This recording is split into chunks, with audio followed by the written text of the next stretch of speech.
This kitty cat. I swear, man, Lil always the first one there. I think this time Beck was the first one there this time. What's up, Raphael?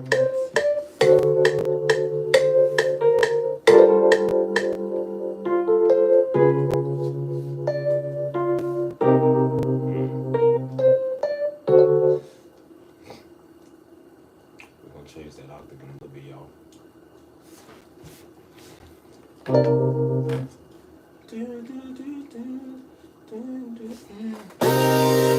Hard to love.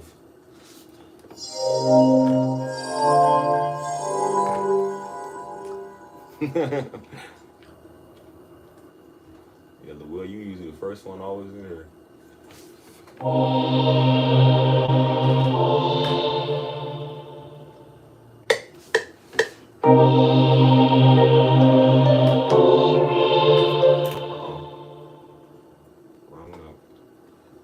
I'm change this to a instead of a fourth, I'm gonna change it to a second.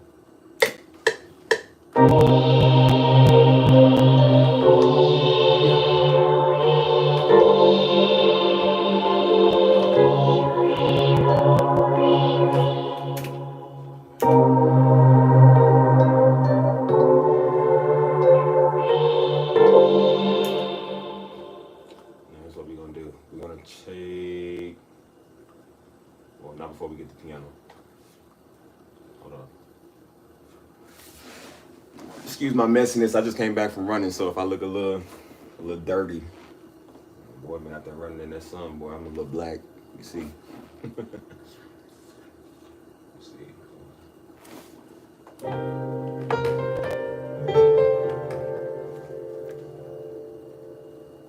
Take this off beat.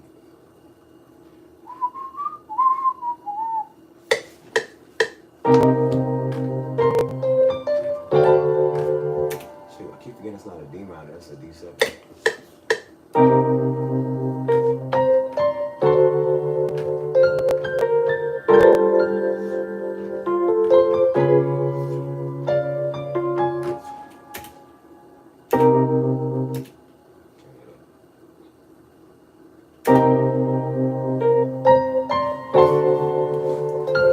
You got jokes, Cat. Okay.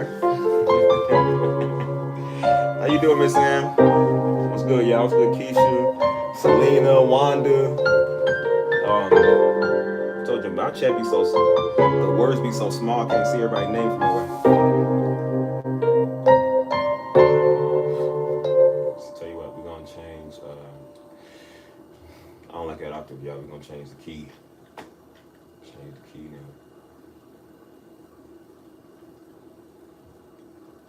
Keep in mind, yeah, I ain't got a lick in my head right now. I just came from running, so I don't know what I'm doing today.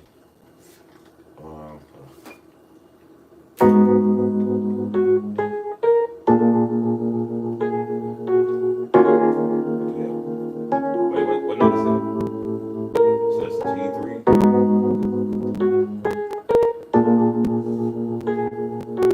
I hope I don't play none of y'all to y'all feelings tonight. Be so nice, man. They get that soul music, you know what I'm saying? Like,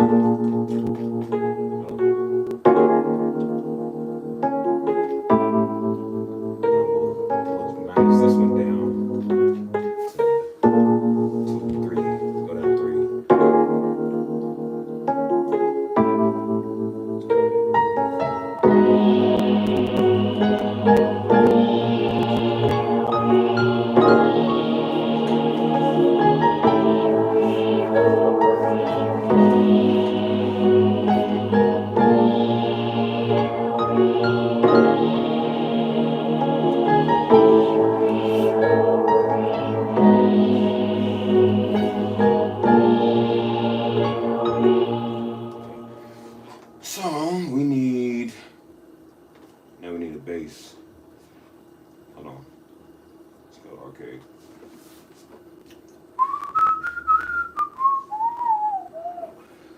What's good, tomorrow?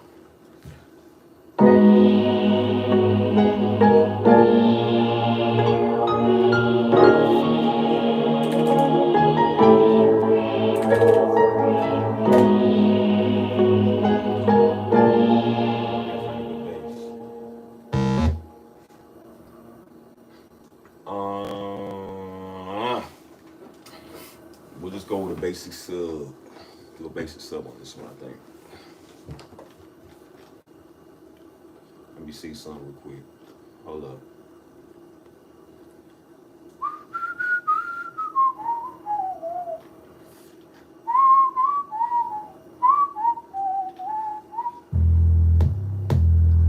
Go to.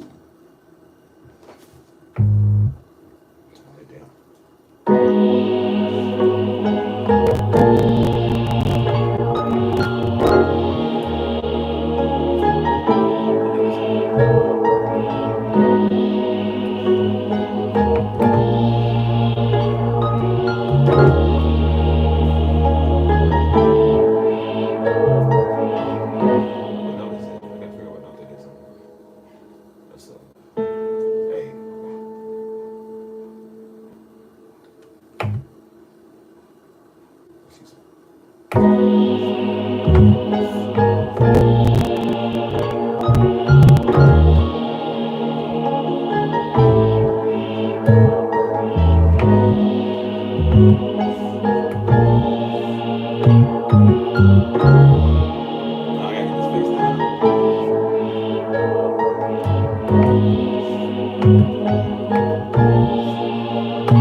Short video I did the other day, showing y'all the first church and where it all started.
Indiana, you know about everything here, man. It's a small, it's kind of big but small at the same time. Like everybody know everybody, know everybody know everybody.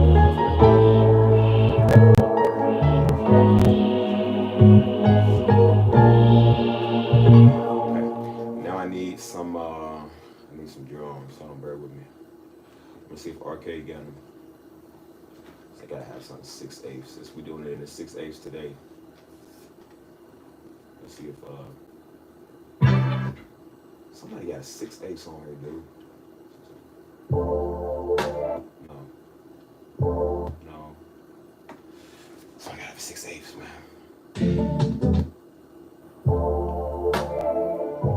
No. 6/8. That's it, yeah.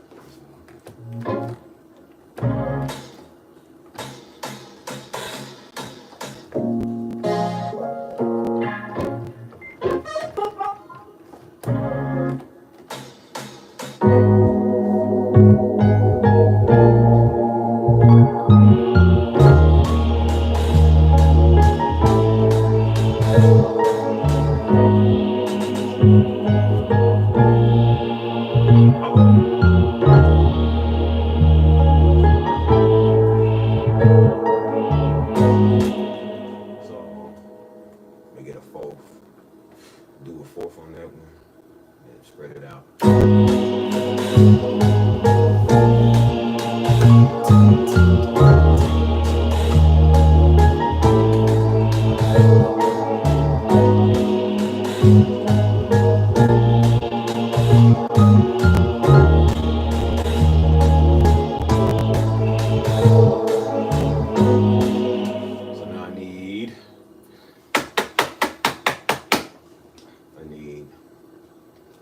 Come on, y'all, don't mess me up. What do I need? I need a rim shot.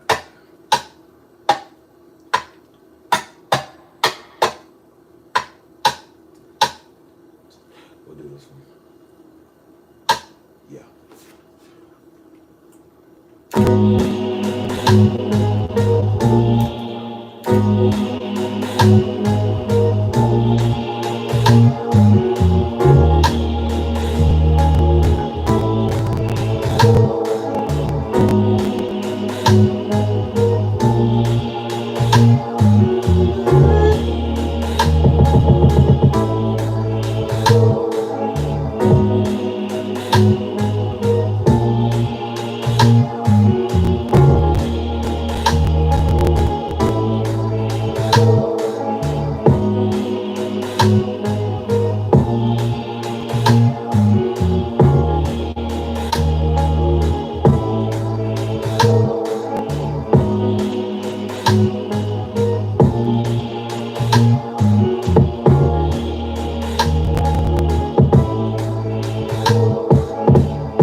I don't know enough about the book yet to do the music based off of it. I'm only on like page 6, so it's gonna take a minute.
Minor, A sharp minor. What? Well, then what's half of A sharp minor?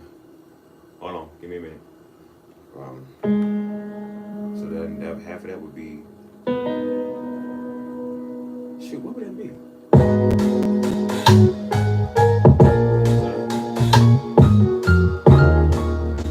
So that'll be.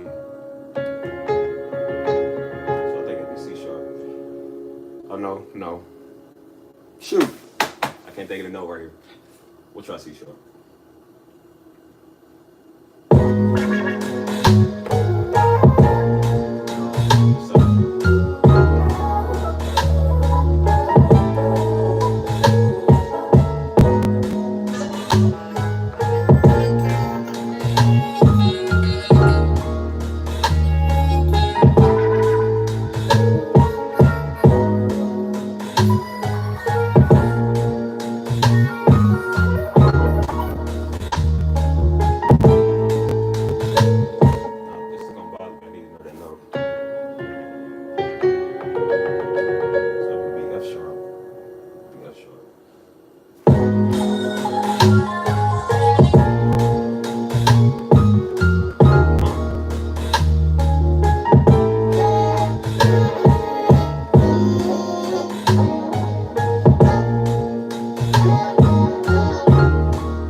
It's T1 Jones and Jones. Hey Jones, I'll be so used to calling you by your last name, I forget what your first name is.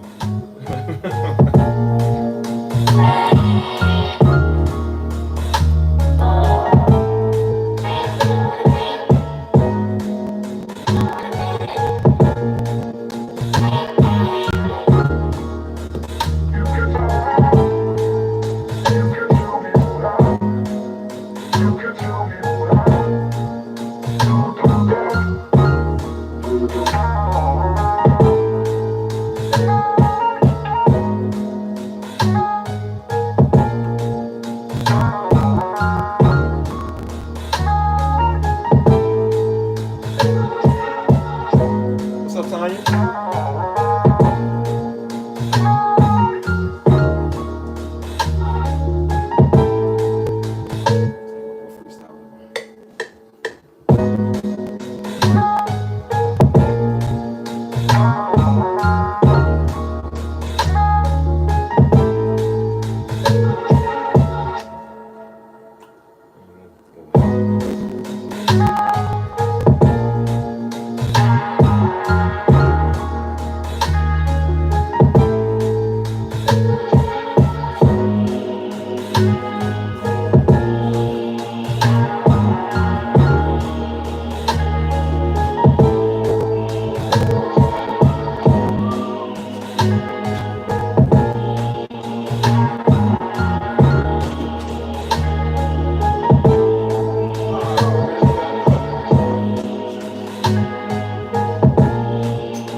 I'll tell you on my videos, I'll be staying up like 4, 5, 6 in the morning, working.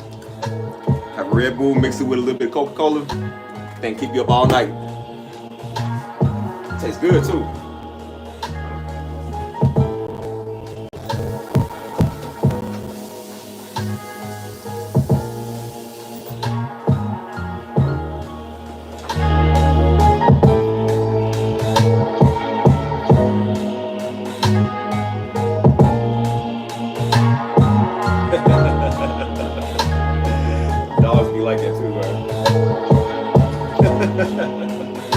That's how he be, man. Little dude be getting on my nerves.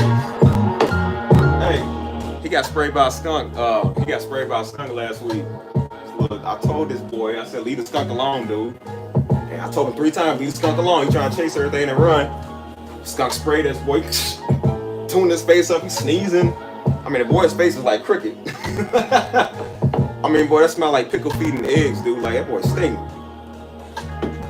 That was right before I caught my plane too. I said, man, he gonna stink my house up. I washed him like 3 times, man. That boy still smelled like, man, it is the worst smell, man. It smelled like burnt popcorn with burnt rubber bands with like pickle mustard, bro. It stunk. I was like, man, like you can smell it outside too, man. Like that boy got the whole porch stinking. He got the whole house stinking. I wore gloves washing this boy. I'm like, my hands still smell like pickle feet, dude. I was like, bro, come on, man. I mean, the smell was so bad, man. Like his eyes. I mean, I know his eyes was burning because he was doing that. He was slobbering, that stuff coming out. I said, yeah, that's what you get. I'm glad that skunk sprayed you. I told you leave it alone. What happened when you don't listen? He just sitting there. He kept doing that, doing his face rolling in the grass. I said, yeah, it burned on it. That's what happened when you don't listen. It burned.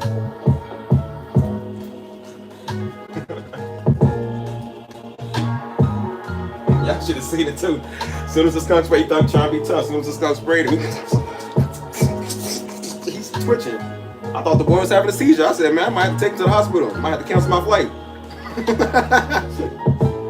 I mean, y'all, the smell was so bad, bro. It smelled like mustard and smelled like, whew.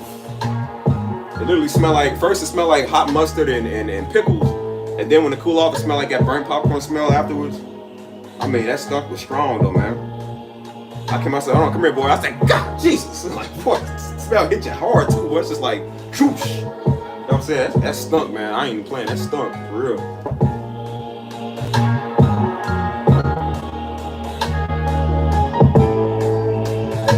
Yeah, them skunks don't play, man. Skunks spray them hard too. You look stupid. I said, yeah, that skunk won that battle. That skunk won that one.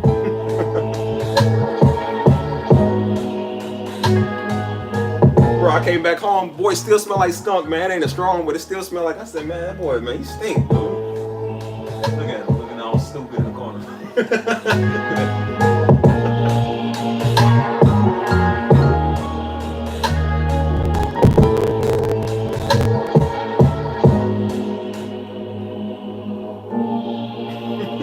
I forgot what I'm doing, bro. Skunk that threw me off.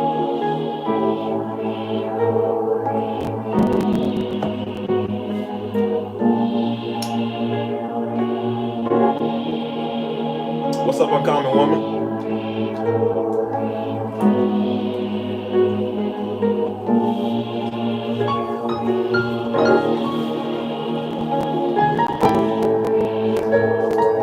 Nah, ain't no poor tank, man. I told that boy, man. I told that boy 3 times, leave the skunk alone, man. He ran over. I said, and I told him right before he got sprayed. I said, bro, that skunk gonna spray you. And he won't listen. And he ran over and I said, dude, leave the skunk alone. And he tried biting. Next thing he see, just he's that boy was twitching. Where he's that boom. I said, yeah, that's what you get. And I said, I'm glad that skunk sprayed you because he ain't been listening when I've been taking him on his walks. I said, maybe you'll listen next time when I take him stop.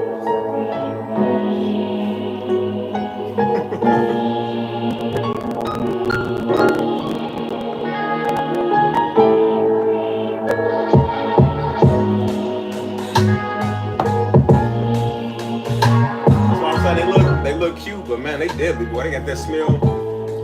That's worse than. I ain't gonna lie, bro. I know humans smell worse than a skunk, though. I ain't gonna lie to you, man.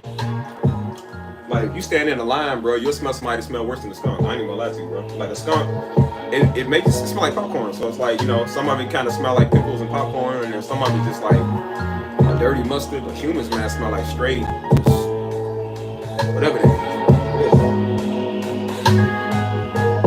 I ain't had no tomato paste. The stores was closed, bro. I took him out walking there like, that's why I ain't getting no sleep before my plane. Because my plane, I had to leave the house around like 3 a.m. I took him out walking around like 12, 1 o'clock. And all the stores was closed, so I ain't got no tomato paste. I washed it with dog shampoo. I washed it with dishwashing liquid. I washed it with soap. Boy, it still smell like pickles, man. Like come on, man.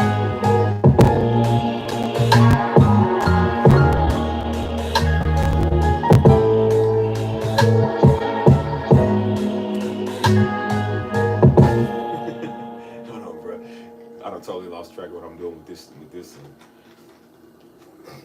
Let's call it 6/8. 6/8. Yes, it is. Stop. 6/8,000. Yes, it is. Stop. 68,000. Oh man. Yeah, that smell was so strong. I could still smell the skunk. I can still smell it too. Like when he first got hit with it, man, it was, woo, like man, it's like it was hot. Like the smell was hot too, man.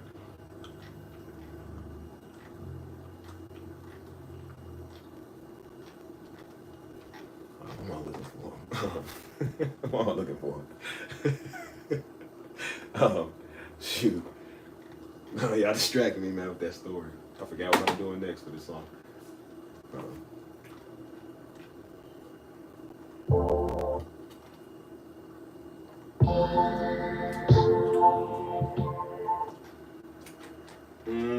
We'll do another 6/8, I think.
I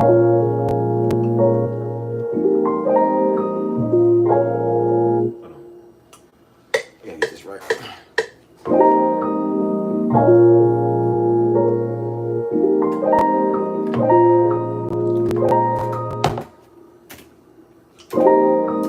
Let's do it lower.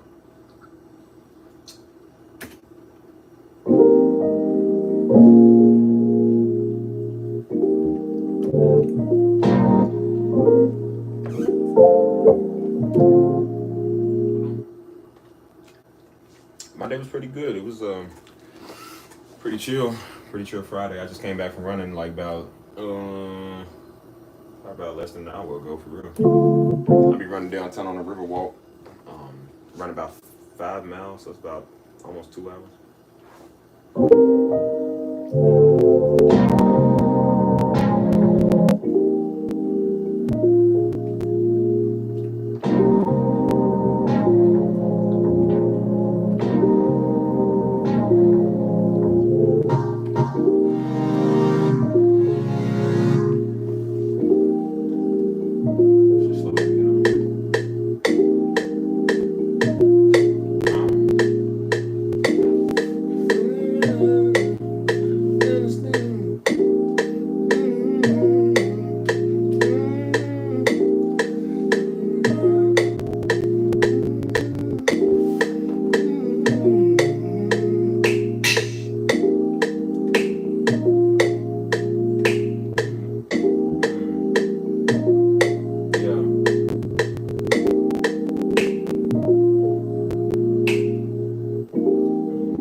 Daddy always did used to say that, like, in my son's hand.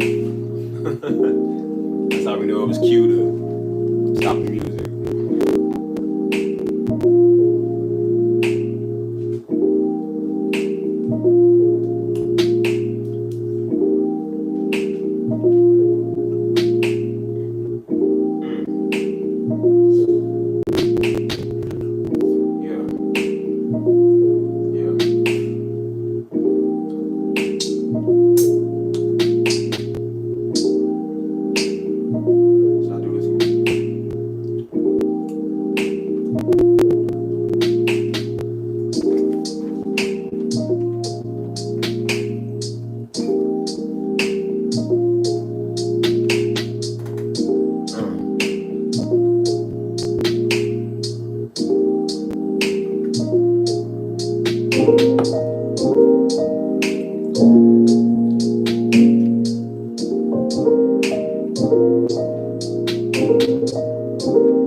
Let it breathe.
Like I said, when I do music, I be producing sometimes. So I'm trying to find, not necessarily find, but just people need like tracks produced and stuff like that. Like I'm learn how to be in that field too, because I've been mastering that as well. Like I've been doing some of my own tracks, and I was working with some people a while back doing their tracks. You know what I'm saying?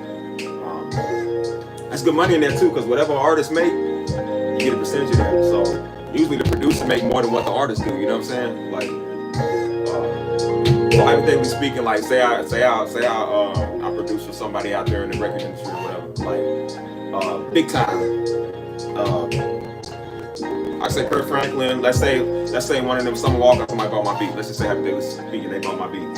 Well, she made $100 million off of that song. You know what I'm saying? I'll probably get more money than she do because I produce the track. You know what I'm saying? Like, you don't want to be the artist. You want to be the producer. The producer is where all the money is. You know what I'm saying? Because they owe you about 70% of the cut of what they make. You know what I'm saying? So they buy the beat and you still get paid off the beat that they're using. You know what I'm saying? So good night, Uncommon. I'll see you next time.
Don't sing nothing, man. He get his whole choir to sing, but he take the credit.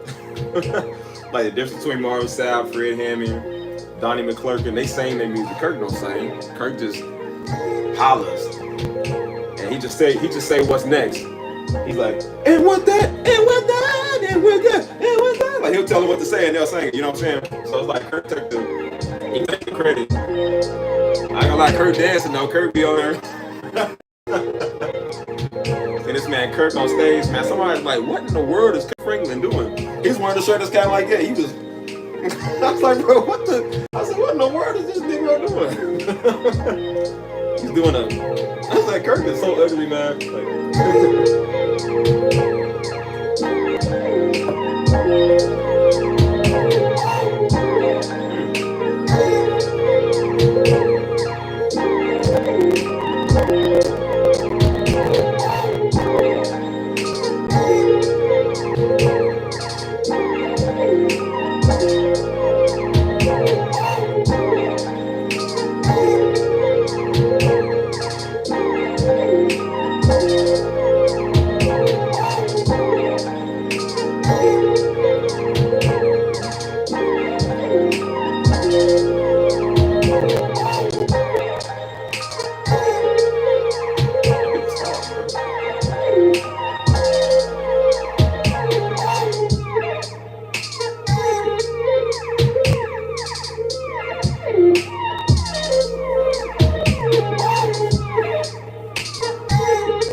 All I remember was we used to listen to that old school Kirk Franklin, man. Everybody named Mama and their auntie know about that.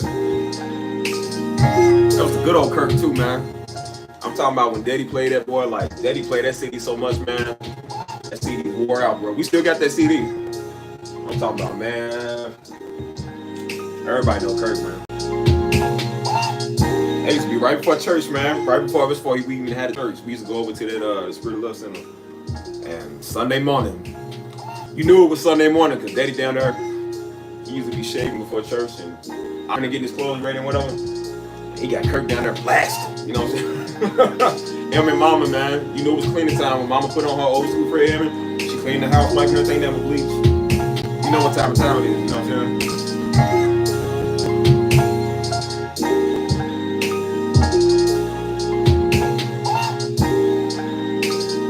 I ain't gonna lie, you ever heard of the old school Kirk Franklin with the I think it was the early 2000s Kirk with the Hosanna. The Hosanna, we love you. Hosanna, Hosanna, Hosanna. Bro, that'd be pop. I put that on at work one time, and I was over here doing what Kirk was doing. I was doing the feel like I was in like Funky Town. You know what I'm saying? Like that song be bopping, man. That song over 20 years old, but that song still bopping. But our old school praise team, before we even had when we first started church, our old school praise team, we used to do tracks, CD tracks and whatever. And we used to do that song all the time. And I was in charge of doing the songs and playing the songs, and they'd be up here on the stage singing it. And we'd be over there, like, bro, I'd be back there doing the songs, like, you know what I'm saying? Like, we'd be back there jamming. I don't know what happened to Kirk nowadays, but Kirk was the man back then, boy.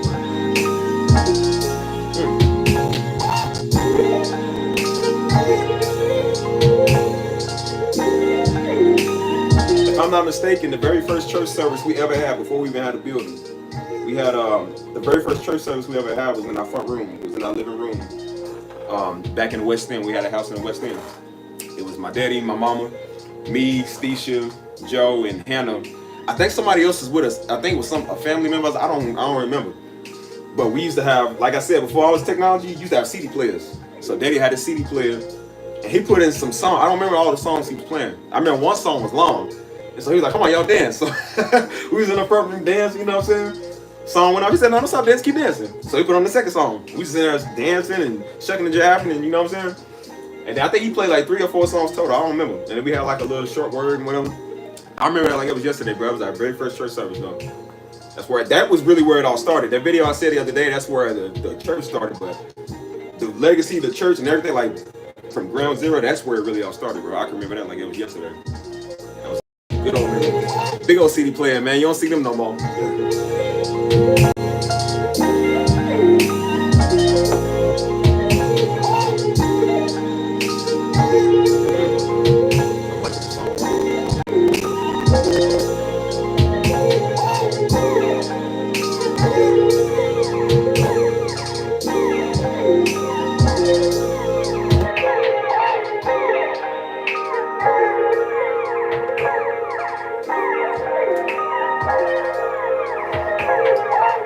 Is that the hold on, let me type that up real quick.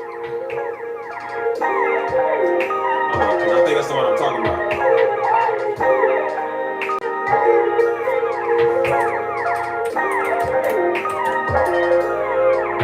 Yeah. The Rebirth, that's the one. Yeah, man. Hey, I still bop that album, man. That was a good old Kirk, man. That was right after his other albums, the ones we used to blast in the 90s. Talk about, man, we used to every Sunday. He had the little, man, that was, boy, we used to. Then they be up there jumping on stage, they jumping. We back here just doing the little crazy legs, like, man, Kirk had you on the floor, man. Kirk made you dance. What's up, True Teller?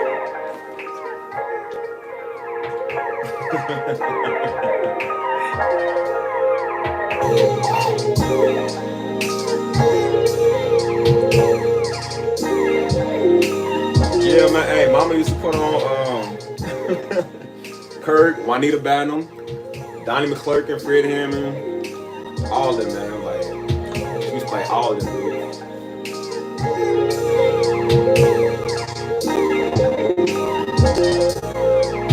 So she used to have a home daycare before we had a church and all that. She used to have a home daycare, and he's on my Nintendo 64 days, man. Like Super Nintendo days. That's how old this is, you know what I'm saying?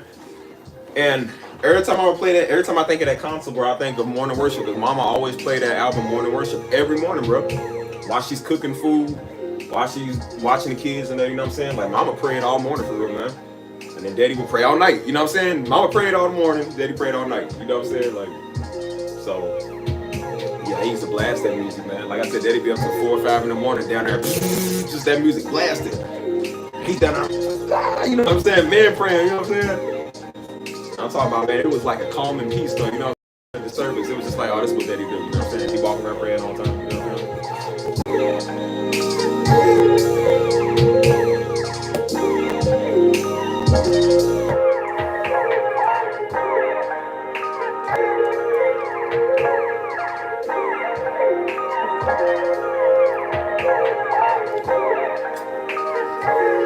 There's a difference between men praying and the difference between Daddy praying. Boy, Daddy, man,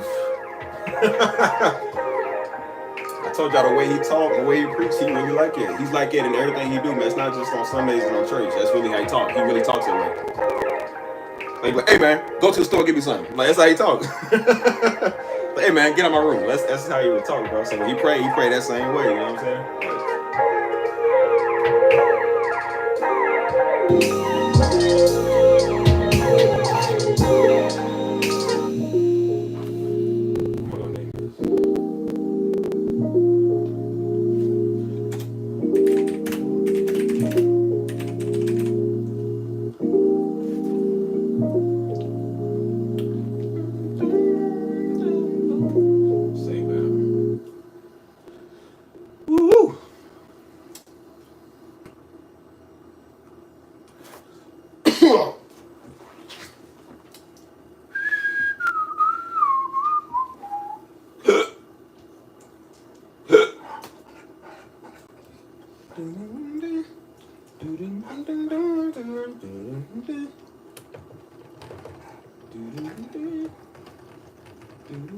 Oh, what?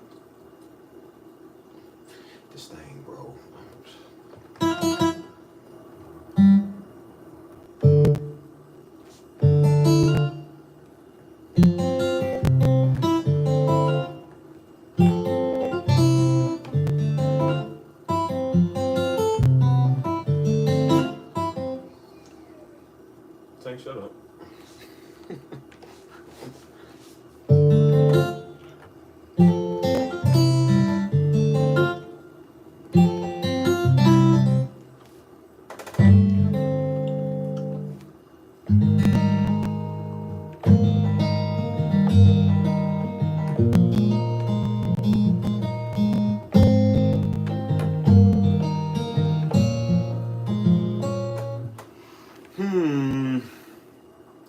make something so.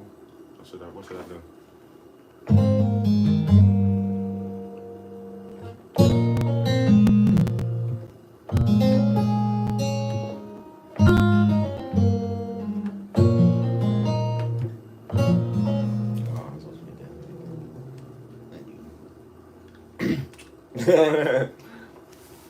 Hey, I feel like that too, man. Like, sometimes I'll be looking in the mirror, and from a certain angle, I'm like, bro, I look like daddy. You know what I'm saying? Like, got his face, his nose, his lips. Apparently the voice, because everybody said I got his same voice. I don't hear it, man. I really don't hear it, but apparently everybody else do. His same demeanor, mannerisms, like that's how we are, man. I think we get a lot of that from him. Because the rest of the family, I think their eyes are a little lighter. My eyes are dark like his. I got real dark. Joe got the pretty eyes because he's a pretty boy, so he got the light brown eyes. I got the dark brown eyes. So Daddy had dark eyes too.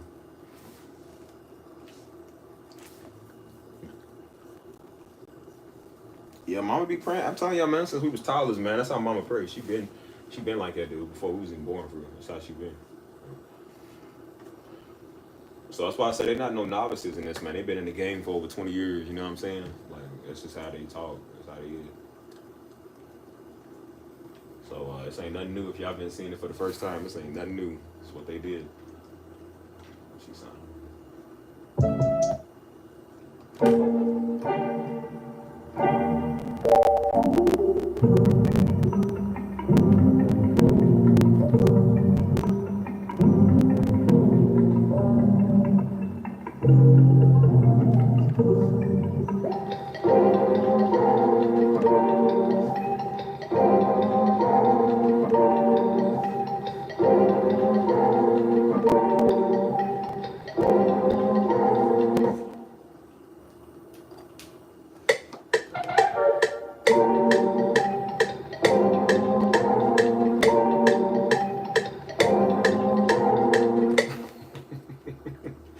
A lot of y'all in my comments been saying that.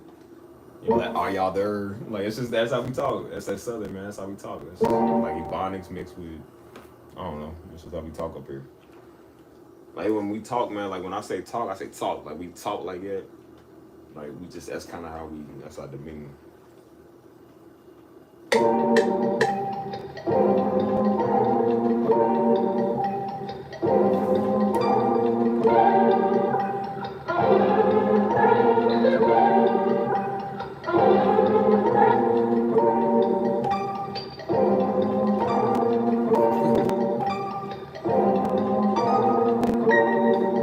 What's up, Devin?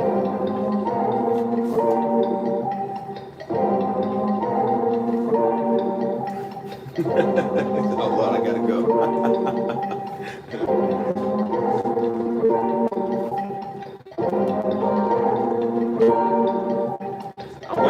I'm waiting to get in the chat, man. I got something to tell Mike.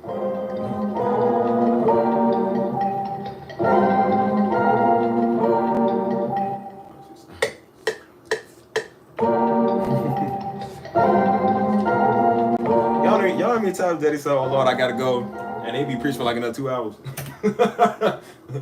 He used to do that all the time, man. When we first started, he'd be like, all right, y'all, I'm about to wrap up, I'm almost done. And so, like I said, as kids, we was like, oh, you know, good, we about to go get something to eat. Because church wants to hear us, that's what we did. But he'd be up there for another hour and 30 minutes. I'm like, man, you said you was about to be done like an hour and 30 minutes ago. He'd be up there sweating, preaching. Like, bro, come on, we hungry, man.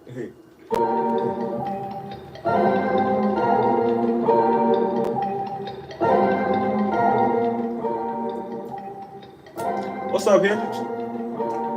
That's my Haitian brother right there, man. Hey, get back on your music, man.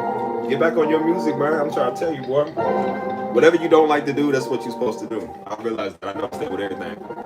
Like, I used to not like doing music because we did it so much, but I realized that's what I do. It's just like Pastor, he got tired of pastoring, but that's just what he did. That's his thing, you know what I'm saying? Get back on your craft, man.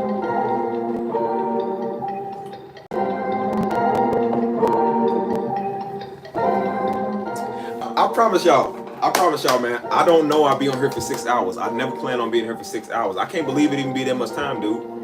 I really don't know I'm on here for 6 hours. I be so used to talking to y'all doing the music. Time around by so fast, man. I look up and it's like I don't even know. I be saying it's like 2, 3 in the morning, and then when I click the end of the stream, and then it'll say how many of y'all was in here, how many chats was up here on the screen. You know what I'm saying? How many people tuned in at one time, and then it'll say like 6 hours 46 minutes. I'm like, what? I'm like, ain't no way I was on for no 6 hours 46 minutes. I'm like, well, no, I did get on here at like 9 o'clock. It's 3 o'clock now, so I'm like, you know what I'm saying? Like, I really don't. I promise I don't mean to be here for 6 hours. It's just it happens like that. I be watching my live streams every day though, man. I'll be watching at work. Cause I don't know what I be saying. I be like, man, I was roasting people in this chat, bro. Talking about the fronts, the edges, you know what I'm saying? Talking about my life, talking about everything, man. Like, I watched the whole my shift at work was like 6 hours. I watched the whole live stream the whole time at work, bro. And some after I got off, you know what I'm saying?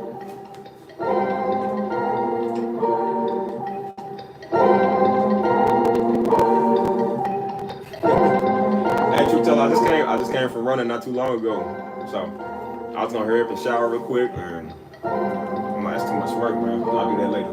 I ain't that dirty. I feel like I just want to get on live real quick before I do it, because I know if I shower, that's it, and I ain't doing nothing else tonight, man. Like, I'm comfortable, eat my snacks Friday night, go to bed. I'll probably go to bed like 2 o'clock, but just be chilling.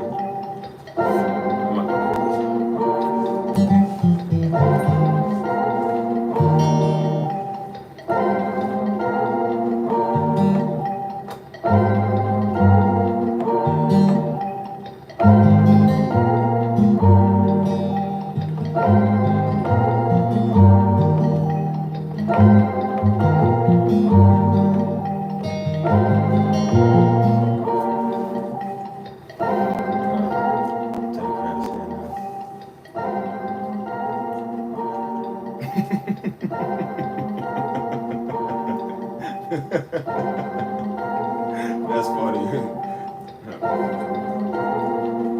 How long y'all been?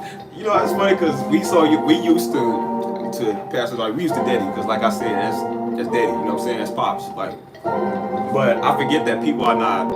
You know, people know them besides us. You know what I'm saying? So when people are talking to us about them and us, and then I'll be like, how y'all know us? Like, you know what I'm saying? But people really be watching. I'm like, I didn't really think that, because we so common with it, we don't pay attention to it. But it's like people really do be like watching and paying attention and dedicating and all that, man. Like, you know what I'm saying? How long y'all been watching for, actually? I want to know that too. Woo! What am I gonna do with this track? I might scrap this track. I ain't really feeling it.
Bro, people, Daddy used to say that, man. I be like, man, y'all don't listen to that. He would always say it with us. I'm like, Daddy, stop doing that. I told you I kept trying to set up on these conferences. I was like, bro, quit doing that. I'm like, because I told him, I was like, bro, like, don't do that, because you're going to get that feeling certifying into it. Like, don't do that. Then they going to get their high hopes up. Oh, well, Pastor Darby said it. I'm like, well, Pastor Darby, he can't speak for me like that. Like, he used to do that all the time. I'm like, man, quit doing that, man, because it'd be the weird ones. That would be the good ones. It'd be the weird ones that come. I don't want the weird ones, man.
they've been discovering pastor this year and last year, man. A lot of them don't even know, they didn't even know he passed, man, because to them this is brand new, you know what I'm saying? They had no idea. And then like when they found out, I was like, bro, what? He's gone? They're like, wait, Dad, what?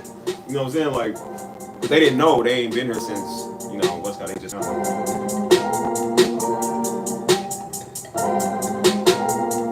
I used to that, I said, look, my wife ain't nowhere in this church. They quit doing that. I said, bro, stop advertising me to people on the internet land, man. Like, I don't know these people. You know what I'm saying? And then, you know, a lot of them be weird, you know what I'm saying? Like I said, I try to give it a go. I told y'all the story. I tried to give it a go, man, and the girl's too weird to be real. And she was just on some, just prophesy. I'm like, I said, no, sir, you prophesy, I won't talk to you. Nope, I was done. And that's when I knew. Don't listen to Daddy on that. I said, Frank, get you these weird ones.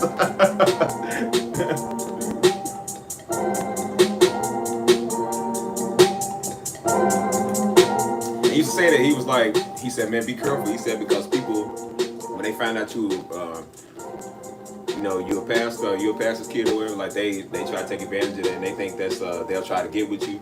And I'm like, who does that? You know what I'm saying? Like, some people, to them, I think it's sexy. I'm like, to me, that's not sexy. I'm like, that's just normal. That's what you do.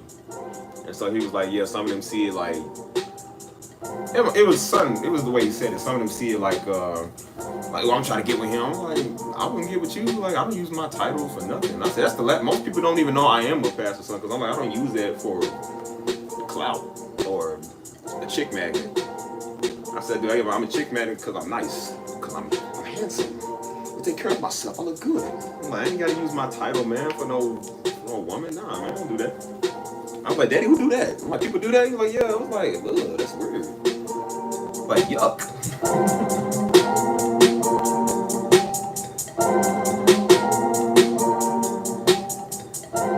So, hey, man, I told y'all, people try to hook me up with, man. That's why I don't listen to people. I don't listen to people no more. That's why I said, stop advertising these little weird girls to me. Don't give nobody my number, because Joe did that. Joe gave that one girl my number, and she was cool, but I was like, nah, man. And people don't know where to stop, man. That's why I said, I'm cool with you, man, but that trying to be deep all day, like, when you not deep, but you trying to be it to impress me or something, like, that ain't sexy, bro. Stop doing that, you know what I'm saying? And every day they send you these devotions. I'm like, I don't need a devotional scripture, my nigga. I know devotion. I know word. I don't need you to send me that every single day, bro. That was weird. Like, stop doing that. But she thought that's how he was. I told her she thought that's how he was every day. She thought that's how we talked.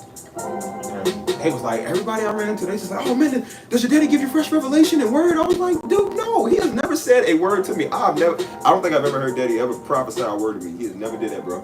Most people he's been around, he has never did that. We don't talk that way, bro. We do not talk that way. Like I said, in most instances, God gonna deal with you. You know, God will have his way in your life, but he don't never say like, son, I'm gonna give you something deep. He ain't never said that, bro. So they like, oh, you lucky, that's your daddy. Cause y'all get that all day. I'm like, no, we don't. Daddy say, hey man, go to the stove. Hey man, come work. That's how he talk. We don't get that all day, man. We just talk. You know what I'm saying? We used to it, but it's like, you know, we just talk.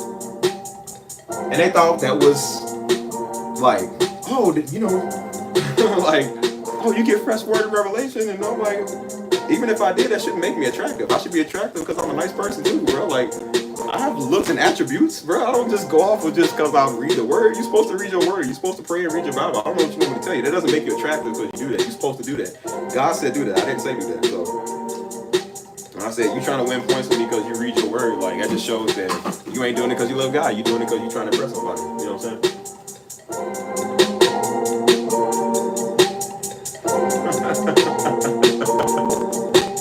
Yeah, how that you version of preacher son?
I'm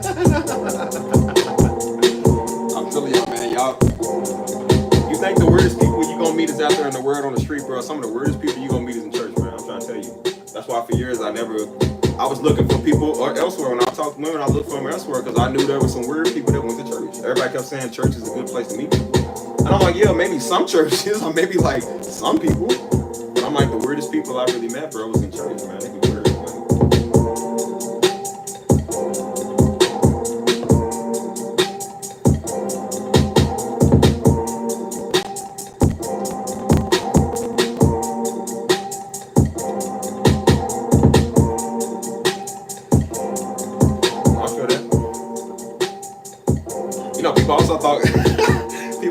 Because they married to a pastor's kid, or they think it's, I told you, they think it's like royalty, like a king and queen, like you married into something like, they weird, man. They think it's like, oh, that's importation grace. I'm like, bro, you gonna be the same person that you was if you was married to a police officer, if you married to a construction worker. Like, it ain't gonna really be no different, bro. Like, you ain't getting nothing different if you marry me.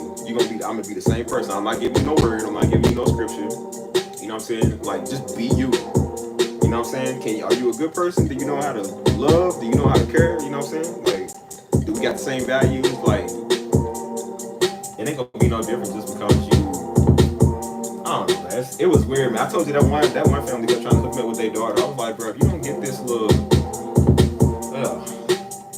I ain't gonna lie, bro. Like, I ain't trying to knock on nobody, but bro, she was just hideous. I was like, bro, get your hideous creature away from me, man. I don't want this girl. Ain't got none of the same values. This girl looked like a I mean, she wouldn't leave me alone for nothing. She couldn't take a hint. But they thought that they married into a royal family, that they were royalty, because they were trying to be pastors. So they thought if they marry into me, then that makes them pastoral or something. I'm like, you niggas is weird. I'm like, y'all just, I said, this is the reason why people don't like church, because people are like, y'all weird, man. And I said, well, she loved God. You love God, why can't y'all get together? I said, just because somebody love God don't mean I gotta date you. You still ugly, you still ain't my type. I can still say no. You know what I'm saying? That's why I said leave God out of it, bro. Like, because people use that to say, oh, well, you know, God, well, I'm like, no, God didn't tell me to love you because we love him. You know what I'm saying? I can love you in his way, but I mean, I gotta love you. Like, bro, you still hideous. I don't date hideous. And I'm pretty sure Jesus he's a man, but I'm like, if Jesus ever got married, he wouldn't choose no hideous woman. Like, bro, Jesus everybody wants the best. You know what I'm saying? Like, but it wasn't just the pastoral that she was looking at. Like I said, she was ghosting my social media. And, you know, she see a big, strong, swole brother on there, you know what I'm saying? I'm in there working out, I'm over running. It was the day I think I uploaded something where I was out running or whatever. I was in the gym, you know, hitting the bag or, you know, running. And she told my sister-in-law, she's like, oh, he's so dreamy. I was like, I know I'm dreamy, but I ain't your dreamy. Like, no, I ain't for you. And I said, why is you even following me? Like, it's weird, man. It's weird. She would leave me alone. She's staring up on me on stage while I'm playing music, just sitting there looking. Just sitting there staring, just that old, like, no. I felt mad uncomfortable, man. I was like, I love women, but man, not this one. Like, I'll be celibate. I'd rather be celibate, bro. I ain't even gonna lie.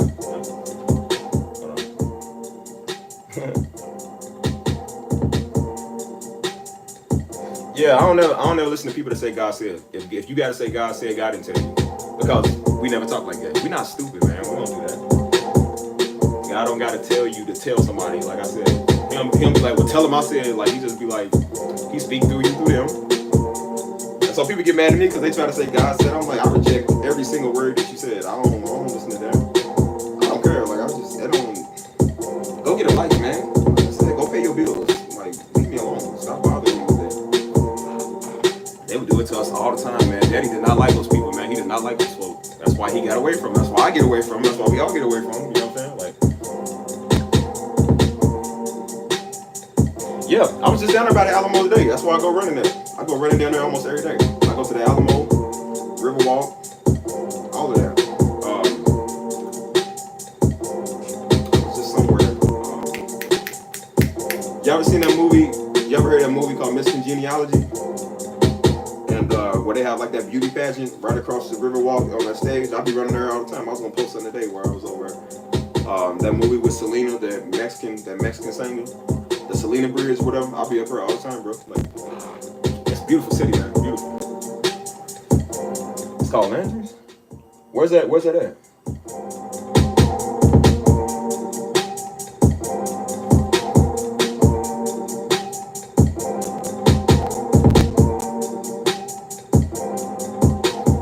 Tech companies? You trying to meet somebody at one of the tech companies or something? All I'm saying, man, whenever you meet somebody, whether they spiritual or they not, it's like, bro, just find the right person, man. Like, just find somebody that love God. You know, don't get no super deep nobody, because I'm trying to tell you, man, they're gonna be your living nightmare. I'm trying to tell you, bro. I try to tell my homeboy that. Same boy that thought that because we was related to pastor, he was like, see, man, he said, man, y'all get double impartation. I'm like, dude, no, we don't. I said, bro, we don't. I said, bro, we are just chilling.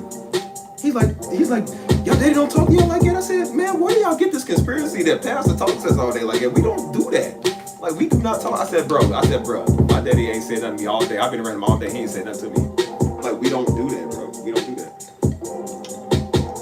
And then he was like, I told you he was the same one that was like at the singles conference. He said, see, man, you get the first pick because you the pastor's kid. I said, man, I don't want none of these floozies in here. I said, bro, take them. If that's what you want, take them, bro. Because he thought that super deep stuff was sexy. Because he came from the street, so he thought, most people, when they new to it, they think it's like, oh, it's attractive. You know what I'm saying? They don't understand the craziness that come with it.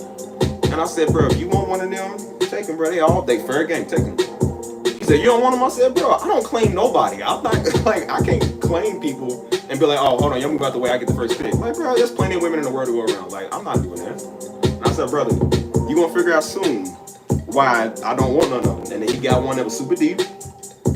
He thought that was, he like, oh, she watched your father, and she's a prophetess. I said, bro, it's a red flag. Watch out. No, man, she know God. And then guess what? She's crazy. I told him, I said, bro, you better be careful. I said, anybody that come to you with prophetess and beat down dust, and you already know, bro, that is not sexy. As a matter of fact, anybody talk like that, I get away from them. I'm not even friends with people like that because I can't stand that, bro.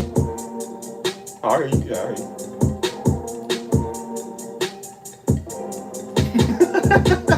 Bro, everybody got, bro, that's why I said that old punk saying where everybody's talking about I'm beautiful no matter what they say. I mean, yeah, that's true. But to you, you know what I'm saying? That doesn't mean that everybody gotta date you and love you. I said, you know who says that? Rejected people. I said only losers are okay with saying it's not about winning, it's about fun. People that don't want to be the best are gonna find some way to say, oh, it's not always about looks. I'm like, I guarantee you, if you look the best, you wouldn't be saying that, bro. I had people, there was a dude that was mad at me because there was some certain, I got a lot of friends, I know people. So I was friends with these girls. He was pretty desperate. So he wanted those girls, they didn't want him. But they was always hanging, like we friends, they was always hanging with me. So he got mad at me because he don't look nothing like me. And he's like, man, he always hang with girls. And see, man, he's a lady killer or something. I'm like, what? I said, man, I don't even want these girls. Like, bro, we just cool, you know what I'm saying? But then you look at him, and you look at me, and he couldn't compete with that. You know what I'm saying? He was, no offense to nobody, but he was a white dude, you know what I'm saying? And he knows how some girls feel about white dudes.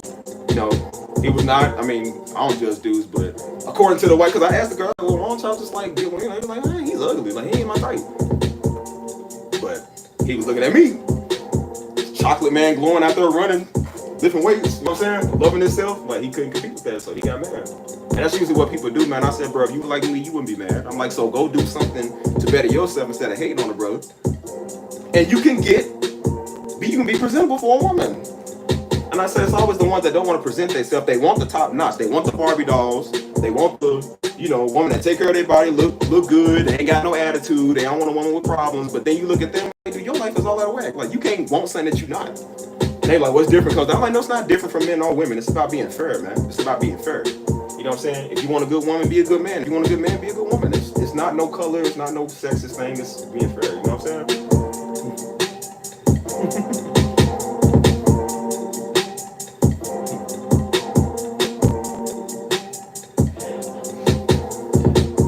I don't think I really like hollered at somebody at church, but I ain't gonna lie. Daddy was big on that, man. Like growing up. Of course, growing up, we young. He didn't want us messing with. I mean, one time he popped me for that because there was this. What was it? I think it was back in 2006. I tell you, I don't know how I remember these years. I just remember the stories. And that was at our second church we had. No, it was at our second church, but it's right up the street. And I remember there was this girl, man. Like, we had a little chemistry. We were young teenagers. She was coming to our church, and she was about a year or so older than me, and she was cute. She was nice. And so we used to do youth ministry and stuff like that. And so, like I said, this is in the hood, so we all lived over in the hood, like over. And so she ended up living like directly next to us, whatever. So I was like, I find you attractive, like you cute, whatever. And so we was trying to have like a little thing going, and we give each other hugs and stuff. Daddy found out. Daddy found out, and because we used to do like chasing and hugging, you know what I'm saying, like what kids would do and stuff. But we was at the, like I said, you started getting old as a teenager, you know what I'm saying, like teenagers get into trouble. And so Daddy was, I forgot what happened. My mom, it's always mama, dude. Mama always find out somehow, and she'll rat you out, man. And she ratted me out to Daddy. And Daddy said, what? He said, come here, man. I remember we was in that little business he had. He said, come here, man. Douche. He said, don't mess with these little girls, man. He said, leave these little girls alone. He said, boy, you stay focused and scoop.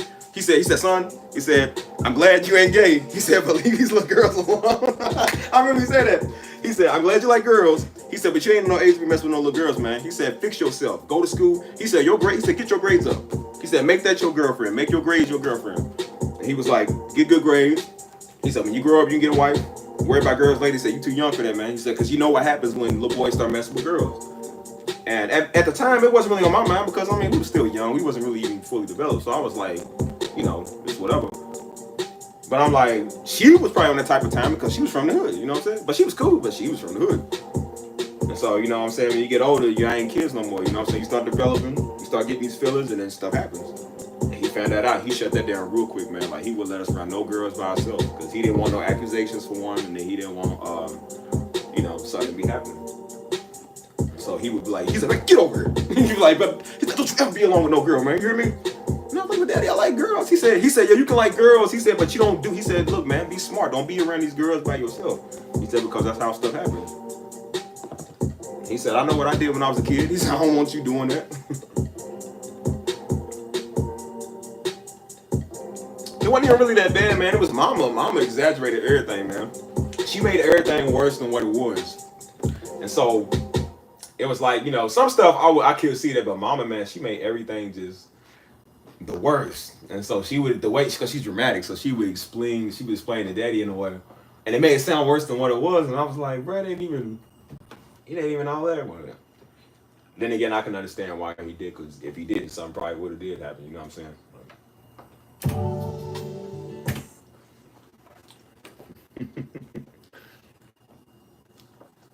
And then he would always say, he'd be like, son, I wish my daddy was like it on me, because his daddy walked out on him when they was young. You know what I'm saying? And I was like, why you want your daddy to be strict? I'm like, you free, man. You can go do whatever. I didn't realize why he was saying that, but he got it. I was before the age I knew he got into a lot of trouble. You know what I'm saying? Growing up.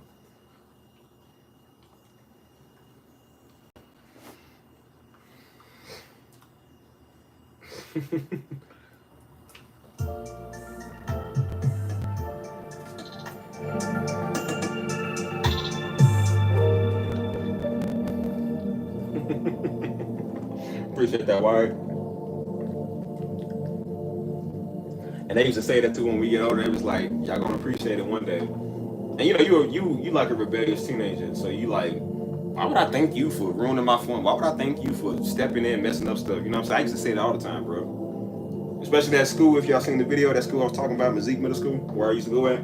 That was when I started getting in trouble because I started going there. And so,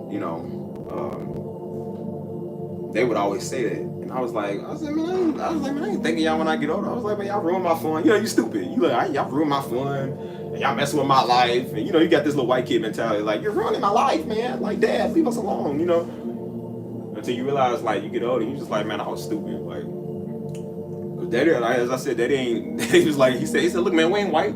I will put you out. And Daddy will put you out. And there was several times I almost got put out, man. He said, I don't know what your little white friend be doing at school, but we don't do that. He said, you come from a black household, man. We don't do that. The scariest used to be when it was the look he gave you, man. That was the scariest look I've seen, bro. Because, Daddy had that, he's a real man. He had that look. I can't even mimic it. Like it's the way he look. It's like a dog when they about to attack and they look at you. And he would have that look, and then he would like he was. It's the way he looked, bro. It was scary. He'd be like, "Boy, fix your face." He's like, "Who you tuning your face? Like, fix your face." And then you had to fix your face. He like, "I don't know what your little problem is, little nigga." He said, "But you better fix your face." You had to put a smile on it and herb, and you know what I'm saying. I mean, I used to hate that, man, because he used to make you put a smile on your face after you got whooped. I'm like, you wrong for that, man. You can't make me smile like you used to whoop me, man. Like,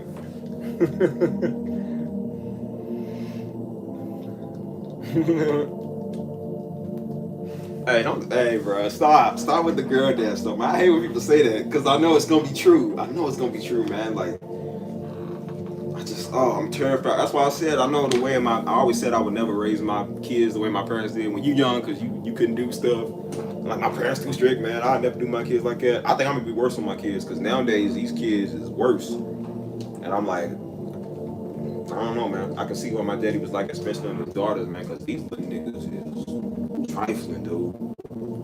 These pedophiles, these creepers, man, you know what I'm saying? Like, I wouldn't let my daughter go nowhere. Like, you can't wear skirts, you can't even wear pants. Like, you gonna be dressed like a Muslim. You going in a turban. I don't want nobody seeing. Don't be showing everybody your ankles, showing everybody your fingers and stuff, like, because it's getting bad that way now, man. Like, it's scary, man, to have a kid, especially a daughter, man. Like, I wouldn't let my daughter go nowhere, dude. Like, for real. Hey, I appreciate that, Wire. I'm glad Daddy was able, Pastor was able to do that for you, man. Where you from? Yeah, Daddy used to have that look. Mama had that look too. Like, Mama used to have that look. She still got the look where she's like they get that. You know what I'm saying? Like, I don't know how they do that, man. And so Mama used to look like that too before she pop you. She'd be like she would, like, they tilt their head when they do it. It's like, why you gotta tilt your head? Like, you trying to see the angle you want to slap me from. It's like I don't know how they did it, bro. It was scary.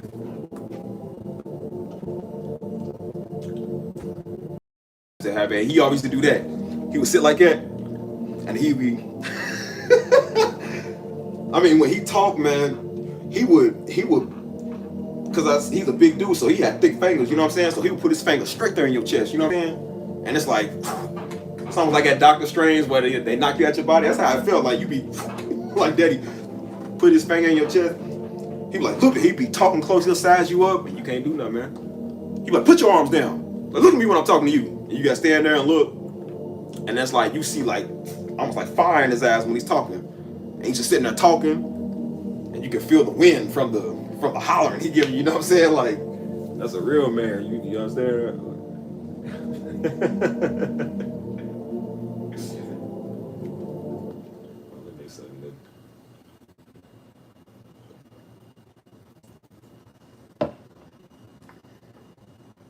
Oh, Dallas, that's what's up. Dallas in here. I know, Becca, you say you from Dallas too, right? I ain't a fan of y'all teams. I'm gonna tell y'all now, man.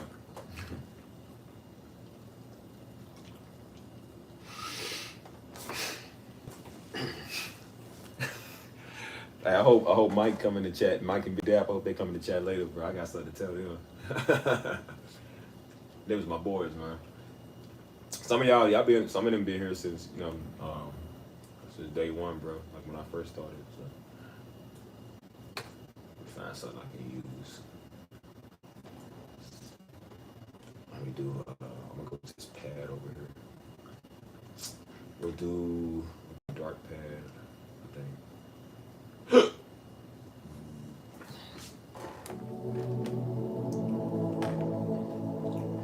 What part of Jersey you from? I've never been to Jersey. I ain't been past Baltimore.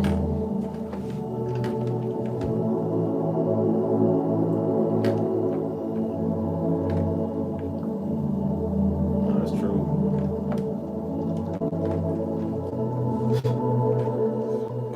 Let's do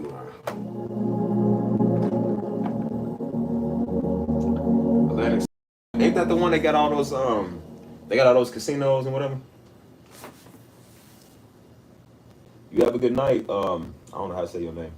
I'm just gonna call you Zool. You have a good night, Zool, because I don't want to butcher that. Hey, Zool. Well, I don't know how you say it.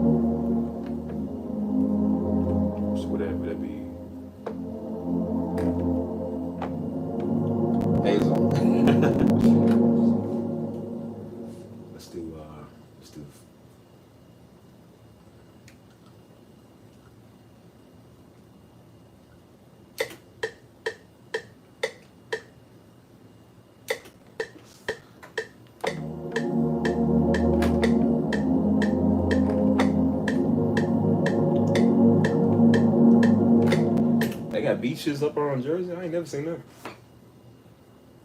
Do it again.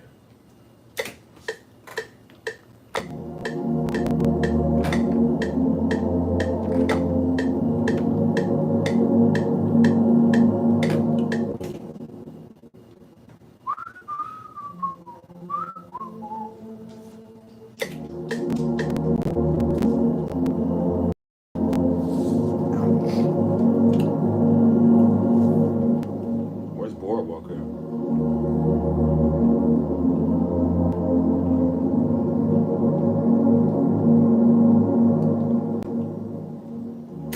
Your brother was 6'3"? That's like my one friend mama. That's what she did. She ain't number like 5'2". She said her son is like 6'3". She said I'll still jump up her and crack him. she said, hey, I grew up fighting men. She said so I'll let my son know like what the real deal is. She said I'll still crack that nigga, bro. Watch this going over.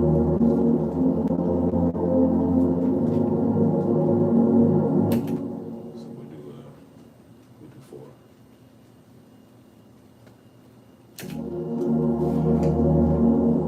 What's up, Angel? How you doing?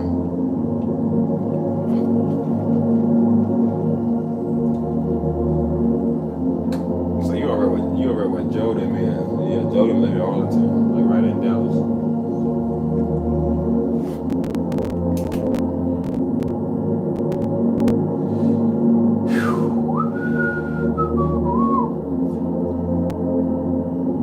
So we'll put that there.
work.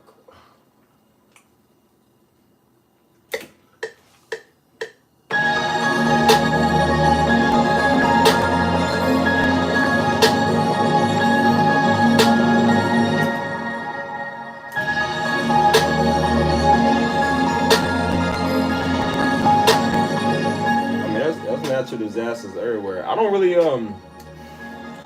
as far as San Antonio, I don't really see nothing really in San Antonio, man. Like Dallas and Houston to get hit with sun. San Antonio don't never get enough. We just get extreme heat. That's it. We don't get no ice, really no snow, no nothing really. Just get the heat. The rain, that's better.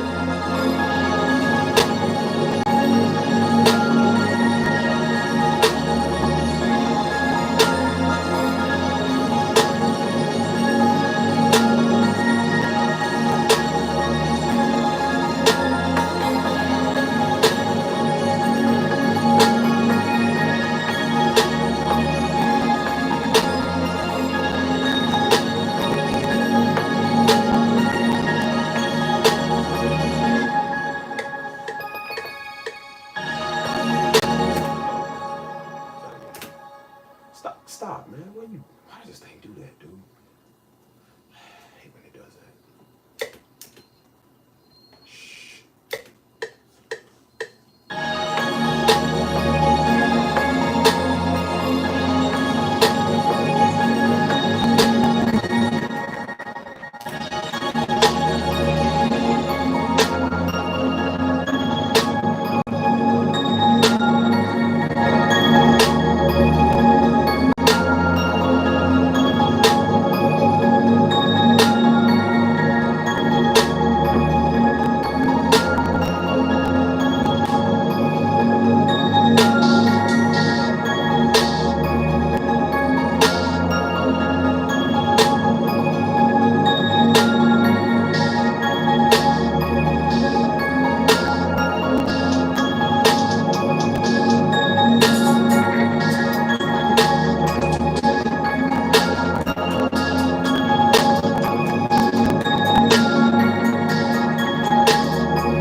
North, man, them winters are crazy, dude. I'm tired of North, dude. I can't take. I'd rather take the extreme hot before I take the ice, man. I can't stand that weather. Big Mike, what's up, man?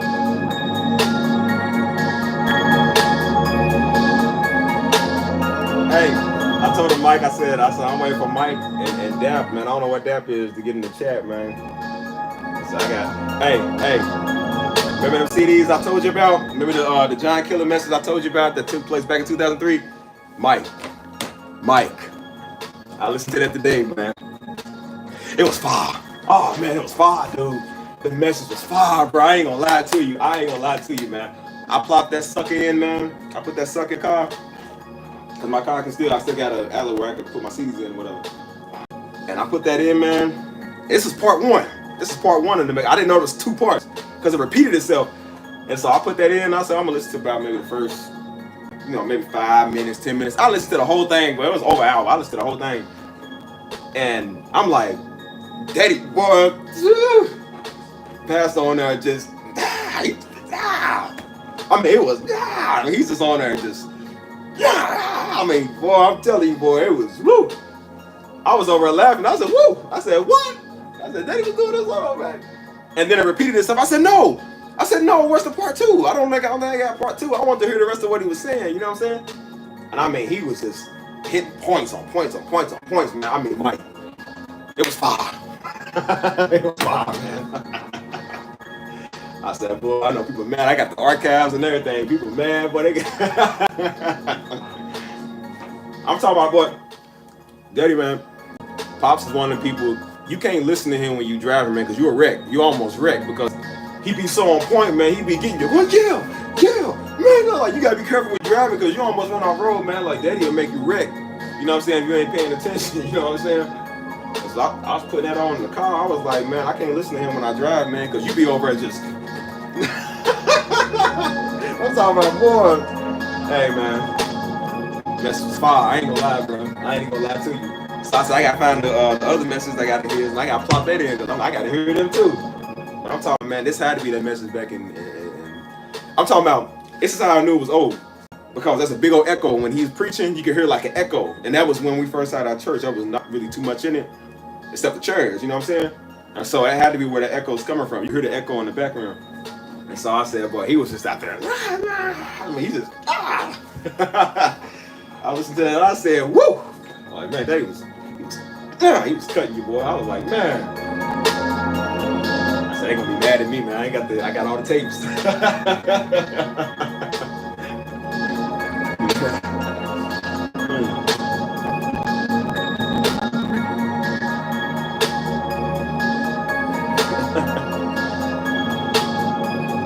It was so far, man. I had to ask mom. I called mama. I was like, I said, mama, I know y'all still getting messages of his y'all putting up. That's like the videos. I said, but what about like his old stuff, like all his, cause the tapes I told y'all about, like all his tapes and CDs and years worth of stuff.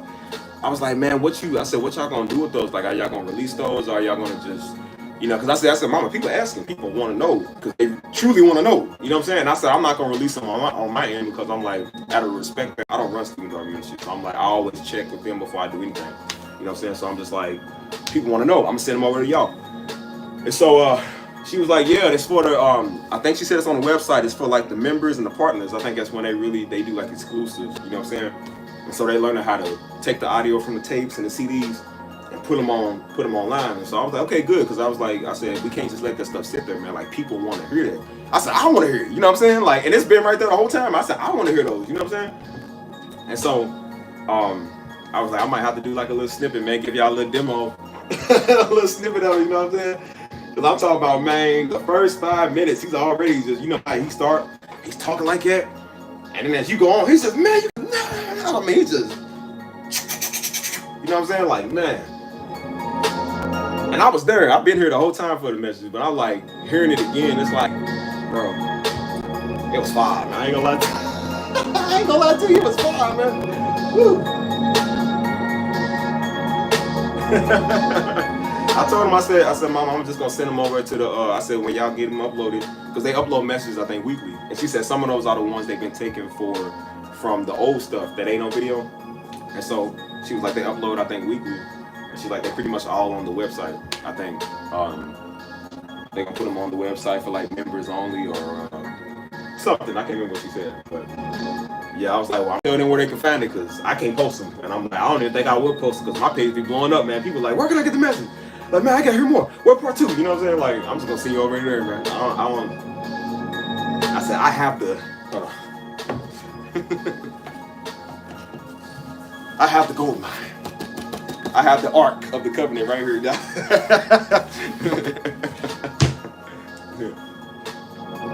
Hey, man.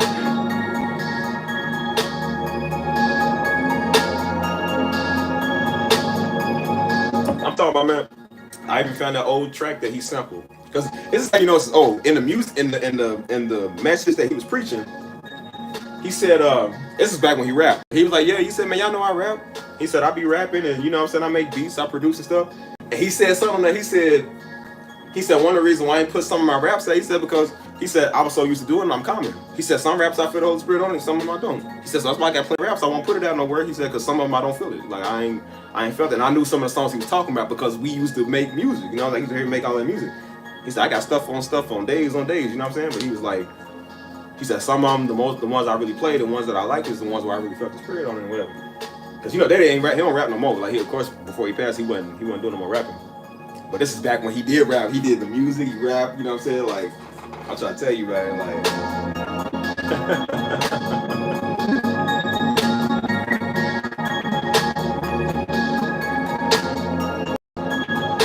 I gotta find part 2. I don't know where part 2 went at, man, but it was, man. Don't listen to him while y'all drive, bro. I'm trying to tell y'all ain't gonna be focused. Don't listen to him while y'all operate machinery. While you drive, none of that, man, because you ain't gonna be able to stay focused, man. You're gonna be so busy on what you're seeing and take your mind off of what you're doing. You know what I'm saying?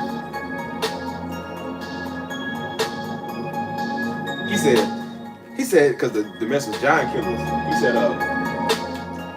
He said, how you gonna get somewhere and you can't even deal with your own giants? He said, you don't see that weed is a giant? He said, where you came from is a giant, man.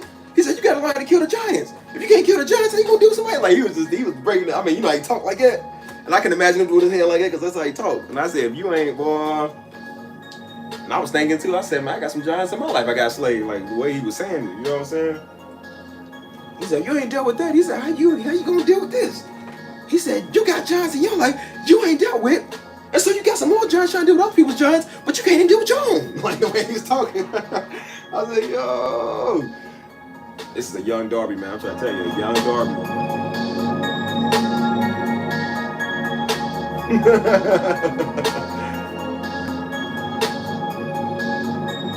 I told Mom, I said, Mom, I'm not going to release him on my channel, but I said, I might have to give him a little snippet. I said, people want to know, man.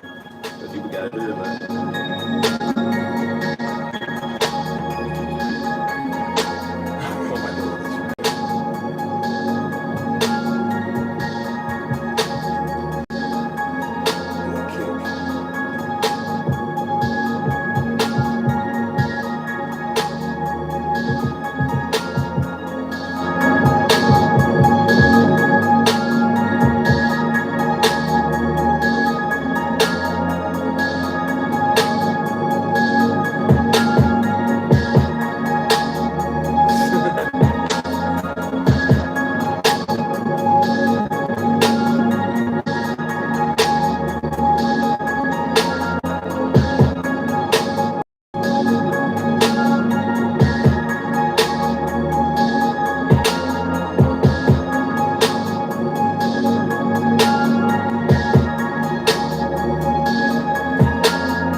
Dad, what's going on, man?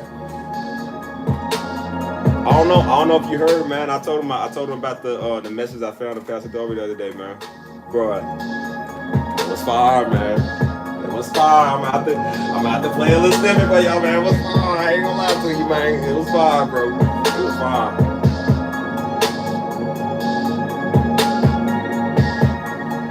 Where is Tank? Come here, Tank. Come here. No, come here. Right here. Don't hit my cord. Y'all see him? Big baby. He still smell like skunk a little bit, but this is my skunk. What's going on? What's going on with y'all? What's going on with y'all? Hold on. What's going on with you? Say hi. Say hi. Say hi. Now look at this pause, man. This dude's a beast. Oh, hairs everywhere. All right, be careful. Don't knock my cord over, man.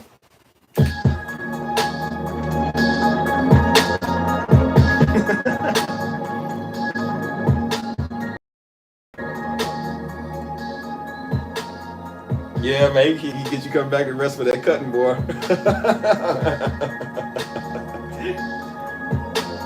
Well, I'm trying to tell y'all, man, that was most of his messages. He just cut you, gut you, and then love you.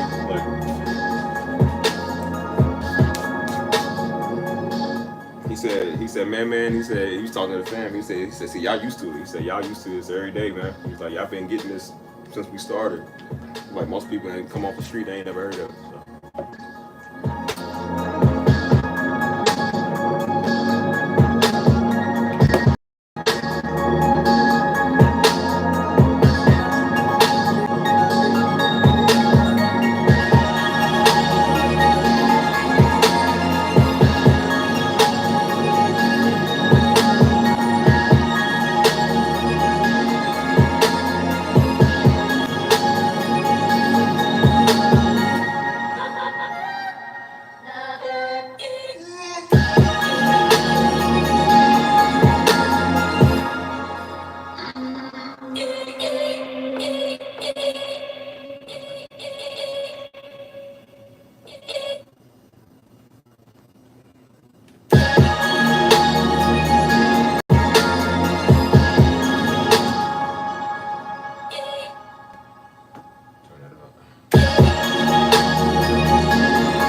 night, Angel.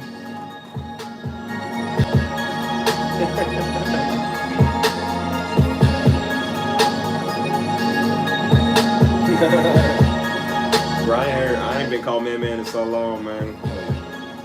That's what Daddy was saying, man. Like, he be like, he never called me Steven. I told you, he never called me Steven. He always said, I think it was once in my life he called me Steven. That was it. I ain't never heard him call me by my name. It's the way he said it, man. He'd be like, man. Like, the way he was saying, that's how you knew you was in trouble. He'd be like, JoJo, man. Like, he would, it still sounds scary to me now because I'm used to getting called it when I was in trouble. He'd be like, man, didn't I tell you to do this? It's like you knew you was in trouble.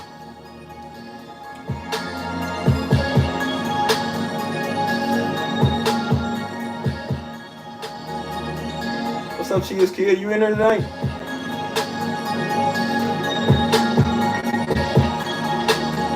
I remember one time, man. I don't know what happened, man. Like I think I did something. I was in trouble for something. And Daddy, you're like, man, like, it, bro. Like, man. And then he's like, you knew. And when you hear that, you gotta take off running. You gotta take off running to him and see what's going on. And because you know, if it took longer, that was double the whooping.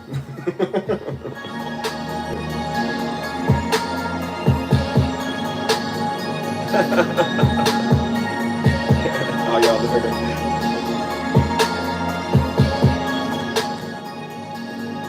Yeah, Mama, yeah, man. Mama really is, man. Mama's the inspiration of a strong woman, bro. Like, she really, you know what I'm saying? Like, after Pastor was gone, man, it weighed on her heavy, man. But she was still standing strong, taking care of business, man. You know what I'm saying? That's the definition of a real strong woman, you know what I mean? Yeah, skunk spray tank. He still smell like pickles, but he's alright. And then Mama never called me. Well, no, my mama, she only called me Steven when I'm in trouble. Like, she always said, everybody call me Steve, you know what I'm saying? Like, Steisha, Hannah, Joe, they call me Steve. Well, Steisha would call me Steven, but Joe and Hannah would call me Steve. And Mama called me Steve. But when you're in trouble, she be like, Steven, like the way they say it. It's like Stephen Darby, like the way they got called your full name. Daddy was just straight, man. Or he'd be like, son. Like, he would holler too, man. It's like that bass shook the house, you know what I'm saying? So you knew you was about to get it when he called you.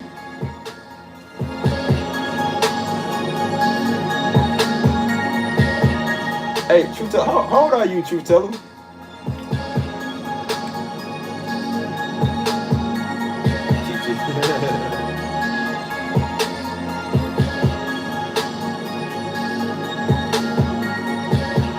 Oh no, what was scarier when he would say, he'd be like, come here, man. Like when he said, come here, you knew he was getting it. I can still feel that fear as a kid, bro. When you call that boy, you knew, man. Like, man.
Man, yeah, I got in trouble all the time. Cause you a kid, man. That's why I said you a kid. You do stupid stuff. Every child, food scissors in the heart of every child, man. You do stupid stuff. You know what I'm saying? And sometimes it takes you to get whooped before you realize, man. I mean, I wasn't like crazy, you know what I'm saying? But you're a kid. You do stuff. My problem was I broke stuff. I broke a lot of stuff in the house, man. I broke just about every window. You know what I'm saying? My first, if y'all see that scar, I don't know if you can see that. Hold on. Y'all see that? Where'd it go? I don't know if y'all can see that.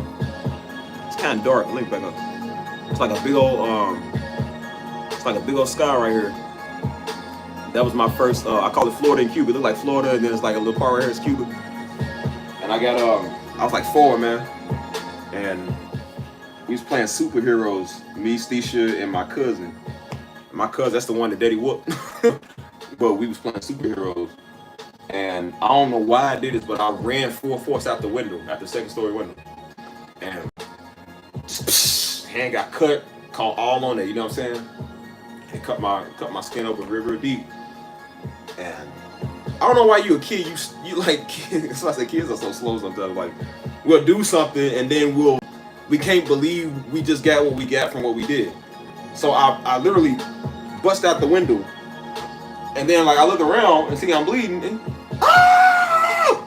he starts screaming, you know what I'm saying?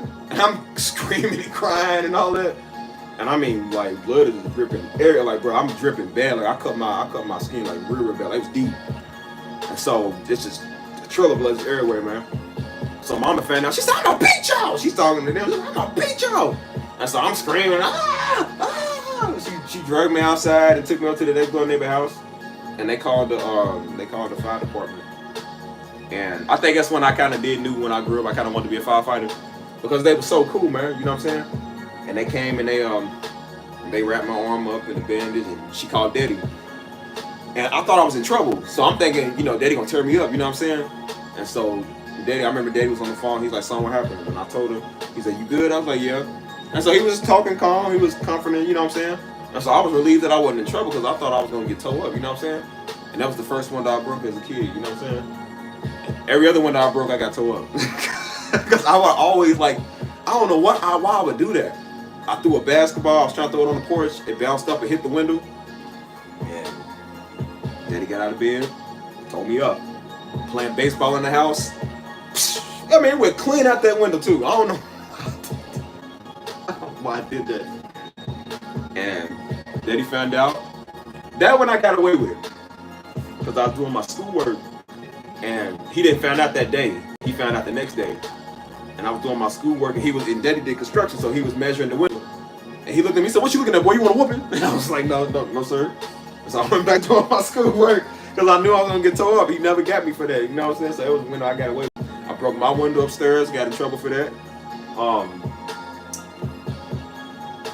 Did I break another one? I thought I broke another window. I broke stuff, man. I broke the toilet because I flushed the deodorant down the toilet. I broke the lampshades and the glass table because I was beating on it with my drumsticks, and that's how they knew I was going to be a drummer doing music when I grew up, because I seen them in church doing it. So I would mimic what I seen in church, and I just pretty much broke everything, you know what I'm saying? Like,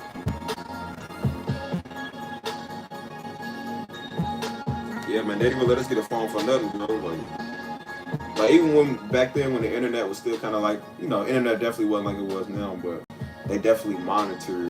But we would get on like Disney Channel, Nickelodeon, you know what I'm saying, all day, you know what I'm saying, Cartoon Network, WB for kids, you know what I'm saying, that's what we used to do. And that's before the internet like it was now, you know what I'm saying. So, and I love my computer games, man. Daddy would always take us over to Circuit City, if y'all know Circuit City. And he took me over to Circuit City. I remember that year, 2001. He took me over to Circuit City for my birthday, and we got some computer games and whatnot, man. That was good old days. I kind of will replay those computer games now, man, just so I can relive my childhood, you know what I'm saying?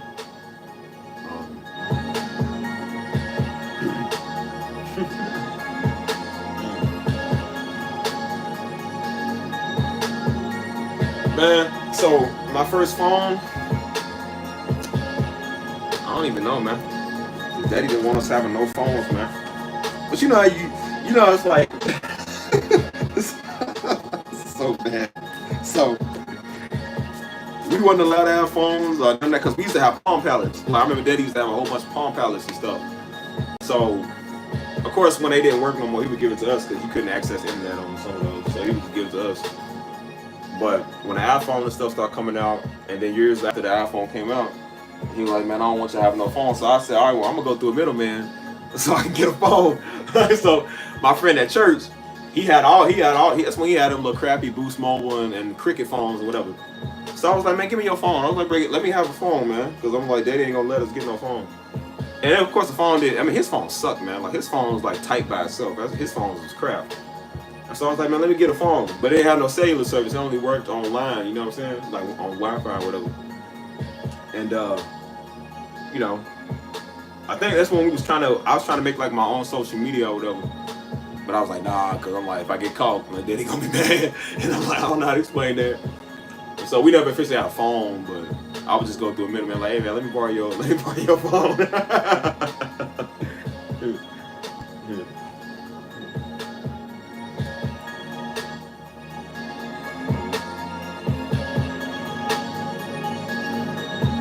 I'm glad everybody is part of the live, man. That's why I said, like, when I come in my live stream, man, it's all about positivity, man. I just want everybody to be cool, want everybody to be good. You know, we had a hard week, hard year, hard month, all that, man. Like, this is a place where you can wind down and listen to music, listen to my stories. I be relating with some of y'all. I actually talk back to people that's in the chat, you know what I'm saying? Like, I told y'all these live streams wasn't supposed to be official. This was just a test run for the algorithm. I was trying to see how it worked. And then when I started doing it, people was liking it. So it became a natural thing, you know what I'm saying? And so now it's just, that's what I do, especially on Fridays, Thursday and Fridays, but that's what I do.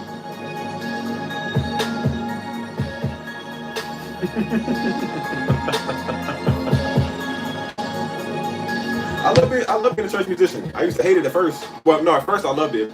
And then we did it for so long, and then I used to kind of, it was common. And I started not to like it after a while because my one friend, he was getting paid. Daddy would pay him because he was trying to keep dude out the streets, you know what I'm saying? That's the dude that brother had got, Daddy was trying to get out the city that got shot. And he was trying to keep Buddy out the streets, man. And so he was just like, you know, this is a good place for him to be, so he would pay him a little money, you know what I'm saying, to perform on Sundays and Wednesdays. And I was like, Daddy, where our money at? Where my check at? And he was like, nah, man. He said, y'all do this because I said so. So we used to have to do it because he said so.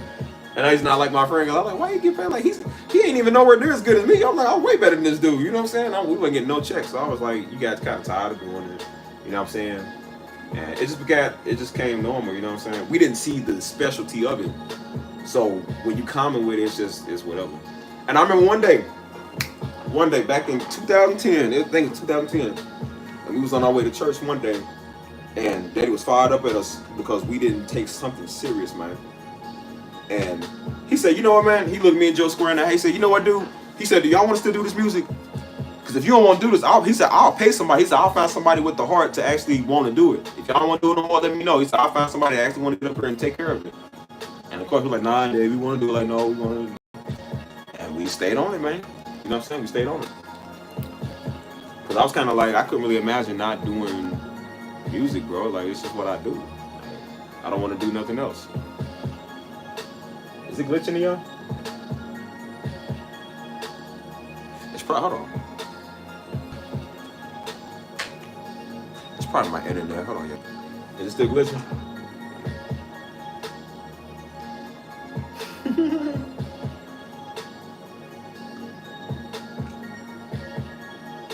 It's probably just the internet, man. I was on the Wi-Fi. I don't like recording on the Wi-Fi because I was fired up, man. One of my live streams was on Wi-Fi, and that was the good one too, man. I think it was the one I was wearing all the Haitian stuff, and it kept glitching, man. It kept breaking up. Oh man, that pissed me off, dude.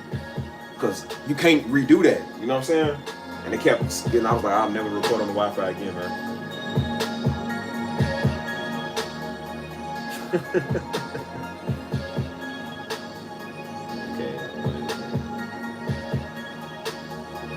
Y'all be my homies, man. I be chatting with y'all like y'all like my blood family. You know what I'm saying? Like y'all my blood relatives.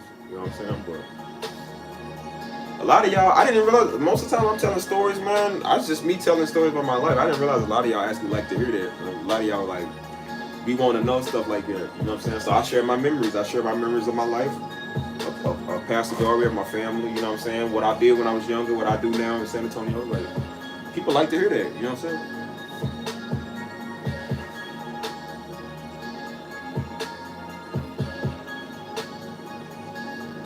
Oh my God, I gotta tell y'all the story.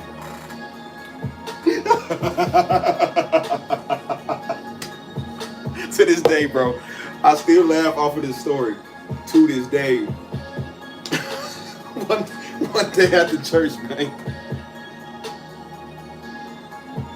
One day after church, we went over to, I don't know how old we were. I think this is 2006 or 7. 2006 or 7.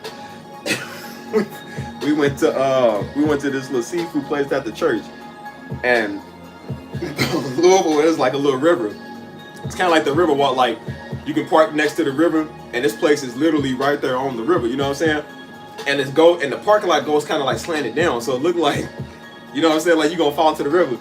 So one day, Daddy was driving, and he was parking, and he hit the gas. He's like, oh, we going into the river. He's joking. He's like, oh, we going into the river. And Mom went, oh my God, Steve, stop! And we just sitting there laughing. Oh my God, it was the funniest.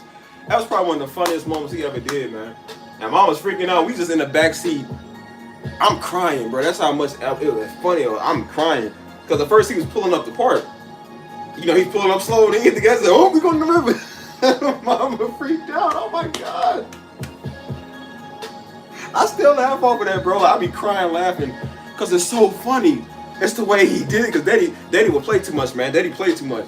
And the way he did it, man, he would always do it with Mama, and Mama is a person that don't play. Mama don't like to play. So she like grabbed on stage, like, oh my God. Oh my God, bro, that's still funny. I don't know why that's still funny almost 20 years later, dude. That is hilarious, because Daddy played too much, man. He would play too much. That's the first thing she would always say. Steve! She always called Steve. Like, Steve, stop! I'm like, I'm over crying now, bro. I'm crying, bro. It was so funny, man, because he hit the gas unexpectedly, and then he hit the brake. And then she said, oh my God, bro. I need to get a drink, bro. Hold on.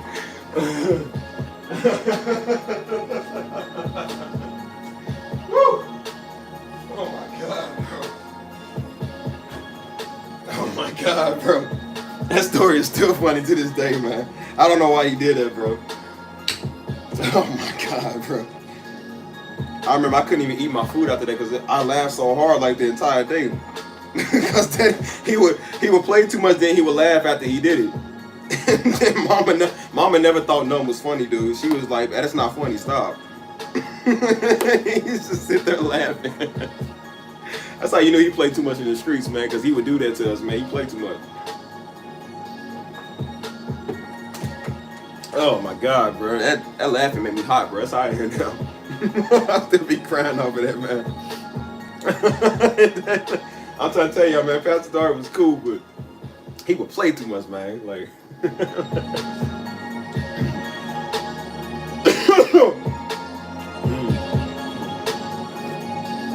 Mama, man, Mama didn't like no jokes, man.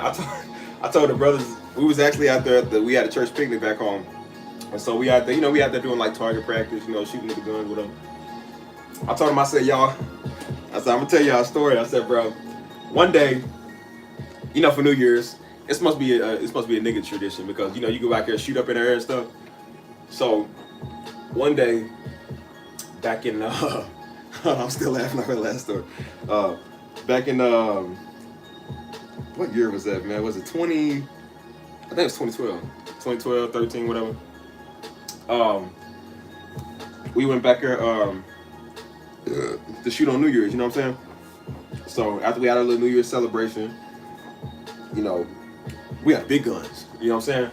Because we was in the hood, we moved back to them areas where it was kind of getting, so they was like, all right, well, I'm gonna protect the property, you know what I'm saying? That's when we got tanked. Or no, it's before we got tanked, but he was securing the property and stuff. So he was like, well, we'll go ahead and shoot a couple of rounds, you know what I'm saying? And then that's when he taught us kind of like how to shoot, you know what I'm saying? How to use the weapon.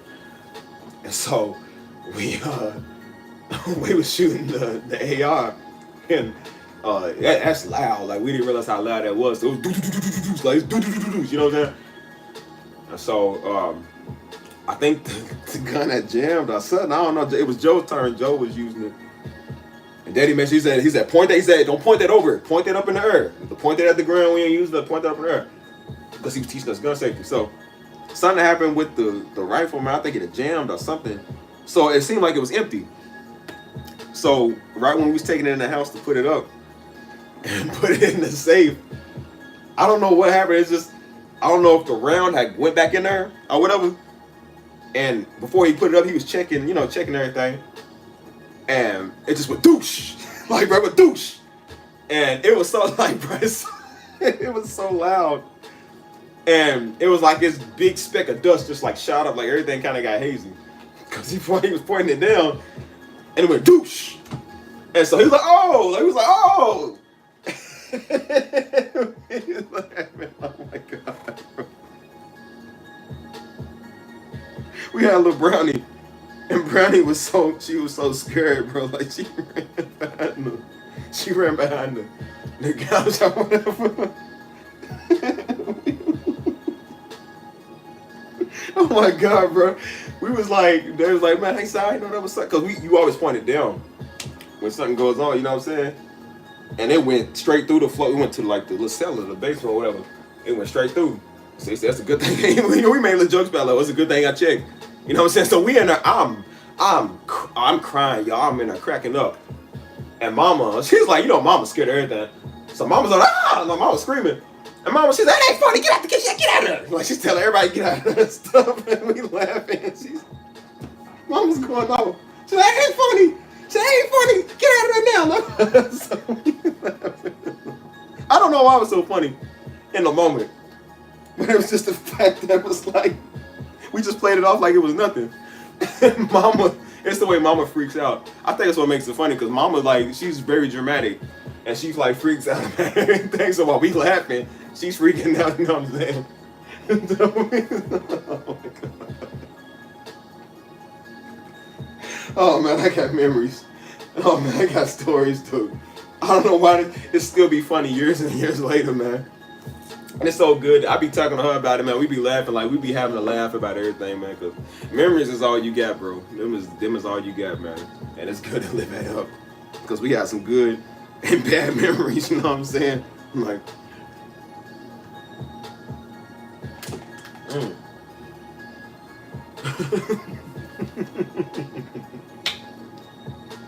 Mama, she didn't find nothing funny, man.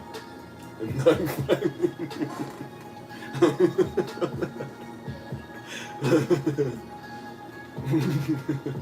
It's just, you had to be there. You had to be there, man, because Daddy played too much, man. You had to be there, bro. Like, you had to have been in the car. If you know how this parking lot is set up, you had to have been there to see.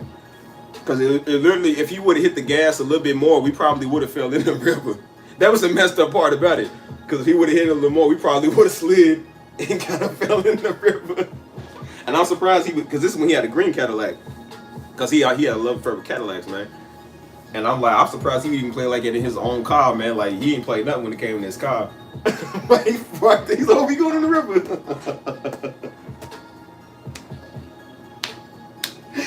Mama was so scared. Oh my God, bro. I didn't know I was going to laugh this hard off of this. Ooh, man. Oh, man, it was so funny, bro. You had to be there. Oh my God, bro. This is what I said, man. Daddy was funny, man. He had too many jokes. He played way too much, man. Like, for real. Oh, man. And it was easy on Mom, because Mom was easy to prank. She's easy to, like, kind of scare or prank or whatever. And she took everything too serious, man. I'm like... I remember one time we was out of the land. And that's when me, Joe, Mama, and Daddy was out of the land. And we was cutting down trees and stuff. And so, Daddy let you be a man. He's like, all right, Bray, said, be careful out here, man. He was like, don't hurt yourself. And so he was wanting us to cut down this huge, big old tree and whatever. And Mom was like, y'all be careful. He's like, Missy, they know what they're doing, leave them alone. And she's like, well, what if the tree? She's like, well, you can't stand there. Like, what if the tree, hit him and fall on him? He said, well, he better be right with God. Like, Daddy made a joke at everything. He said, you better be right with God if that tree hits you. And I was like, dang, man, like, he was hardcore. He said he better be right with God. He know where you're going if something happens. And I'm like, he was right, though, because it's like, if something happens, you right with God, you know where you going to go. But Mom was looking out like she's still trying to nurture you when you grown. Daddy let you go out there and be a man, you know what I'm saying? Like, let you go out there and figure out the man way. And I was like, I know I'm ready to be right with God, but I'm like, dang, bro, you just gonna let the tree fall on me?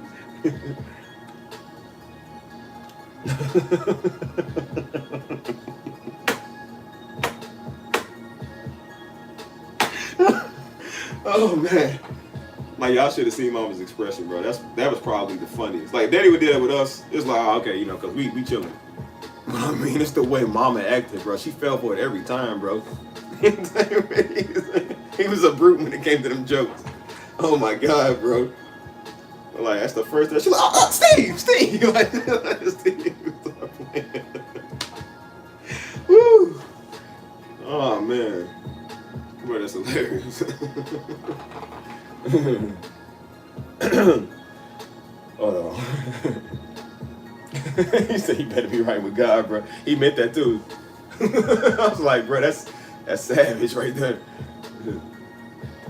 Oh, bro, let me calm down, bro. That got me up. Oh, that guy hit my soul, man. That's funny.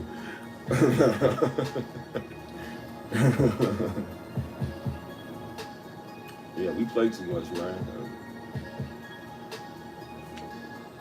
We didn't really, when we first started doing music, we didn't really practice too much. The first time we ever played, man, I think we did like one practice right before service, and then after that, that was the first time we ever did music. Was on Wednesday night. After that, we did music ever since. And then like when we started getting advanced, we used to practice. I used to hate practicing with Daddy, man. I'm telling you, man, Pops, man, he always took one thing and made it harder than it was. You know what I'm saying?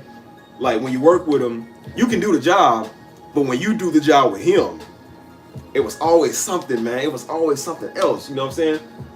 It was the way you did the job with him. And he would just, I feel like you made the job harder sometimes, man. It was just like, you know what I'm saying? Like I said, working with him after Lynn, there was some stuff we did know how to do, stuff we didn't. And so he would get mad at you because you ain't know. And I'm like, I said, Pops, you've been on the job for over 20 years. Like, I don't know this. I don't really know what I'm doing. You got to show me how to do it. I'm like, you can't show me how to do it. I said, Daddy, we men now. You got to show us how to do it. You can't just holler at us like we kids no more. You got to show us how to do it. He's like, well, he said, now you're making me go out here and do it. I said, well, you don't have to go out here and do it. Just show me how to do it so you don't have to. I don't know what I'm doing. And there was a certain way that he wanted it done. That's why I'm like, if he would have showed us the certain way he wanted it done, we could have did it. But he was going off. He was mad. I said, Daddy, you got to show me how to do it so that I know how to do it. Show me the way you want it, and then I can get it from there. And when he did, that's when we got the job done. But he was just getting mad. I said, Dad, you can't get mad if we don't know what we're doing. You want it done this way. Show us how to do it. And so when we did practices, man, we would do a song, and we still got that music binder full of stuff he would print out. Just songs on top of songs, top of songs, top of songs, just constant songs, man. So we was out in the music room in the house, and we go back there doing practice, and he would want to run through a song real quick. And so we would do that, and he was like, nah, man, I don't like that beat, change that beat. And he would tell Joe, no, I don't like it, do this, you know what I'm saying? And sometimes it would be the same beat that I would always do. And one time he got mad, bro. He stopped, he said, that's not the beat. I'm like, yes, I said, that is the beat I've been doing every year we do the song. That's the same beat.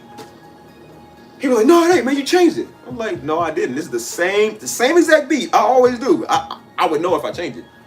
And I was like, this is the same beat. I remember I did that one time, man. He's like, who you get smart with? I'm like, I'm not getting smart. This is literally the beat.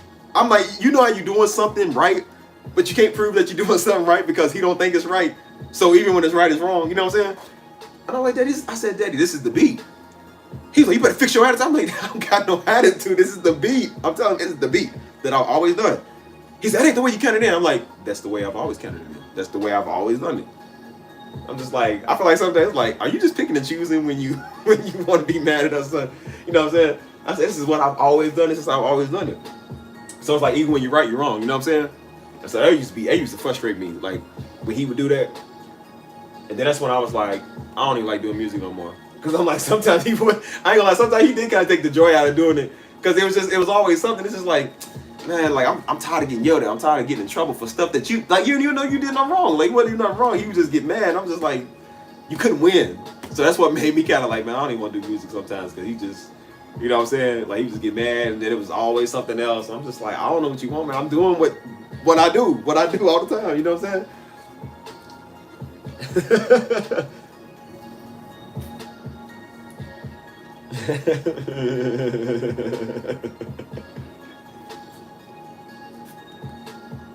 Man, he would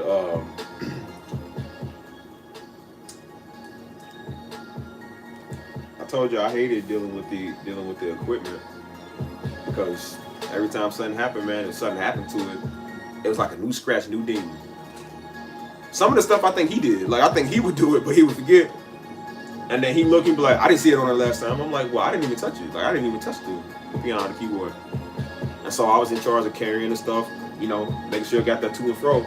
It got so serious to the point where I was wrapping everything in sheets and bubble wrap. Because I'm like, I don't want this to be messed up because if something messes up, you know what I'm saying? Like, I'm going to get in trouble for it. And so one time Joe was carrying the keyboard and just doomsh, dropped it. And I was like, see, that nigga, man, he always got me in trouble. I said, he's trying to get me in trouble. And so I said, dude, what are you doing? He's like, I don't know what you're talking about. Like, he literally dropped it in front of me. He was like, I don't know what you're talking about. I said, you know what you did? You just dropped the keyboard, dude. I said, no, I'm gonna get in trouble for that. And then I opened it, had a little ding on the side. I said, man, Daddy, Daddy's not gonna like that. He's not gonna like that. And I don't think he ever found out. I don't think he ever found out. But he ain't played none of that, man.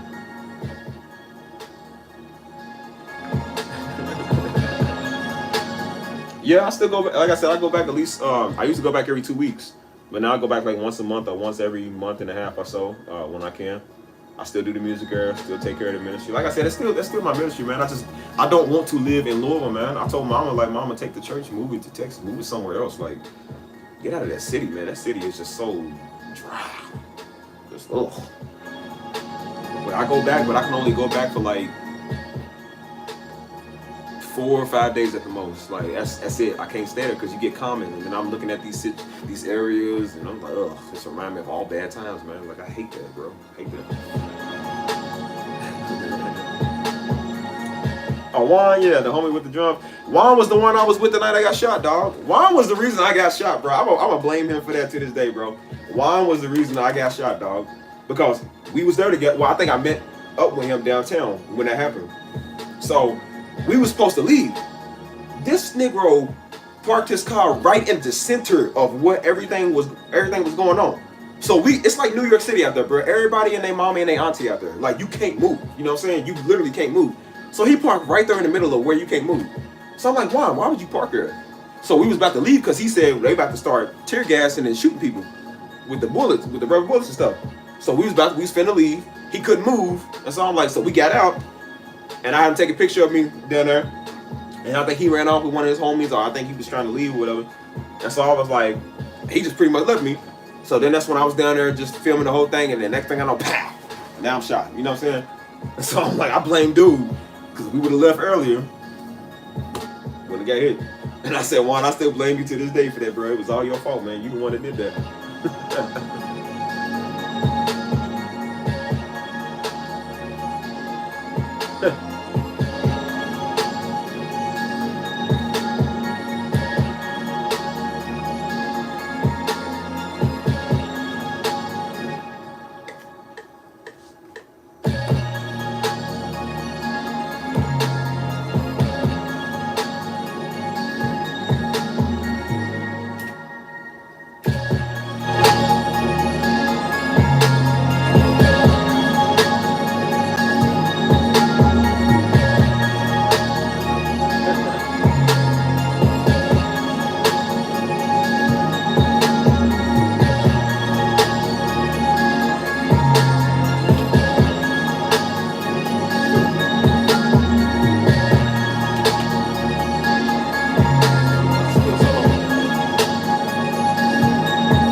At 10K, man.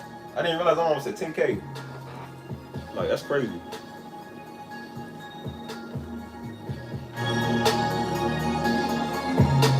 Saving some savings since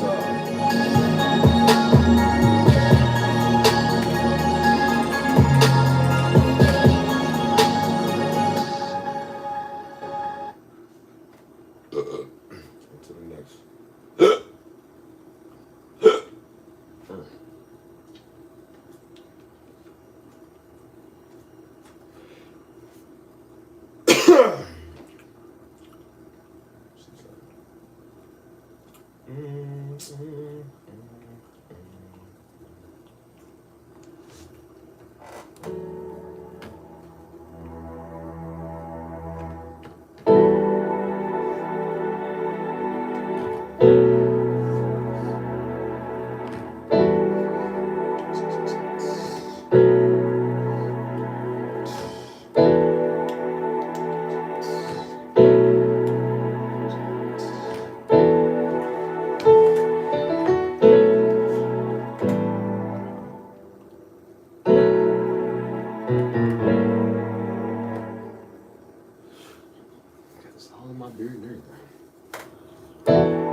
I'm making music my career, yeah.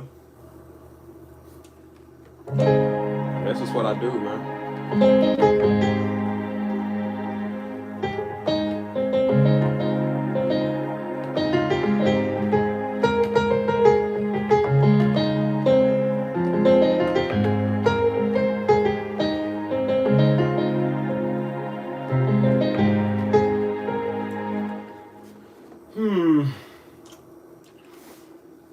What's some good song ideas? Well, sometimes I don't have a lick in the world, man. I don't know what to do.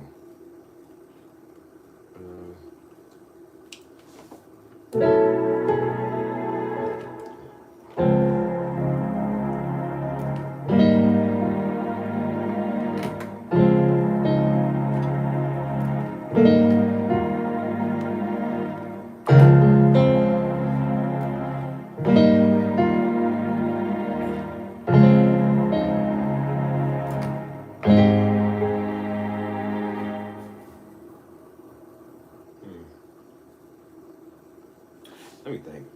I gotta make some more. Really been on my '90s R&B lately.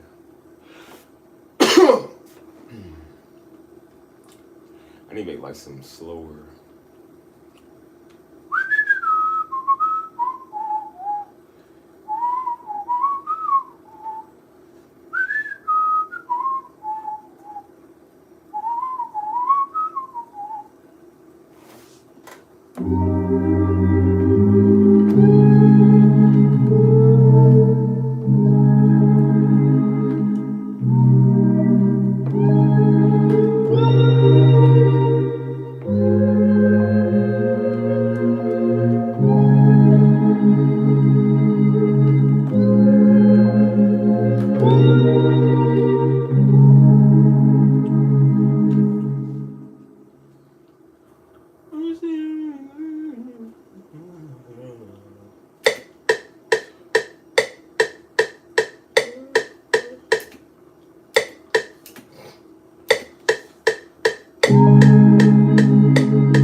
With double or nothing.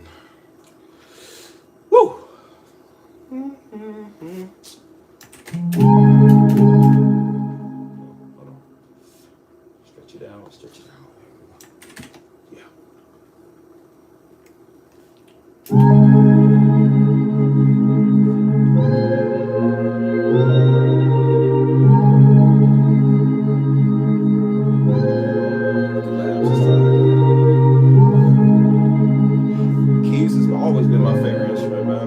Off on the drums. I pretty much came out the womb doing drums, you know what I'm saying?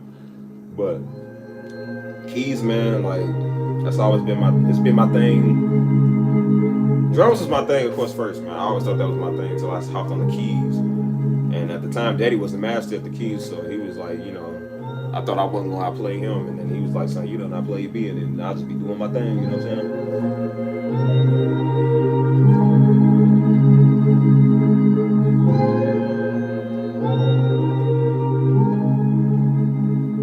Which one was the last stream? What did I do? I don't even remember.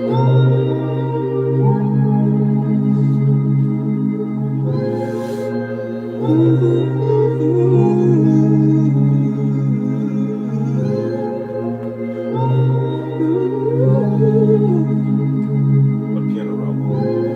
No, give me something old. I need something old.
I don't even think I saved it. I don't know. That's kind of how it be with beats. If I ain't feeling it, I won't even save it. I'll just move on to the next one. I appreciate you, truth telling, but I really don't think so. Sometimes, like my music, man, like sometimes I feel it and sometimes I don't. You know what I'm saying?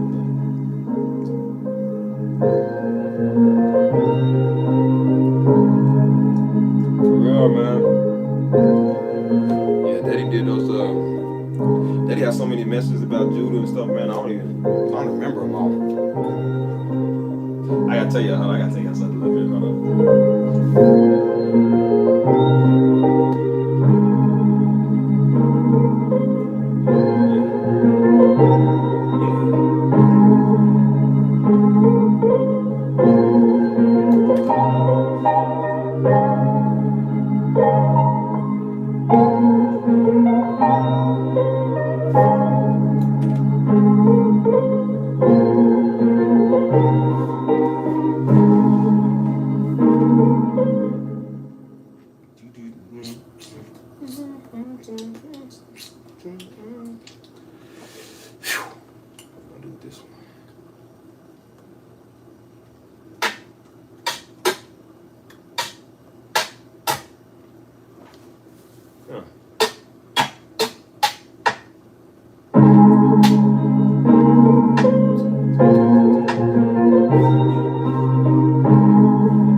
We will put some cheap strings in there somewhere.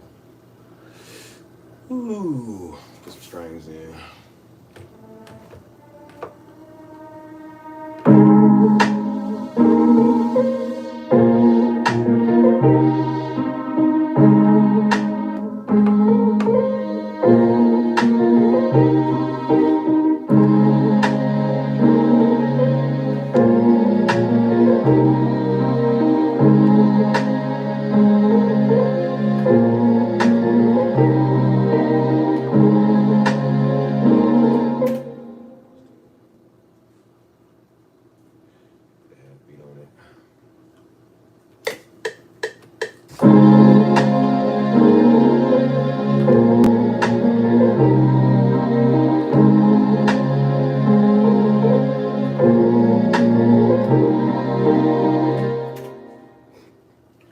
Yeah, Bryson Tiller from Louisville. He from the South end. I'm from the East end, but mainly grew up on the West end.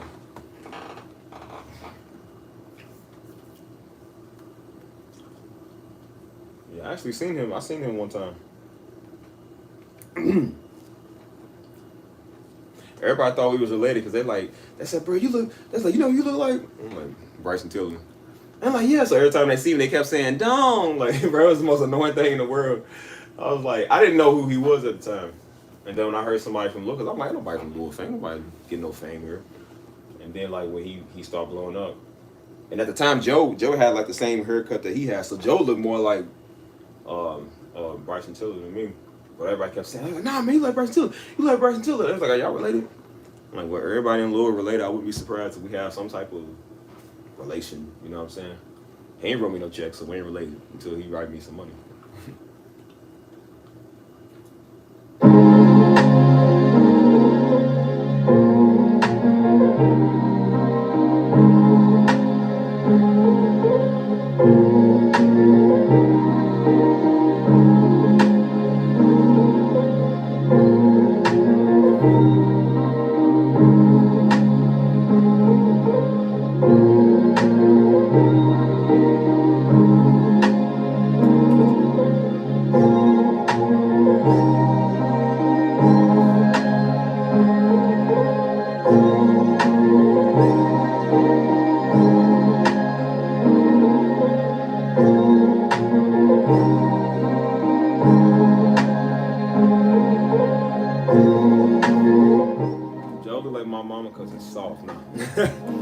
I used to make fun of him because he had the pretty eyes. All the women be like, "Oh, he got the pretty eyes." All the girls. He mainly when he grew up, he mainly started getting like the girls because of his eyes. You know what I'm saying? So they be like, "He got some pretty eyes." And that's why he's soft. Cause he...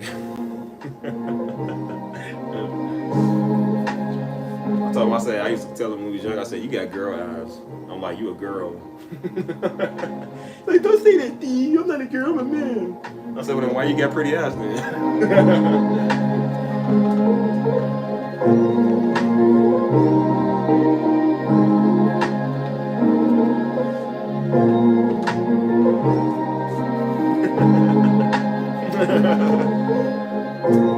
Joe had the eyes, I had the muscle. So I told him, I was like, because people always thought me and him was twins. I'm like, dude, we don't look nothing alike. Like, I don't think we really look alike at all. You know what I'm saying? I'm darker than he is. He has different facial features than mine. Like, we are definitely not twins.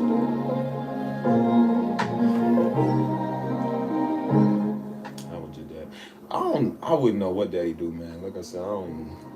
Daddy probably wouldn't even care, man. Most of the stuff y'all understand, man. Daddy didn't care about a lot of stuff, man.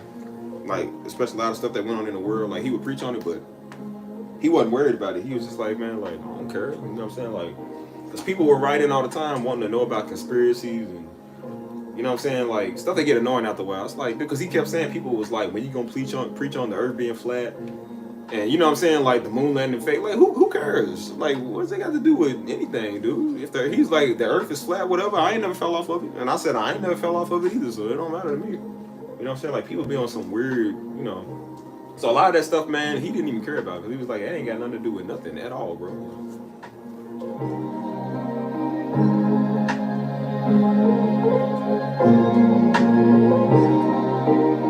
So how he would react to everything going on, he would have just been like, it's a plague or whatever. Like he probably wouldn't get too deep on it. You know, I don't know.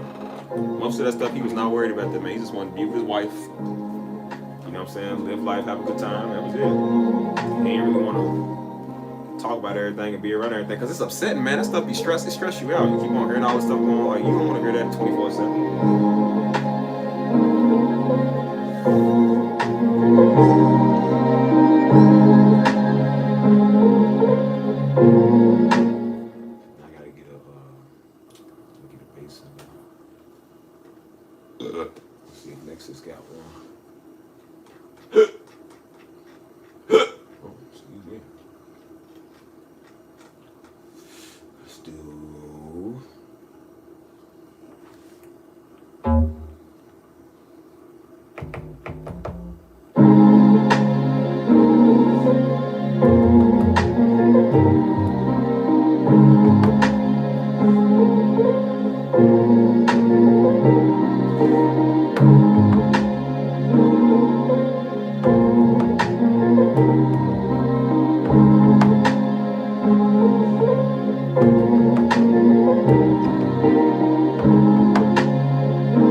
I need something I can sing to. I'm gonna make something I can sing to.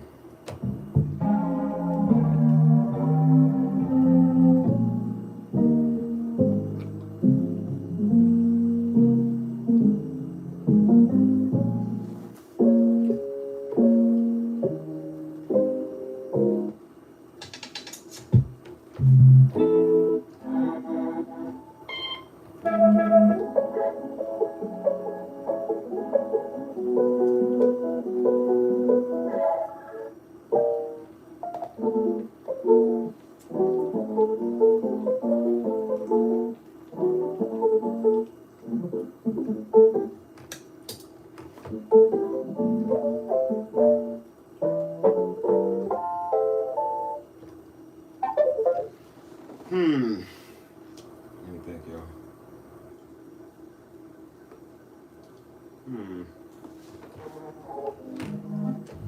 I want something I can really sing to.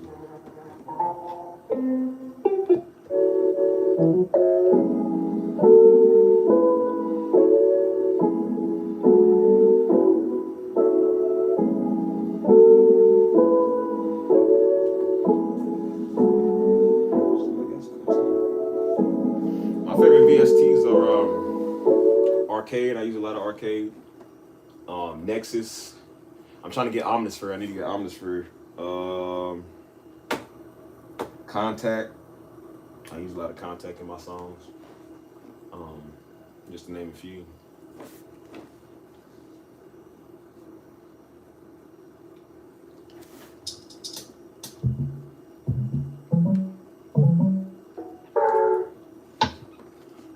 Hey, one thing you gotta understand about Pastor, man, like I said, he was true to himself. That's why he was, he never did it for money. He never did it for fame or recognition. You know what I'm saying? Like, most people be scared to say something because they're gonna mess with their money or they people's feelings and stuff like that. He didn't care. He was like in the street. He didn't care about hurting your feelings. You know what I'm saying? He's gonna tell you how it is, and that's just how it goes.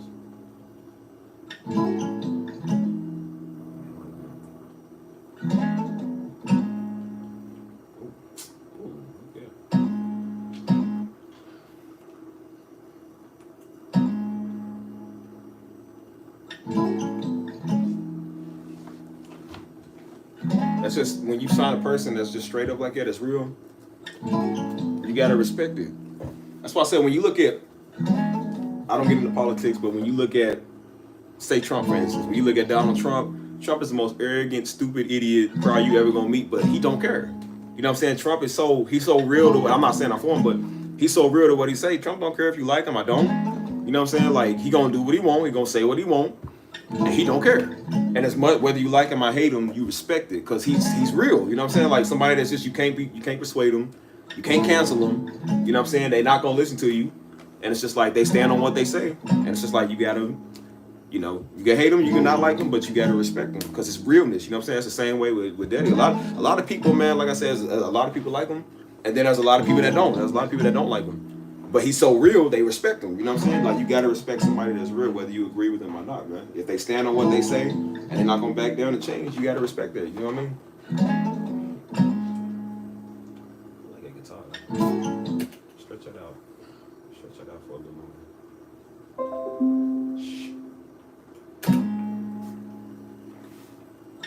So that's kind of how I am now too, man. Like, I respect people on what they say, man. Like, you can't buy him out, you can't persuade him. And I noticed that, especially with, like, when you look at Trump, I'm not saying he's good. I'm not for none of them sides, but you know what I'm saying? He don't care about no sensitivity mob. He don't care about he hurt your feelings. He say stuff that you don't like. He gonna say what he say, stand on what he say, and he gonna double down on it. You know what I'm saying? That's just how he is. And so it's like, you might not like a person like that, but you got to respect it, man. I respect real. And that's why I don't see a lot of them no more, man. A lot of people's not real. You know what I'm saying?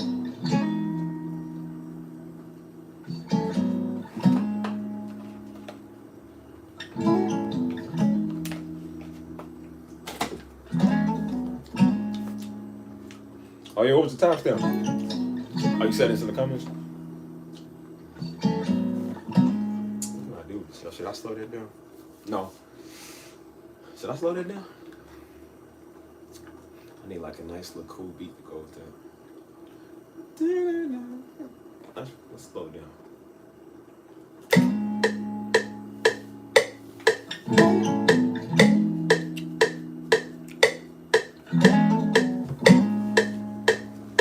What note is it? Play keys to that.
Talk back to me. Like, say amen. Come on now, talk back to me. That's how he was, bro.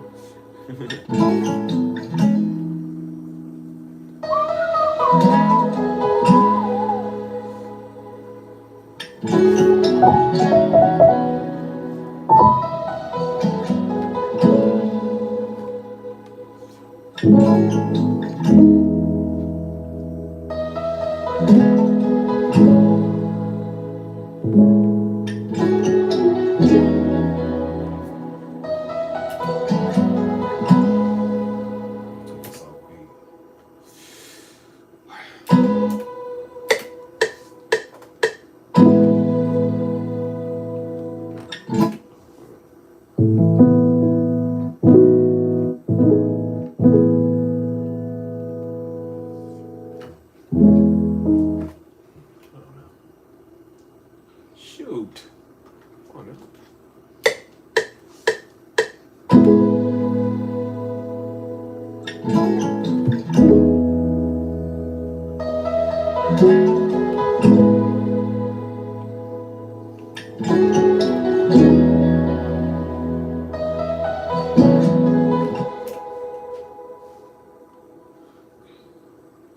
Put some effects on these. Put some reverb on this one.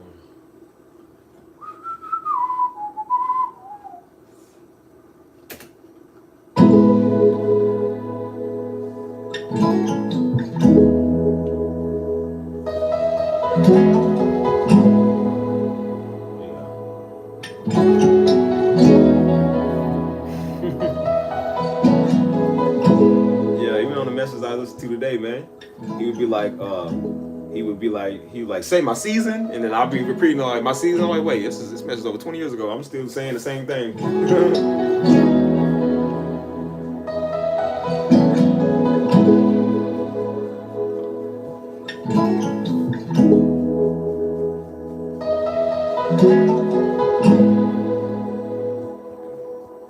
Now we need some smooth strings.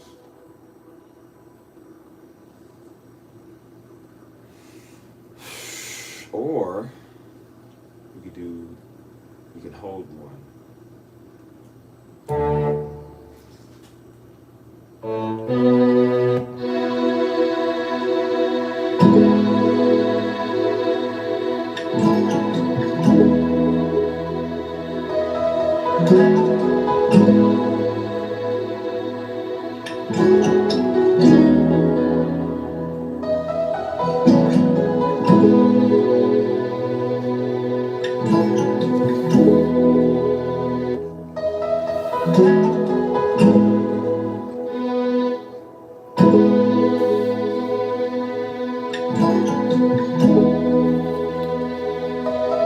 Did my music really be that peaceful?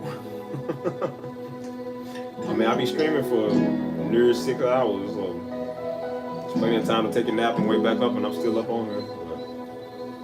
But I do like making more like peaceful, smooth, ambient, you know, something that puts you in your dream mode. You know what I'm saying?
Hold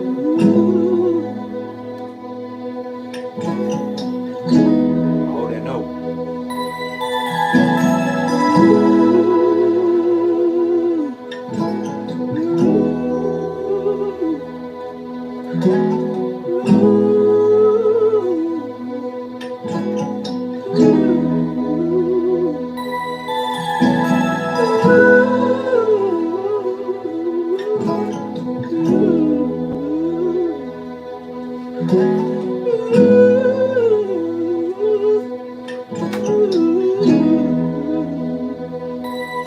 I get that note, man.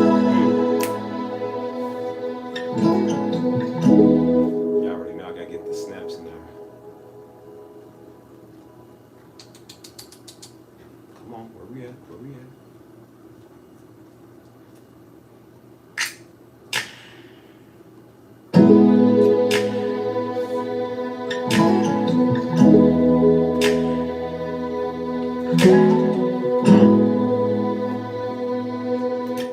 Let's do this.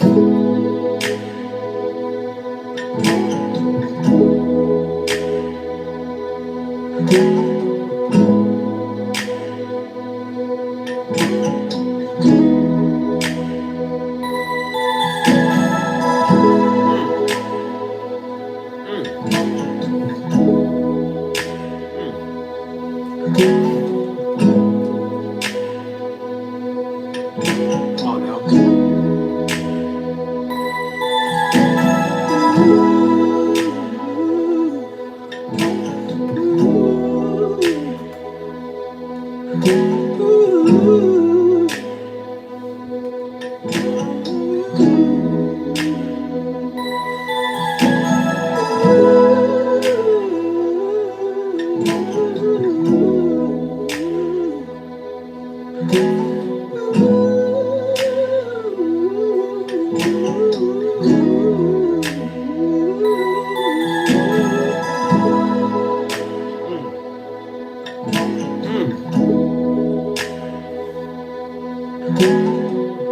So this is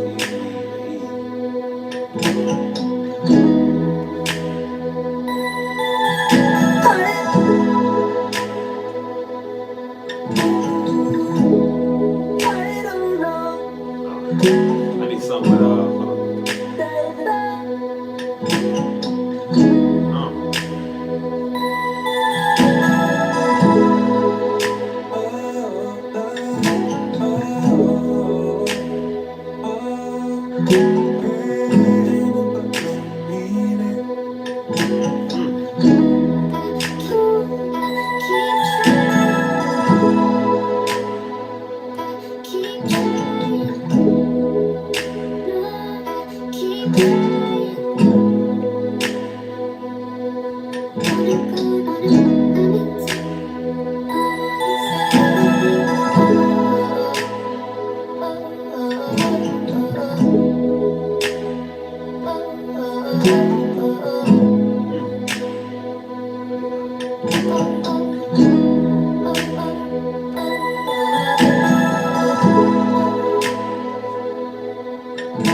What you got, Big Dap?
And then we'll go back and we'll try to find exile. Hold up.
To you. I got to listen to that message too. You are still a human.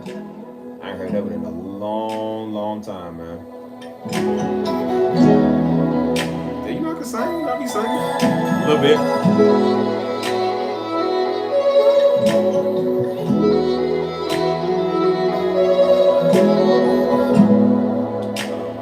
I gotta trim this one.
So, hey, Big Dad, you ain't right, man.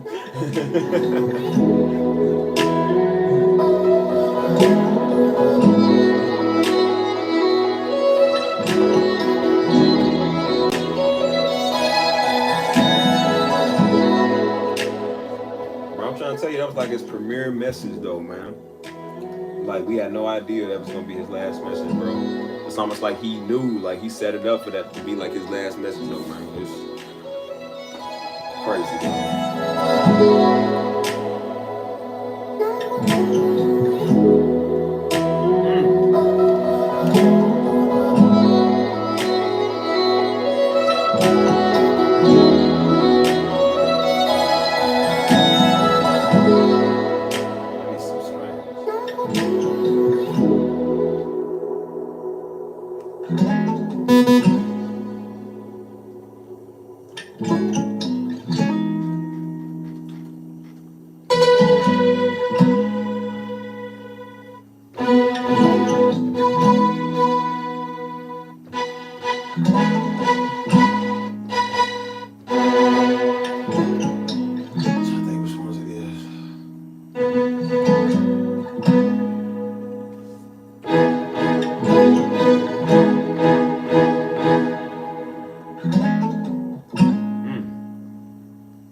some with this track, man. I don't know what it is.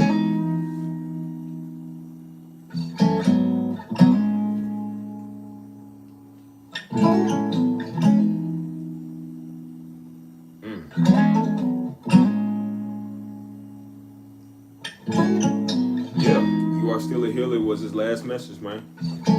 That's why I'm saying, that's why it was so, I don't know the word, man. That was his last message, bro.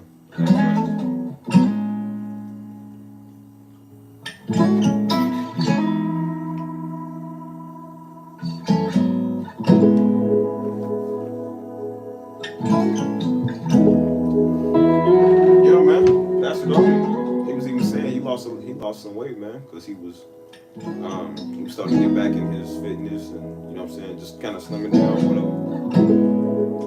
He told us just before, he said, y'all, your mama the reason that I'm, he said, your mama the reason I'm out of shape. He said, once you get married, you start to just kind of, because he was always fit, he was always swole. And mama said it, she said when she met Daddy, like he was big dude.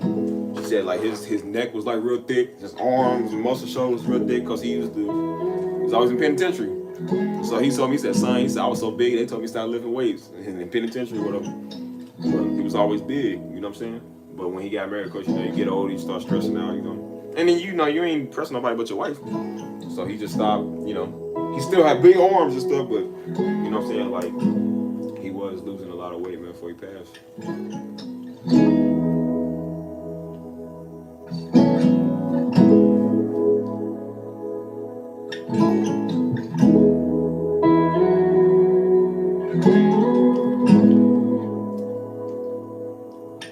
Yeah, man. He was still in here. It was his last message, bro. Very last message. And then that Friday was I don't remember Wednesday. I don't know what we did Wednesday night, but that Friday, that's when he ended up passing.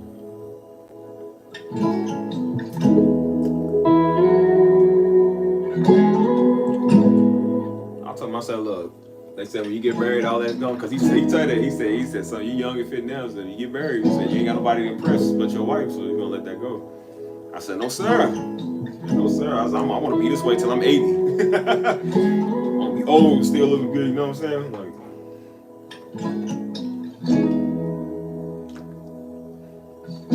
that's why I tried to tell him, man, I was like, Daddy, one thing about Daddy, man, he didn't understand, like, he's not a young man no more, man. We had to tell him all the time, like, quit trying to lift everything, man. Stop trying to do, because he's so used to being busy working, and he forgot that he getting older, man. And it takes a toll on your body, man. Your knees don't work like it used to. You know, you still strong, but you ain't strong like you used to, man. He ain't got that young man strength no more. And so that's why he was relying, especially on me. He was like, son, you kind of stronger than me now. He said, start. You know, he was giving me tasks to do. You know, stuff that needed to be lifted and stuff, he would get me to do it. You know what I'm saying? He said he got that young man strength.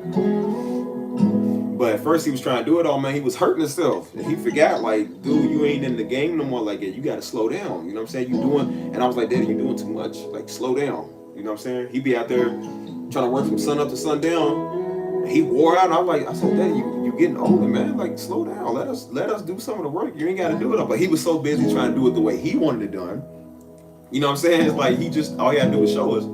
But I understand it, like, when you got a vision, you want to do it the way you see it. You know what I'm saying? Everybody don't see it the way that you do. So he'll be out there just working, like, slaving and stuff. I'm like, Daddy, calm down, slow down, man. Like, take a break. You know what I'm saying? You're doing too much.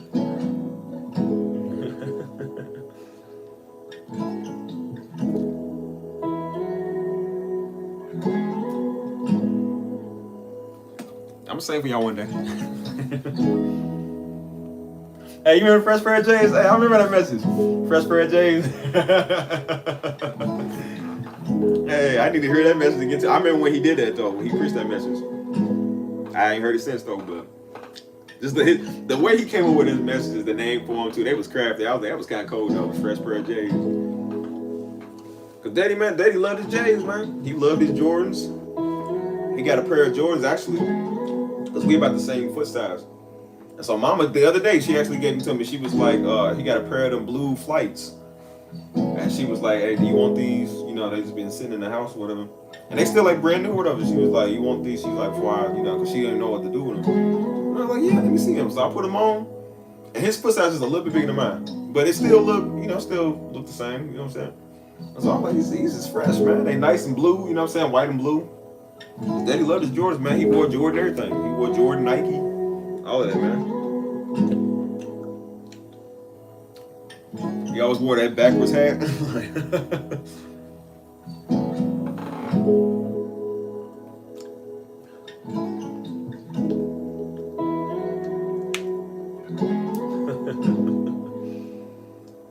Y'all already know I ain't married yet.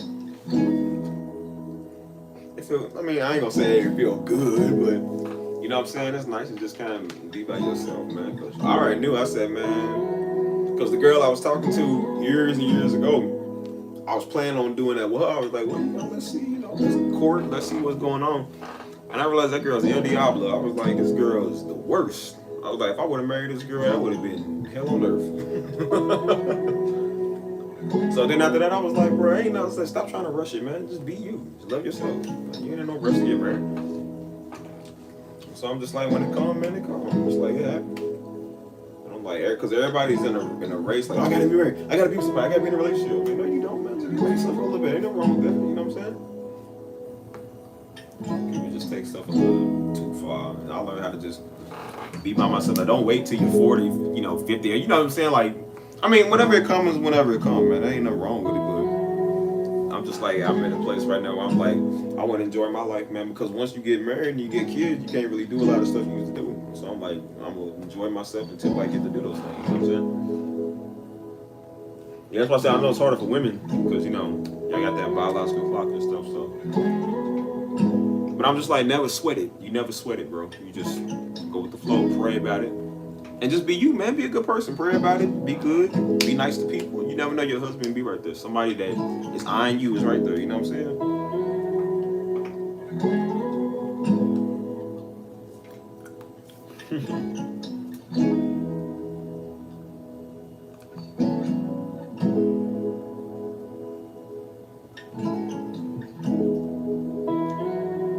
Yeah, I listen to Like I said, I listened to that message before work. I listened to that when I woke up. Listened to it when I woke up. And on my way to work, on my way after work, I listened to it. The message was fire, bro. I ain't gonna lie to you, man. The message was fire, though.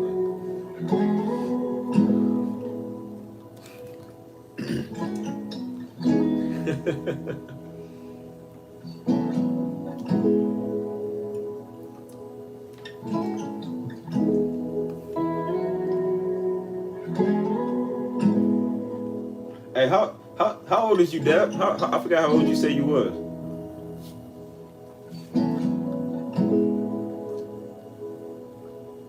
That's true. I hate the fact that people feel like they have to settle, man, because they need, they'll, not saying they'll settle with anybody, but it's just kind of like, I don't know, man. If you find that right one, man, like I said, you won't really have to worry about it. But that's what I always wanted to do. I'm just like, how you know the right one, you know what I'm saying? And people are going to be people, man. You're going to have your arguments, you're going to have your disagreements. But it's just like, I don't know, man. I don't really know what to expect, you know what I'm saying? Because everybody cute and sweet when you first meet them, and then, like, man, this is the devil, man. People just be the worst. You 47? That's what's up.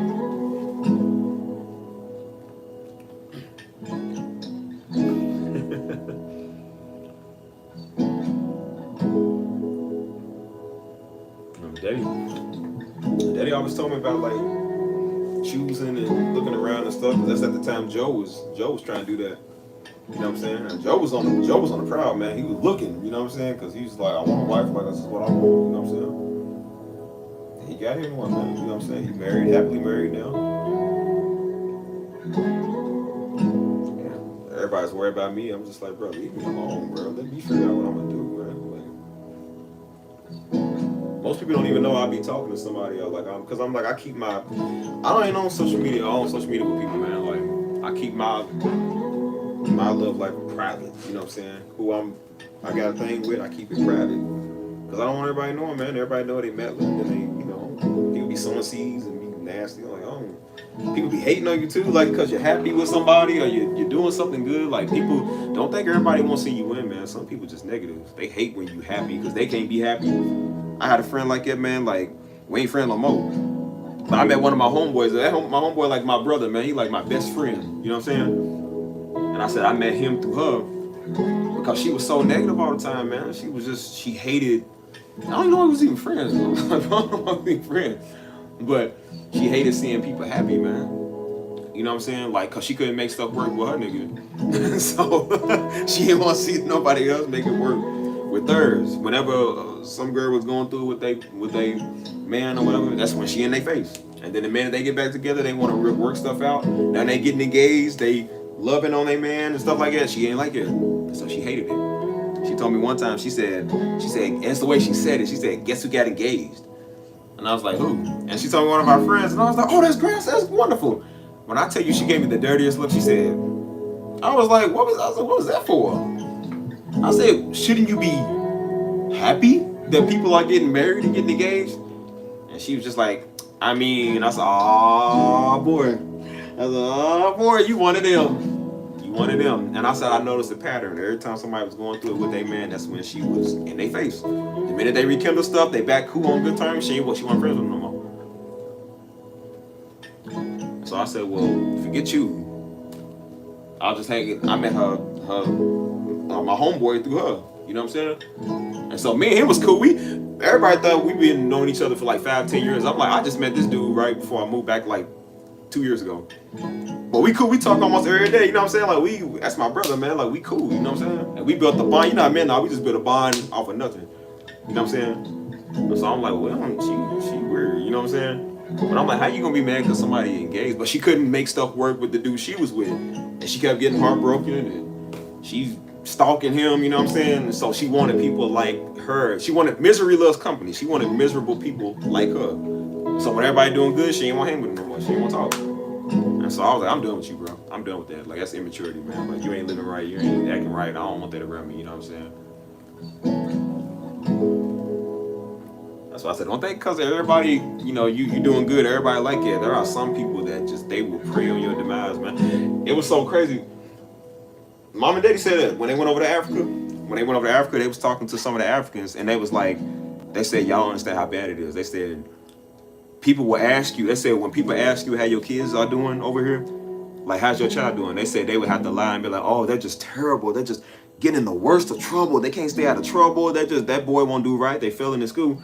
Because they said if they found out that your child is doing good or better than theirs, they'll go to the witch doctor and put a hex on you. Put a hex on your child. You know what I'm saying? Pretty much put a spell on you because they can't stand the fact that you doing better than them. And I said, boy, if it ain't some, that's niggas. That's some nigga stuff right there, man. I said, we can't let nobody get ahead of us, man. You know what I'm saying? And it's like that in every city. It's not just Africans, African Americans. Like, bro, it's in every city. Louisville known for that. Louisville and Memphis especially, they known for that. If you outshine somebody, you got more money than them, they'll kill you. Just because they can't stand the fact that you got something that they don't get. That's why everybody that get famous got to get out their city. All these rappers that get famous, they got to get out their city because people will kill them just because they don't want to see you make it because they could make it. So now I'm going to kill you. You got a name, they make a name off of killing you. You know what I'm saying? It's stupid. You know what I'm saying? Instead of us, I ain't saying we should live for the rappers, but I'm like, instead of us being encouraging and saying, hey, you know, well, if that brother can make it, I can make it. You know what I'm saying? Like, nah, I'm gonna eliminate the competition. You know what I'm saying? And I said, that's a crab in a bucket mentality, bro. Like, that's so sad too, bro. And I said, they would literally put a spell on you because they don't want you to do better than them. Like, what kind of life is that, bro?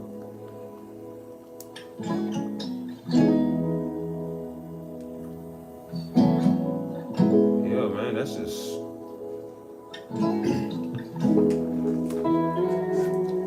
People really do. That's why I said, like, that's why I don't get around everybody. Everybody, man, everybody ain't cool. People be negative all the time, dude. I've seen it. I knew this one girl years ago, bro. She was always negative, but she was always sick. And she didn't know why she was sick. And she was always sick. And I said, bro, your negativity is what's keeping you sick, man. Like, her immune system, because you know when you're mad, your immune system shut down. She was always mad, negative, and she was always sick, bro. She couldn't figure out why she wasn't feeling good all the time. Why she got the cold, but she ain't sick, but she felt sick. Like, I said, bro, you doing it to yourself, man. Like, so that's why I said, even if I don't like you, I pray for your upbringing, bro. Because I'm like, I don't ever want to see somebody down, man. You know what I'm saying? Like, that ain't funny. Seeing somebody struggle through it financially, putting hexes and curses on people. Like, what is that, man? I hope you make it. You know what I'm saying? I hope you do everything you can, bro. And some people that need to get beat up, I'm like, well, if you get beat up, then you get beat up. But I'm like, I never pray on your downfall. Like, I pray you, because I'm like, that ain't funny, man. I don't care if you're my enemy or not. I never want somebody to go through financial trouble. You know what I'm saying? I don't want nobody to go through that. That's not cool. Like, you know what I'm saying? You get tired of dealing with people like that, man. Just negativity. That's why I got out of Louisville, man. I just seen on yesterday actually, they said 10 of the rudest, worst cities to really be in. Louisville was number 4. I keep telling people, bro, Louisville is not a place you want to be at, bro. Louisville sucks. You got the worst drivers, the worst people, worst police departments. Like, we got the worst everything, man. You know what I'm saying? I ain't saying I ain't Louisville no more. You know what I'm saying? And I'm like, bro, it's just not a place you want to be at, man, because people do be rude there. People just, you know what I'm saying? And they so negative. That's why when you talk dreams, like if you talk dreams in LA or Miami or something, that's a city where people, like even San Antonio, Texas, like these are cities that's proper. People, you know, people make it out of there. You know what I'm saying? Because people see there's more to life than just where they from. Louisville, people don't see nothing but college sports. They don't see nothing but the hood, nothing but Kentucky. That's the best place on earth to them. They comfortable. They don't go nowhere. You know what I'm saying? I said it for years. I said it for over a decade. I said I'm gonna get out of Louisville. I kept telling people I'm gonna get out of Louisville. No, you ain't. Nah, man. See, why would you do? See, man, Louisville got the KFC Yum Center, and Louisville got the Kentucky Cardinals, and we got a downtown. And so I'm like, that's all people thought about. And I kept saying, I was like, no, man, I'm getting out of Louisville. Like, I'm getting out of Louisville, and I meant that, and that's exactly what I did. And I said, if I would have listened to everybody, that's why when I moved, I didn't tell everybody I was gonna move, because I knew when you tell everybody you're gonna move, Negroes coming. Why would you move? Your family's here. No, see, people love you here. And see, no, man, you gotta stay here. See, your destiny's here. See, no, you gotta, like, people keep you in that mindset as them, because most people can't get out of there. They don't want to get out of there. They can't get out of there, so they don't want you to get out of there. You know what I'm saying? I'm like, why can't we want the best for people, man? Why can't we want people to have the best, bro?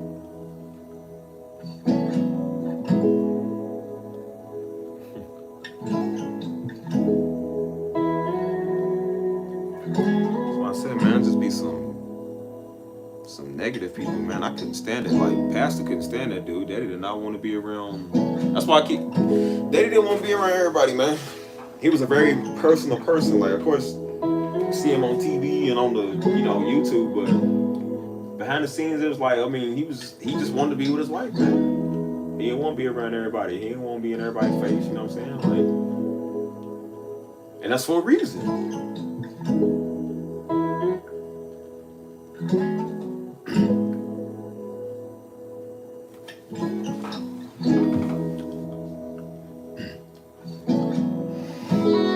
And that's just kind of how my family's been, bro. Just, we've always been kind of quiet to ourselves. You know what I'm saying? Even at this passing, we didn't just put ourselves out there, because I'm like, we didn't really want people messing with us, man. Like, we was dealing with some personal family issues. We don't want to address everything. We don't want to talk to everybody, you know what I'm saying? Like, some people, like I said, some people don't know how to shut up. Some people don't know how to stay on social media. You know, they post their breakup, they post everything that they go through. Like, I can't, that's why I got off social media. I got tired of seeing that, man. It's the same idiot on there just posting the same stupid stuff. They get their heart broken, they get on there posting love songs and loyalty and stuff. Like, loyal people, as I said, loyal people don't have to post about being loyal. Spiritual people don't gotta post about being spiritual, because that's just what you are. You gotta keep posting this because you're not that. You know what I'm saying? Like, and then they do the stupid stuff like no, they would say stuff like what they say is like, nobody hit me up today, and everybody's like, okay, we wasn't gonna, but okay, because they want people, oh, why, what's wrong, what's going on, you know, they want people, oh, we won't do that. Just immaturity, man. Just immaturity all around.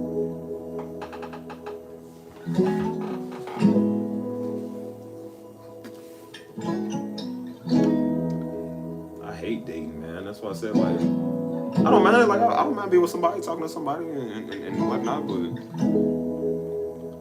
I don't know, man. I feel like stuff is overrated. Everybody is just in a competition with each other, and that's really what it is. You know what I'm saying? People don't know how to just be alone. They sisters in a relationship, they brother in a relationship, they friends in relationships. They don't want to feel lonely.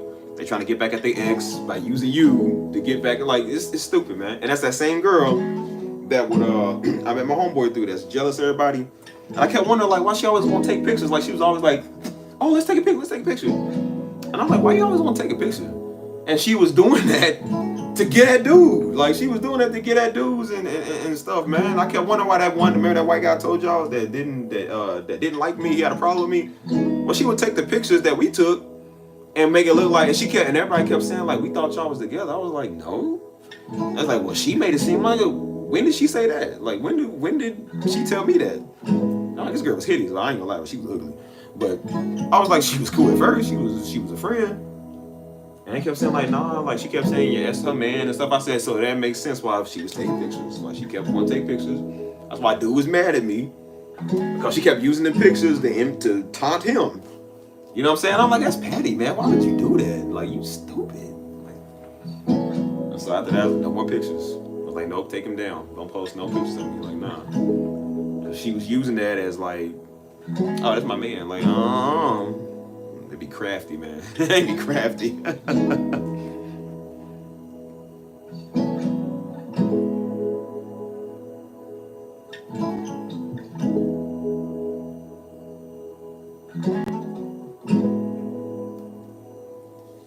what I said, man. Learn to just learn to be a human being, man. We all spiritual, man. We gotta love each other and pray. Like, we have to do those things, but you gotta understand you also a human too, man. I keep telling people, like, bro, at the end of the day, you still a human. The IRS don't care nothing about your deepness or spirituality. That is the one people who don't care nothing about that. They will still lock you up and throw you away. You know what I'm saying? Like, if you do a crime, that's not gonna save you. Like, bro, you still live a human life. You know what I'm saying? Like I said, Jesus was deep and spiritual, but he was a carpenter. Like, you still have to do natural things. You know what I'm saying? He was deep and spiritual, but he still had people around him that had their weapons, because he knew people are people. You know what I'm saying? Like, you can't get too deep to where you don't live a real life, man. Like, Jesus still live a real life, man. You know what I'm saying? And they didn't understand, like, even with my daddy, like, people think because he's so deep and spiritual, you ain't gonna go through nothing. Like, when he died, they was like, no, that don't make sense. No, see, he was a deep spirit. Like, what? Deep spiritual people can die too? Like, I had to tell my own boy that, because he was just like, he was trying to basically say, like, if people die, like, they probably wasn't Christian. I said, dude, Christians are getting slaughtered all over the world. Are you telling me that they not in love with God because they got slaughtered? Like, that makes no sense. I said, bro, don't say that. It don't make no sense. People die for the name of God all the time. You know what I'm saying? So, like, just because somebody dies doesn't mean they wasn't right with God. Because if that was true, then people dying for God. You telling me God was supposed to make them immortal? Like, come on, man. That's why I say you gotta watch what you say and how you discern stuff. You know what I'm saying? I had to tell him, like, bro, don't say that, because, you know what I'm saying? Just because you Christian doesn't make you immortal. You know what I'm saying? Like, what you think was gonna be happening in the last days, man? When people getting their head cut off for the name of God? Like, bro, that are you telling me we gonna be immortal? Like, no, man. Like, you can't say stuff like that. I said, just because somebody naturally dies doesn't mean they wasn't right with God, man. Like, you have no idea. I said, and I told him, I said, bro, what do you think what happened with Pastor? Like, Pastor died, he was right with God.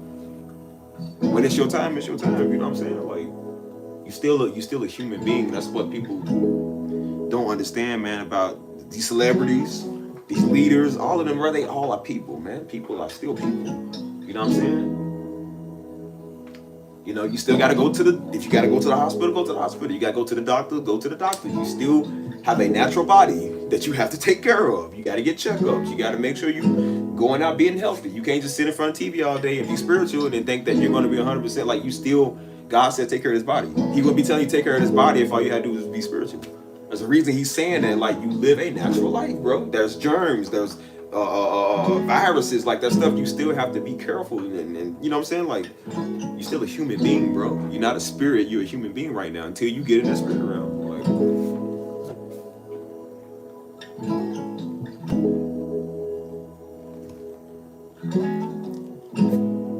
yeah, man, it's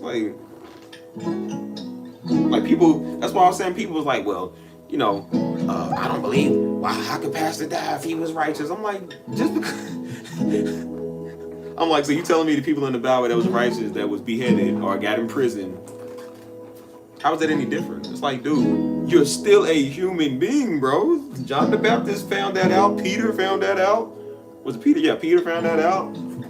I think the prophet Isaiah found that out. They saw that man in two. Like, are you telling me that because you deep, you're immortal? Like, no, man, it don't work like that, dude. It don't work like that. So when Daddy did die, people was like, oh, I can't believe it. That's probably a reason. Like, no, it's just maybe that was his time. Maybe God was like, I'm going to remove my remnant. Take him home. You know what I'm saying?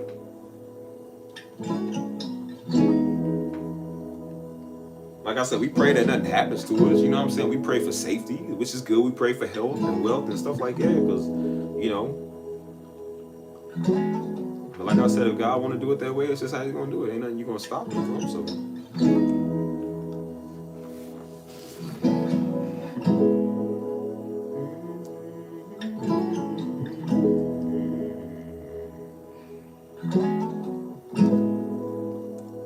That's what I'm saying. Revelation is literally talking about, that's what I was telling dude. I said, bro, the whole book of Revelation is basically talking about people that's suffering for Christ, bro. Like,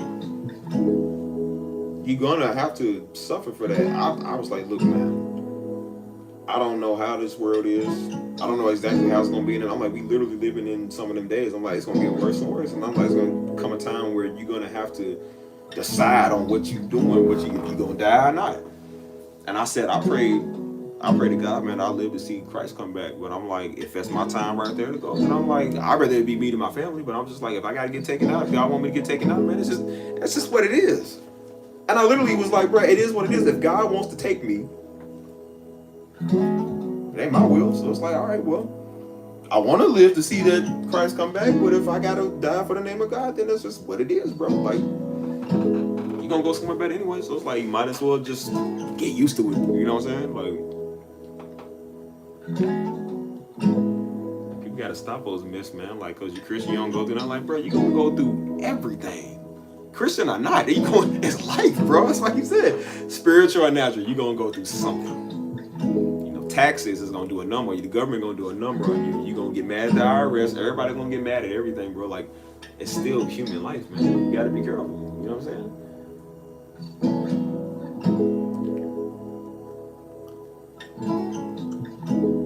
Man, Apostle Paul, man, one of the greatest apostles ever, one of the greatest in the Bible ever, man. He got his life took, bro. Like, I'm telling you, man, just because you deep don't make you immortal, man. And that's one thing I was talking to my homeboy about. I was like, because I always thought Daddy would always be here. You know what I'm saying? You always thought Pastor would be here. And that shows you, like, and I told him, I said, bro, that shows you that you're not immortal, bro. Like, you could go. And that's what I learned, bro, when I was in them situations. I even said it on my video where I saw somebody getting shot. I was like, bro, I said that could have went a different way. And I said that showed me right there like how easy life could have been gone like that. You know what I'm saying? And that showed me like, bro, I said in the video, you're not immortal, you're not made out of metal, you are not God. Everybody don't think it can happen to them until it happens. You know what I'm saying? And then it happens.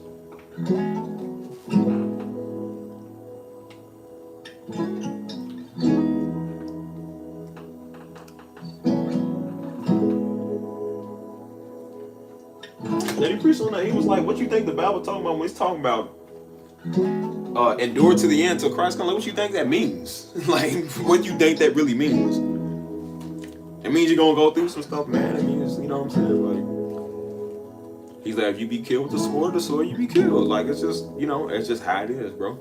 And I don't even see it as like, I don't really see it as really bad. It's just kind of like, look, I mean, I'm sure it'd be an honor, man, and honor to die for Christ. You know what I'm saying? Like, I don't know what that'd be like, staring down the barrel and they'd be like, denounce Christ, or we gonna shoot you. Like, I don't know how to do it, but you ain't got no choice. Like, all right, well, look, honestly, I told you, a bullet is the most peaceful, easiest way to go, bro. I ain't gonna lie to you, man.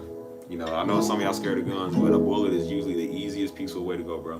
Because it's like that, it's so quick. You don't even feel it. You really don't even feel it for real. Because I'm like, we could be back in the biblical days where they was using swords. Like, bro, do you know how much that would hurt? You going into war in the battlefield and they swinging axes and swords. Like, that ain't quick like a bullet take you out like that. But a sword? Like, bro, you got to feel somebody slicing you. You know what I'm saying? And that's not a quick death either. Somebody either poking you or slicing you. It's like, bro, that is terrible. And if you don't die, you get infection. It's like, that's a terrible way to go, bro. Like, you better be glad they got ways quicker now. Like, I know it's not bad, but it's like, if we get into the end times and they got this alien technology where they're using these laser guns, like, maybe that's relatively painless. Like, we don't know. You know what I'm saying? Versus them using like, could you imagine from a blow dart or something? They got a bow and arrow. That would hurt. Like, bro, that would really hurt. Like, they using torture devices in the medieval times. Like, bro, could you imagine? Like, man, that's way worse than now. It's like, shoot. A quick, easy route? Shoot. That's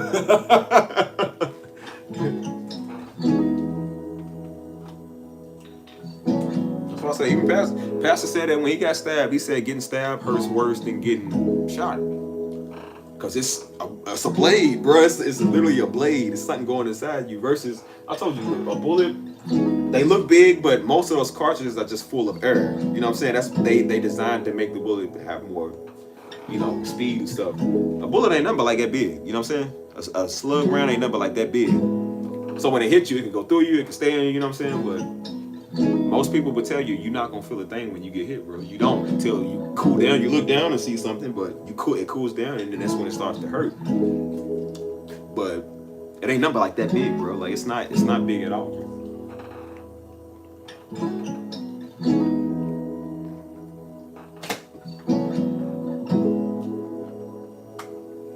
Even like an atomic bomb, man. Like, I hate to say it, which that's one thing I don't believe. I don't believe something is that strong. I refuse to believe something is that strong, bro, where it could wipe out an entire city. I'm like, that's got to be a myth. Like, there's no way something like it for real. I follow these. One thing about me, I'm a nerd when it comes to information. I love info, and especially when it's like AI generated or 3D.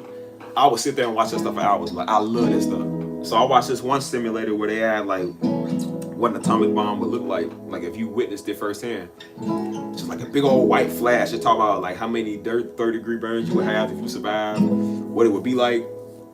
And that was like relatively, it's so quick, you probably wouldn't even know what happened because it's so hot you're gonna disintegrate. So in a way, it's kind of peaceful. Like, you know what I'm saying? Because it could be just where you boiling for 3 hours, you know what I'm saying? Like, but when it's quick, it's just like, all right, well, you might be cooking dinner and then wake up in heaven. You like, what? You know what I'm saying? Like, what just happened? You know what I'm saying? You don't even know you see a bright white light and then you in somewhere where it's bright. You know, like I didn't even see it coming. You know what I'm saying? Like, God forbid that ever happens, but it's just like, you know, versus the Vikings come in your town and slaughter everybody. Like, do you know how that would hurt, bro? They take these axes and just chop people. That hurts, bro. Like.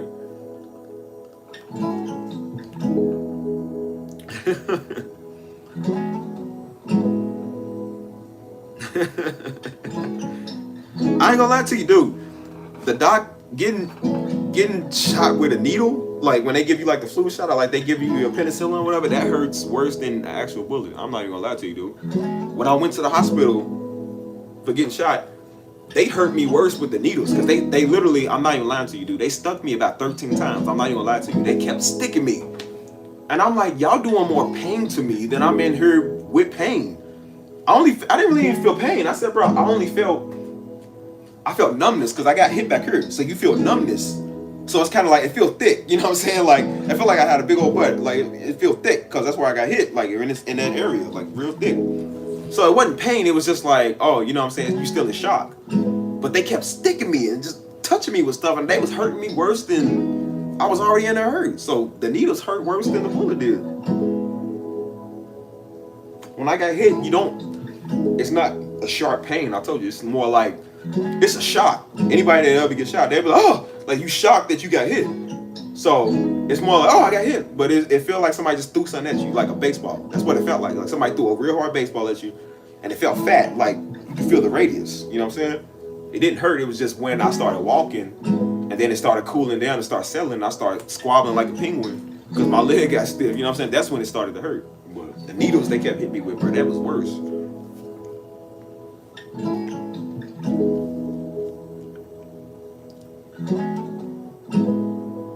I don't know what they gave me, man. They hit me 13 times, man. They could have gave me they could have hit me with measles. I wouldn't even know it, bro. They just kept touching me.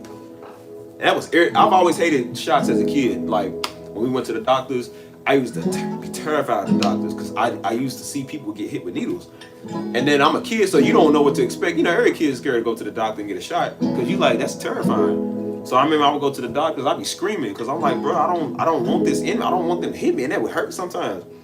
I hated the finger prick more, like when they prick your finger and then they, you know what I'm saying? Those hurt worse. I'd rather get a shot because I just hate that rubbing alcohol feeling, bro. I hate that. And they just kept taking blood, and somebody was calling me. I was like, yo, can I answer the phone? They're like, nope.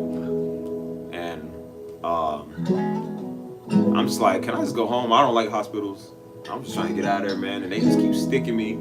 The detectives coming up asking me questions like I ain't had no peace. Then dude come talking about, oh, well, we might have to do a prostate and check. I'm like, man, you are not doing no prostate on me. I mean, it was really zesty the way he said it too. I was like, why you say it like it? He was like, well, you know, we gotta do it. I'm like, why you take joy out of doing a prostate? What's wrong with you? Like, that was zesty. I mean, it was just not a good night, bro. It was not a good night at all, man. Like, they caused me more harm than I was in there for. He talking about we gotta do a prostate. I mean, I looked at this dude with that look. I was like, Negro, you are not about to do no prostate. I was for real. I said, you are not about to do no prostate on me. He's like, well, fortunately we got to. I said, no, I just think you want to. I just think Yola's just like, man, I mean, it was zesty. Just the way he said it. I was like, what man is excited to do a prostate on somebody? That was weird. And then they was like, turn him over, guys, hold him down. I said, oh, nah. That's all, nah.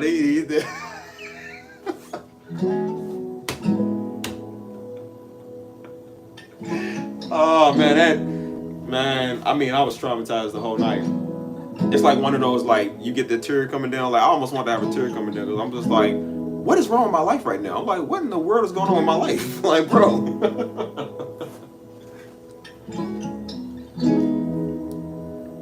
I was like, I'm not even playing. I tell people that story. And it's so funny. We be laughing, but I said, yo, I was seriously thinking about, like, suing the hospital. Because I was like, that's sexual assault. Like, bro, you violated me. Like, you was trying to violate my, like, my booty is mine.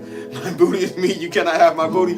Like, bro, you violated me, bro. Like, you was trying to violate me, man. That's not even funny. Like, and he was happy to do it. I was like, oh, this dude's zesty. I said, we got a fanny bandit, man. This dude was happy to do that. I said, like, y'all should have seen it, man. I'm not even playing, bro. He was a fanny bandit or something. Like, he was happy to do it. And I said, you are not. I said, no, man. No. He's like, well, we got to. You know, it's a protocol. I'm like, no, I just think you want to do something because it's your protocol. I mean, it's like, bro. I was traumatized. I'm over here still curled up in the ball, just shivering. That's when the detectives came over and asked me questions. I'm just like, no, I didn't see anything. Got me traumatized. They hit me with that morphine and put me in the CAT scan so they can x-ray everything. And they was like, it's gonna feel like you done peed on yourself because it's like a warmness that you feel your body. So they got me pretty much pissing on myself. They stuck me with these needles. They didn't want to do a prostate. Then they got to take me to surgery. I mean, they hit me with all type of stuff. I'm just like, man, I don't know how to feel, bro. Like, I was like, man, you took trying to take my innocence. And he was like, oh, there's no internal bleeding, because they wanted to check for internal bleeding. And I said, I'm sure if there was internal bleeding, it would be leaking out, right? Obviously, it'd be leaking out. He was like, oh, no, there's no internal bleeding. No, it's just a, you know. I looked at this nigga, I was like, boy, if I was not held down by 6 people, I would have stole him. I would have literally stole him too. That's how mad I was. I said, I'm gonna get up and steal you. Like, for real, dude. I was so mad. I was more mad at that than anything. I was more mad at him than the dude that shot me. I was more mad at that, bro, because I was like, you a zesty doctor, man. Like, I wish I would have got his name too. I would have filed the biggest HR complaint. I was for real, dude. I was like, I'm gonna really file a complaint. And people be laughing when I say that. I said, no, for real. I said, dude, I was literally about to file a complaint against him. Because I said, he just wanted to stick something somewhere. Like, I don't know what he get off on. I said, you better be lucky these police and these 6 people was holding me down, because I said, I would have stole him good for that too, man. Like, that was just wrong, man.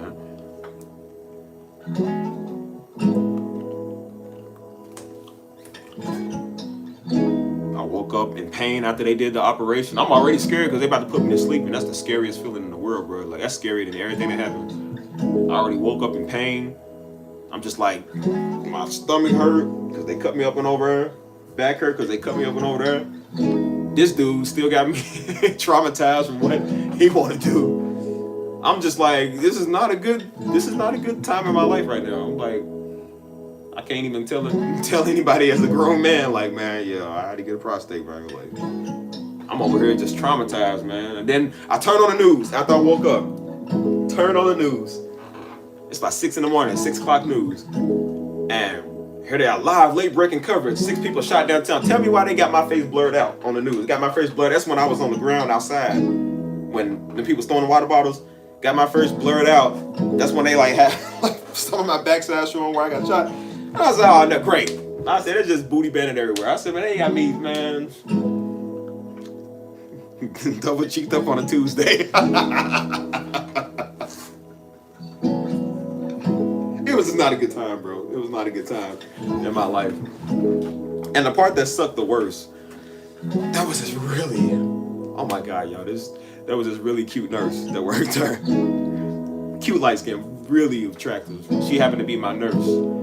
And I'm still in the hospital trying to be all manly. You know what I'm saying? I rolled up my sleeves, got my muscles. Because, you know, I'm like, I ain't looking like one of these little victims. I'm like, nah, man. Like, got my sleeves rolled up, looking good, walking around, trying to get my my strength back and whatever. And so they had my bandage up here and my bandage back here. And so she was like, I said, I see what's matter. I know you, whatever. So she's like, no, I don't think you do. And we was just kind of like, I won't say like shooting game, but we was just kind of just like talking or whatever. Because she was very attractive. She was cool talking or whatever. And so I'm always, you know, I'm still trying to look manly, you know what I'm saying? And so she's like, well, you know, I do have to change your bandage. I'm telling you, bro, she had to change my bandage like I was wearing a diaper. That was the most embarrassing thing. I hated that. And I was like, you know, it's cool. She's like, well, I have to. They want me to change the bandage.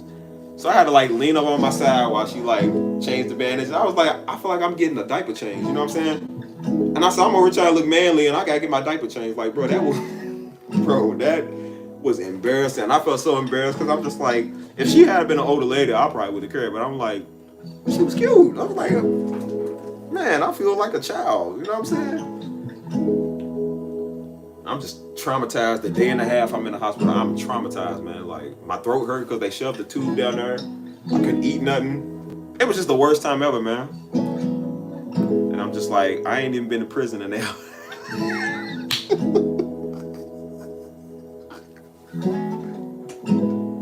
I was like, bro, what if something like that happened? They give you a prostate? Like, what if? I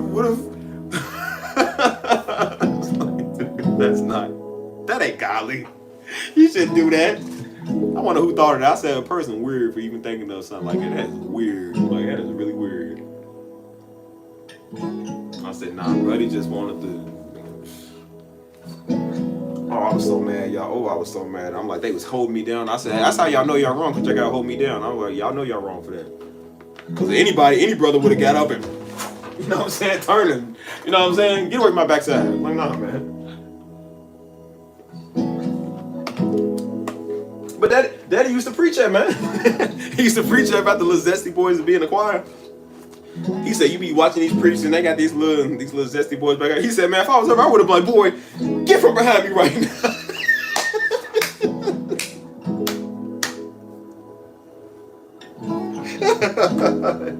He preached that one time. He said, boy, if I've been up there with them, he said, Negro, get from behind me. Go sit over. No man wants to be violated, bro. I mean, that was the most uncomfortable night I've ever had in my life, man. I literally was just like, what?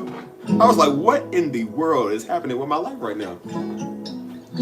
I was like, man, I came down here for a simple protest. I done got violated. I done got shot. I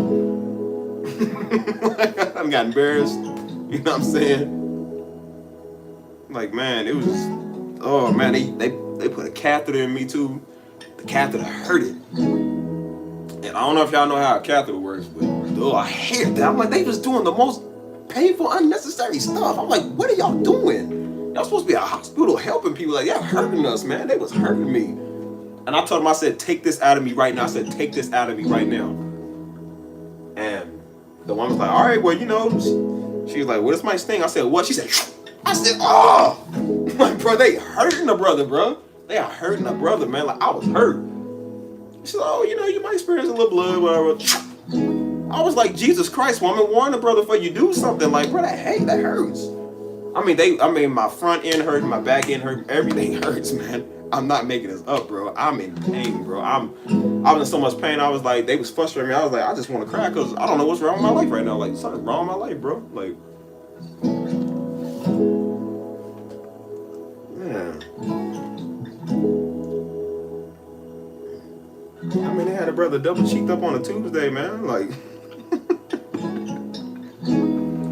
I was like, bro, something is wrong, bro. Something is really wrong. I'm for real. I was really about to sue the hospital, man. I'm gonna sue y'all for that because that's wrong, man. That was unnecessary contact. You didn't even have to do that, bro. Like, you didn't have to do that. Out of all the X-rays they took, they could have seen if I had internal bleeding. They literally could have seen if something was wrong on the inside. That's why they was determining if I needed surgery.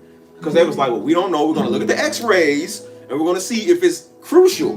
They put me in the room for 2 minutes, and then they came right back. Literally, as soon as they put me in, I said, yeah, you get surgery. Like, they literally took the X-rays first. They did the whole CAT scan. They did everything first They could have literally seen like, hey, there's internal bleeding, there's a leak there, there's something wrong with there. Dude was just zesty, man. He just wanted. Ooh, he had glasses too. I should have. I should have socked him straight in his nose for that dude. That was. Ooh, that really like pissed me off, man. That really pissed me off. I said they doing things that's unseemly. What the Bible says, unseemly. Doing things unseemly to people in there, man. Like, man, that was. And I tell people that story, they be cracking up laughing. I said it's funny now, but at the moment, I said I'm like, dude, I want. I was like, Lord, what is happening with my life right now, bro? Like, what do you want from me, man? Like, what did I do? And that's when I learned, don't go to the hospital. Go to the hospital if you need to, but I told myself, don't go to the hospital because they just want to violate you, bro. Like, I mean, bro, it was embarrassing because I was still upset about the cute girl, man. The cute girl, we could have talked. But she had to change my bandage. I said, you wouldn't even respect me if we got together. You'd be like, as soon as we get in the fight, be like, nigga, that's why I had to change your bandage. Like, that's why I had to change your diaper or something. You know what I'm saying? And she would have used that against me forever. I'm like, see, now I can't even date you. I was like, technically, you right. You know what I'm saying? She would have held that over me forever if we would have got together.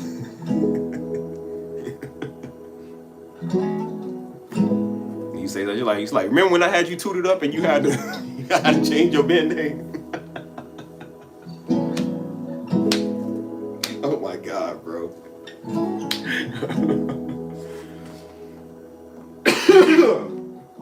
Oh man.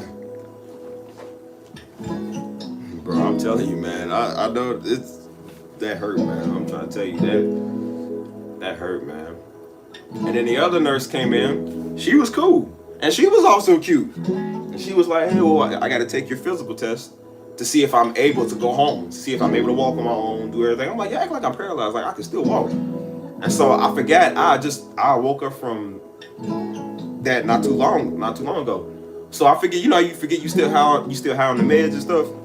So I'm sitting here high on the meds. They got me hooked up to these little IVs and whatever. And so I was like, yeah, I'm good. I'm taking stuff out. And I stood up too fast. And I mean, when I tell you all the blood rushed to my head and some, I don't know what else this was, but I mean, it was just like the worst head trauma. It hurted so bad, bro. And I mean, the room was literally spinning. And I'm literally like looking like this, you know what I'm saying? And I mean, my head hurted so bad, I felt myself about to throw up. Like I felt myself, and I couldn't, because my staples was too tight. They was tight, you know what I'm saying? And it hurted. And I said, if I throw up, I'm gonna bust these staples. Like, that's how tight it was. And I'm sitting here and I remember just leaning back on the bed, because I thought, yeah, I'm good, I'm stand up. And I was just wheezing, and I lay back on the bed, and I'm just like I feel myself doing that. And I'm like, nah, don't throw up, you know what I'm saying? And so I told her, I said, come back later. I was like, come back later. And I just went and sat in that little chair the whole day. The whole entire day I sat in that chair, didn't get up, didn't do nothing. And I was like, dang, I ain't gonna never be able to go home at this rate. And that's the day Mama came and visited me. My friend called, everybody's calling, checking up on me. The second day I was like, give me my stuff, I wanna get out of here. Like, I'm done. I wanna get out of this hospital. I hate hospitals, I wanna be here. You know what I'm saying? And I was still in pain, but I went home, man. I think I was still high off those meds. They kept giving me these meds, man. Like, I hate medicine. I don't like medicine, bro. So not only was I violated in shot, they got me high, which I never get high. So they had me high off the meds. It was just the worst time in my life ever, dude. Like, man, I don't know what happened to my life.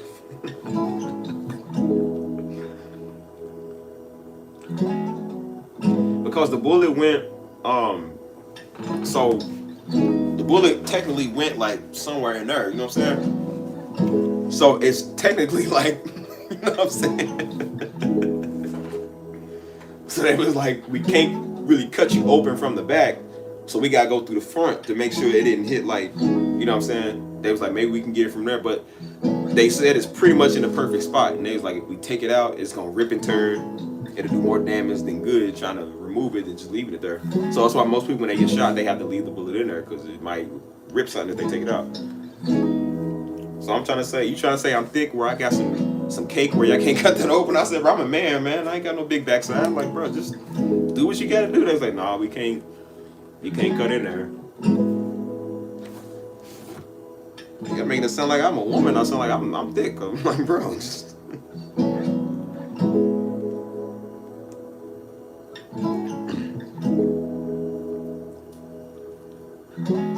don't think I know who that is. That's what I'm saying. It's the story's funny, but it could have not been funny because, as I said, as I was crouched down, I was literally about to turn around and see what was going on. And at the angle I was positioned, if I would have turned around, it probably would have hit me somewhere right there. Like, you know, because I was crouched down when I did it. So if I would have turned around with that position, it could have, you know what I'm saying? Or it could have hit my heart or something, you know what I'm saying? Like, so I'm glad I didn't turn around. And I'm glad I wasn't like 2 inches to the left, 2 inches to the right, 2 inches up, 2 inches down. Because that would have been my spine. That could have hit my spine, you know what I'm saying? That would have been a totally different story, you know what I'm saying? And if I was turned around at a certain angle, it could have been my groin area. I'm like, oh, Lord, don't let it be that. Like, Lord. That's why I said, I thank God every day. Like, Lord, thank you. I'm like, man, it could have been way worse. Yeah, man, I want to see a black man tooted up. Like, nah, man. He just seen all it because I was wearing one of these. I'm wearing gray joggers, wearing a gray muscle shirt. Because I just came from running, so I'm just like, I think I ain't had no shirt on at the time, so I just went home, threw a shirt on, and yeah, man. So they seen that, they seen the brother was glowing, was glistening, you know what I'm saying? So they be having fantasies about black men, you know how they be, man. They be over sexualizing black men, so that's probably what he was on, man. On some freaking man, that man, can't stand that dude. That was just weird.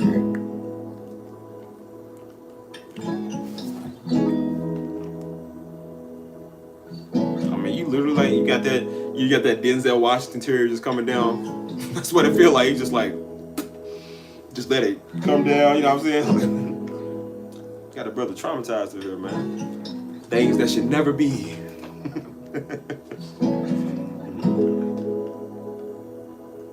Statistic Major. I heard that name, bro.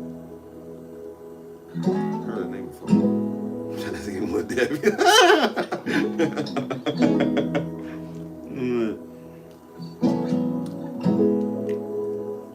Yeah, man. That's why I said, like, there was some other people that I was in the hospital room with a dude that got hit with me. He got hit 3 times. And luckily, these was non-fatal shots. I'm glad that it was non-fatal shots, but he got hit 3 times, so he was in way more pain than I was. And this dude, he was a real nigga. Like, he's a real nigga. And so he was cool with me. You know what I'm saying? Me and him was chatting it up, kicking it. Everybody else, he was cussing them out. You know what I'm saying? The doctors, police, all he cussed everybody. You know what I'm saying? But he was cool with me, man. We chopped it up and whatever. And, you know what I'm saying? He was cool with me. And I could see why he was mad because he had a whole stack of money. Which I don't know where he got that money from. But he had a whole stack of money on him at night. And they wasn't trying to give nobody their stuff back. So he was like, when the detective told me that he calling people back and they telling him to go die and they cussing him out, I think he was probably one of them, bro, because he was mad he couldn't get his stuff back, man. He said, "You the only person that I've called that has not cussed me out, that has not told me to go kill myself, that has not told me to go die." You know what I'm saying?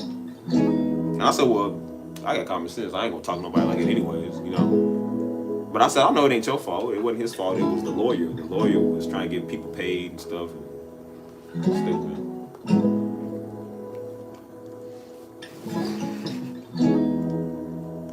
Man. I bet it was. That was the highlight of his daggone day, man. He probably got so many prostates up his belt. People, you gotta say people weird, man. They get off to certain stuff, man. That's why I don't like everybody around me and stuff, because people get off to weirdness, you know what I'm saying? And for some people that work in that field where they got that fetish or whatever, that's just how they get off, you know what I'm saying? Like, so I'm glad he wasn't my actual doctor, man, because he be one of them doctors that, like, murder their patients or something. Like, turn up the dosage, you know what I'm saying? Like, people just be... That's why I ain't like hospitals, because when they put you to sleep, you're not conscious. You don't know what's going on. So I'm like, if somebody, something won't be in there touching you, looking at you, taking pictures of you, like, you can't stop them. Like, you unconscious. You don't know what's going on. And you know they gotta undress you and put you in them nightgowns or whatever. You know what I'm saying? They gotta put you in them gowns, so that means they gotta undress you and they gotta see everything. And I'm praying, I'm like, Lord, let that have been at least women that did it, because I'm like, I don't want no nigga touching me, man. Like, you know what I'm saying? They sit there looking at you, just fantasize. No, nah, man, we don't get down like that. Because I'm a sexy brother. So I'm like, I can only imagine what women see, do the zesty, what they see. I'm like, no, sir, you would not be, no, don't do that. I got so many Forrest Gump jokes, man. Everybody call me Forrest Gump. They'll still make jokes like, yeah. At least we can make jokes. Like I said, at least I walk away, make jokes. Because I think about a month or so after that, somebody got hit around the same spot. And they wasn't lucky, man. They ain't make it. So I'm just like, it could have been. I think 2 days prior after I got hit, somebody around the corner at the skate park got hit up. A little teenager got hit up. He ain't live. He ain't make it, bro. So that's why I said I always notice that, at least you ain't got no memorials. That could have been you, you know what I'm saying?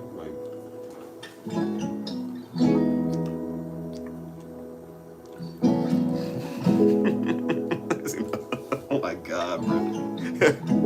Henry, you lame for that. You lame for that, bro.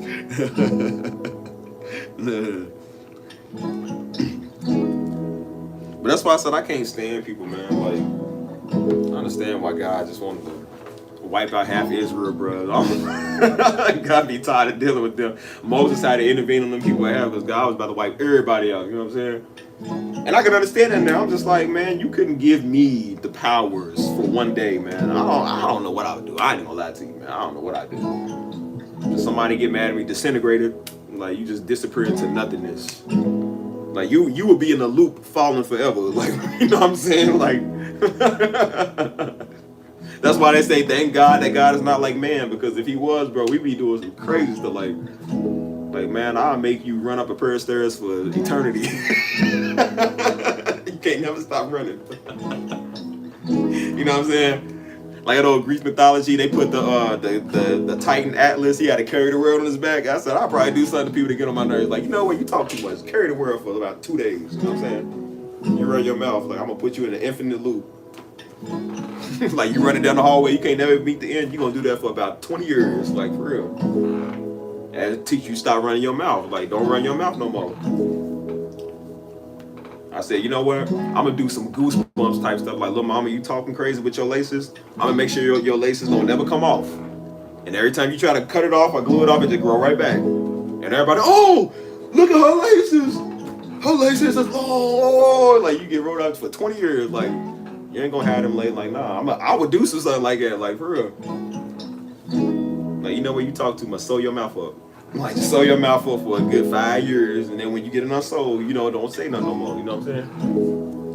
I don't know if y'all ever seen that episode. If some of y'all watch SpongeBob, but the Flying Dutchman put he took Squidward and put him in like an infinite loop where he was falling for like, I don't know, like 20 hours or so. And Squidward the whole time screaming and whatever. It's like a scary little porter. He put him in there. Squidward was screaming for like 20 hours. I said, that's what I would do to people. Just put him in there. Just put him in there, let him fall for about a good 20 hours. Depending on what your crime is, you'll fall for probably an eternity. I don't know, until I decide otherwise.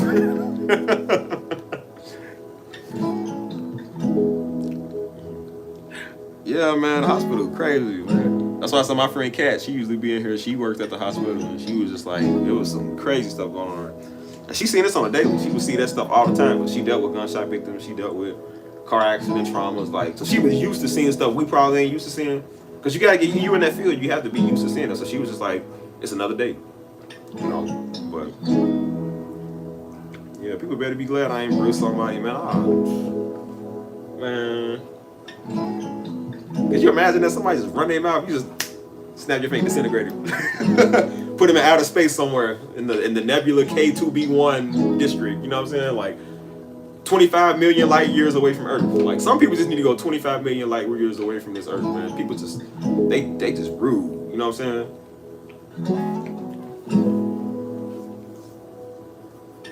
I put them on a water planet. Ain't no surfaces.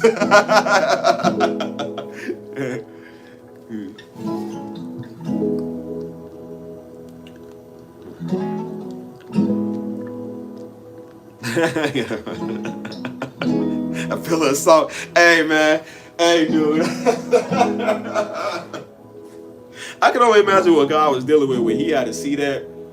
He's like, I'm gonna give him that recompense. Like God's probably so fired up. He's like, you know what, nigga, I'm gonna turn y'all to some salt. How many of you gotta make God they turn you into some salt? Like, he didn't just nuke you. He didn't just smite you and you just fall down and die. Like, what did you do that you got turned into salt, bro? Like, you know what I'm saying? It's so bad. He said, don't turn around. Like, what did you do that it's so bad? God said, don't turn around. Look at them. Like, they about to get it good. Like, you really pissed God off. Like, what you do? I mean, he could have swallowed them with the water. He could have opened the ground up and swallowed them, but he turned them into salt. Like, what did you do, bro, that you got to be turned into a mineral? Like, what did you do, man? I ain't gonna lie, bro. If that had been me and you know, niggas curious. So you probably would have been trying to get the little side peek from the eye, you know what I'm saying? You probably would have been like, oh, I dropped something. Try to like look up just a little bit. Are you trying to look at the reflection over it somewhere to see what you can see in the background? You know how niggas are. We curious. So we try to look for stuff, you know what I'm saying? That's what I wondered. I was like, how was that? Could they feel the heat and the screams of people getting turned into salt? Did it sound like salt when they hit the ground? Like, what was it like? I mean, how bad you gotta be to get turned into salt? I never understood that, bro. Like, Daddy preached on that message before. He was talking about they was trying to get the angels. He was like, man, the angels, like, man, they trying to violate me and I'm an angel. Like, that's probably why God was like, I'm gonna turn them into salt. Like, you trying to hurt my messengers, man. Like, these are spiritual beings and y'all have no limits, man. No limits. Like, the angels hit him with the blindness. Like, he probably like, nigga, get off me. Like, just I can see that too. Like, boy, take your hands off me. He's blind. Everybody blind out there, bro. Like, that would have been funny.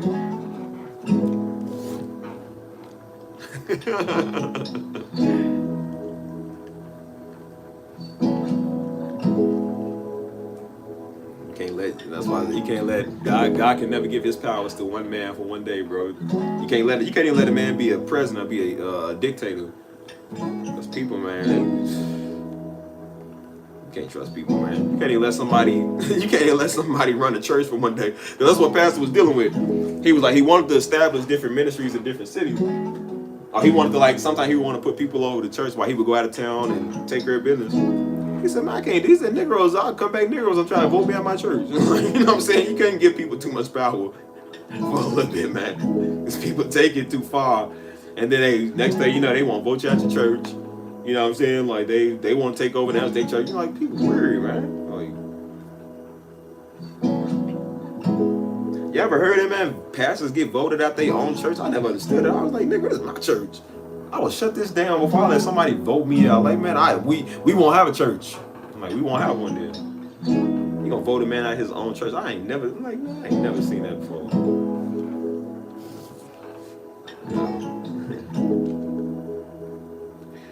The Kamala, no, I ain't seen that with Kamala, no with Trump. I don't even really watch that stuff, man. I mean, they all are just unlikable people, man. They all are unlikable. They just seem like they a bunch of just dirtbags, bro. And they all the same person, man. It's all the same party, bro. It's just one is just gonna prolong stuff longer than the other. One might be for the people a little bit more than the other. You know what I'm saying? They all are bad, bro. Ain't no godliness in that. Niggas ain't good. They all bad. And that's one thing I've noticed too, man. Like I said, I'm not for neither side, but I've seen honestly, man, the majority of people I've ever had problems with, man, and I ain't choosing sides, I ain't for knowing, but the majority of people I've ever had problems with, man, is usually liberal people, man. Them be the ones that want to force all their doctrine down your throat. The sensitivity mob, if you don't see it the way that I do, you're this and that, everything phobic. It's always like they be the worst ones, man. Like, I'm not saying because I've dealt with some Trump people before, but not like as much as I've dealt with these weirdos. I'm like, we all supposed to be on the same side doing the same thing. We out there trying to do the Black Lives Matter, and they out there fighting you. You know what I'm saying? They talking about black man's a problem. I'm like, well, we all supposed to be marching with each other, black whatever. Like, what does it got to do with black men, black women? Like, we all supposed to be out here standing with each other. And then it turns from Black Lives Matter to Black Women Lives Matter to Black Trans Lives Matter to Black. It's just like, can we all just be one black? Like, That's the whole point. We all black, right? Can we just have one black? And then it goes from that to women's rights, and it goes from that to somebody else's rights. It's like it's always something else, man. Like, and I said I was looking for it the whole year. Like we've had some Trump people out there that was crazy, but I was looking for somebody personally. Like I did not really personally have any Trump. I've seen many of them that year. Not one of them bothered me. Nobody personally messed with me. Every Trump person, I'm not saying they're good. I'm not saying that that's who I'm for, but every Trump person I've run in contact with, they have not bothered me, bro. They have never bothered me. It's just I noticed usually the Negroes was the ones that was bothering people. The super extreme feminists was the ones bothering people. They was messing with everybody. You know what I'm saying? And then I was looking like, well, where's the radical right? Like, they out there, but they didn't really do nothing to me. And I was like, they wasn't really bothered. I suffered more from my people that year than anybody else, man.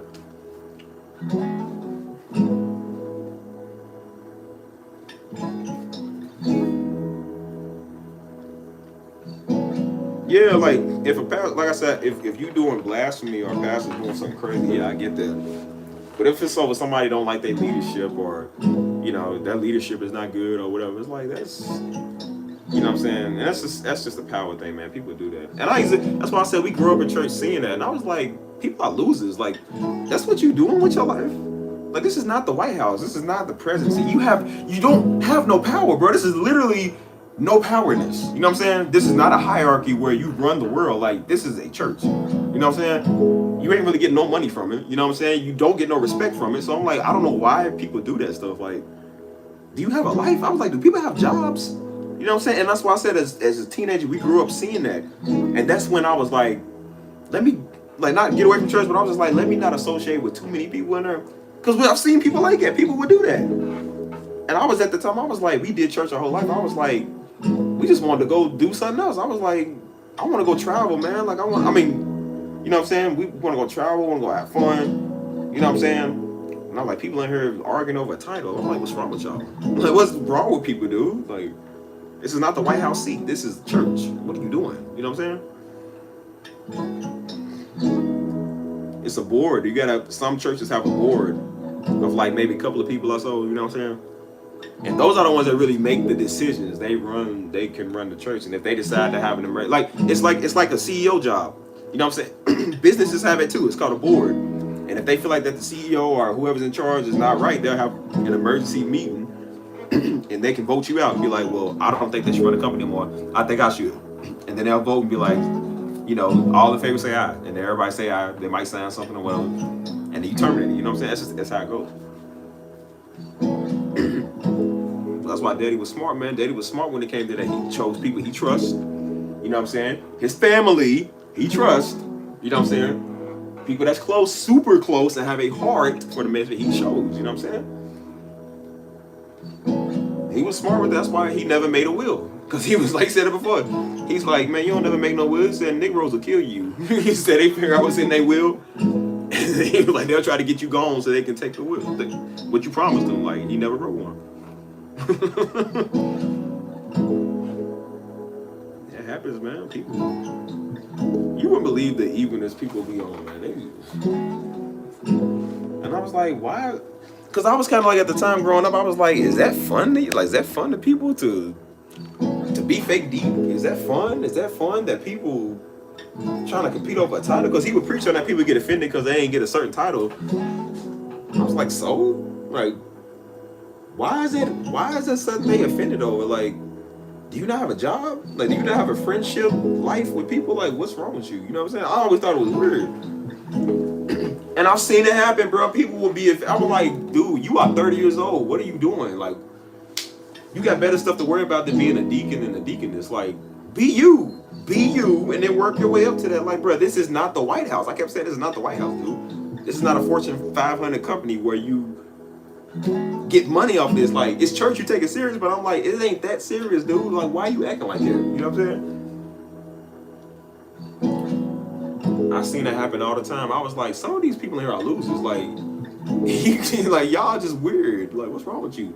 I've never been offended by that, man. Hey, Mike, I'm gonna tell you in that message that I listened to, the old one that I listened to today, he talked about that. He was like, people want to be called, but they don't want to serve. He was talking about serving. He was like, people don't want to play the servant round, man. People don't want to do the servant work. People want to be on top. People want to do what he doing. You know what I'm saying? People don't want to serve. I've always been like, I want to be the servant. I don't want to be the head leader. I want to be the person that helps get people to that spot.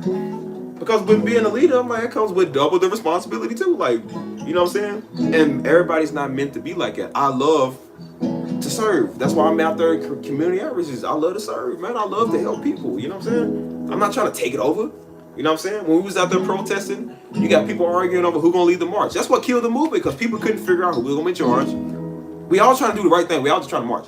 Niggas over fighting on who gonna lead the march. No, I'm the leader. No, I'm the leader. Like, who cares, bro? We all trying to just, I'm trying to just play the part and serve them, bro. Yeah, people out there passing out waters, people out there looking at people. That's the role I like to play. I like to make somebody's day. I like to help people that need that help. You know what I'm saying? You're not trying to be on the microphone, man. You ain't trying to be on the stage. You know what I'm saying? You gotta serve. We grew up serving, so I'm used to serving, bro. And it feels good. It's not, you ain't trying to do nothing for no recognition. You'll get recognized when you have a heart to serve, man. People don't want to serve. They don't want to do nothing but be on top.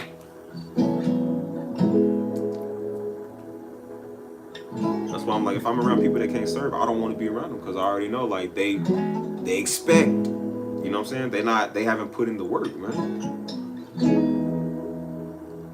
Every job I've ever been to, like, people want to make you, some of them want to make you the manager. They want to make, I'm like, no, I want to serve. Like, you can pay me to manage your money, but I'm like, I don't want to be a manager, because that means I got more responsibility. You know what I'm saying? That means you got to deal with people. I'm like, I don't want to do that. Like, I just want to do my job, do a good job, and get more money.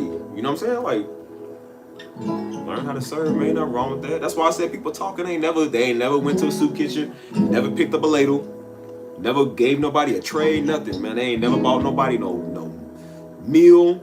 You got homeless people on the corner all the time. They ain't never gave them $2, but they crying about their boyfriend, crying about their ex relationships, what daddy did, what mama said. You know what I'm saying? But they ain't never helped nobody. And I've seen most people, whenever I had depression, I was dealing with something, man, I always wanted to do something nice, even if it was talking to somebody and making their day. Because I've seen people going through way worse than me, and when I could talk to them and make them feel better, it made me feel better.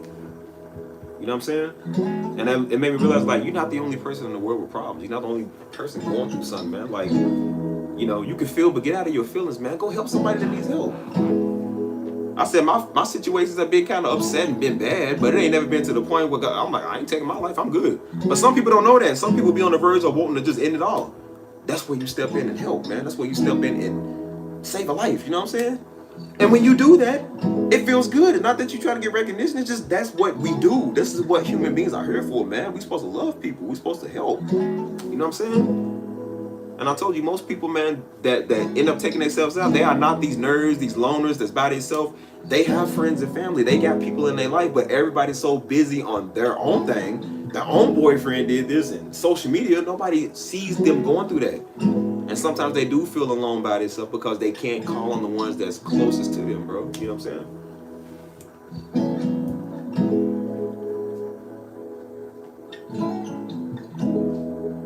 Yeah, man. And that's true, man. I guarantee you, if LeBron or Kim K was like, hey, I need one of y'all to chauffeur me. I need one of y'all to carry my bags. Niggas will carry some bags, but coming to church, they ain't doing that. You know what I'm saying? Pastor asked them to do something, people ain't gonna do it. You know what I'm saying? I always told dudes, especially when they be messing with some of these females, you know, these females that's money hungry. And I said, anybody that think they deserve Louis Vuitton don't deserve Louis Vuitton. Anybody that think they deserve Gucci don't deserve Gucci. Because the people that do are not asking for that. I said, you wanna know who does? I said LeBron James' wife.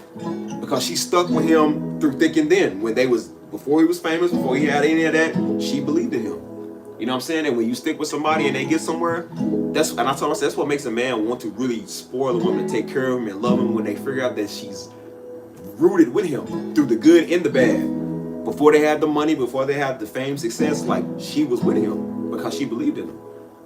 You know what I'm saying? Versus somebody that just come off the street and think they worth that because some idiot celebrity told them that you know what I'm saying? Like, you gotta pay a certain price. Like, man, you ain't, nah, man. And I even told women that because they never understood. Because they was like, well, what makes a woman valuable? I said, a woman that don't ask for nothing. I said, dudes, it's not that dudes don't want to do it. I said, they don't want to do stuff for the ones who think they entitled. That's what messes it up for some of y'all. I said, when I see a woman that's quiet, the man of business, she's cool, she take care of her business, she ain't asking nobody for nothing, call her independent, whatever you want to say. Like, the fact that she don't need you, like, not like that, but she, you know, she's not looking for a handout. That's what makes a man want to do something. Because it's like, well, you're not expecting nothing, so that's what makes me want to do something. You know what I'm saying? But the ones that think you're supposed to do everything, you know what I'm saying? Like, we don't take care of them. You know what I'm saying? We don't give them nothing because you ain't been through nothing. You ain't never gave nobody nothing either. You know what I'm saying?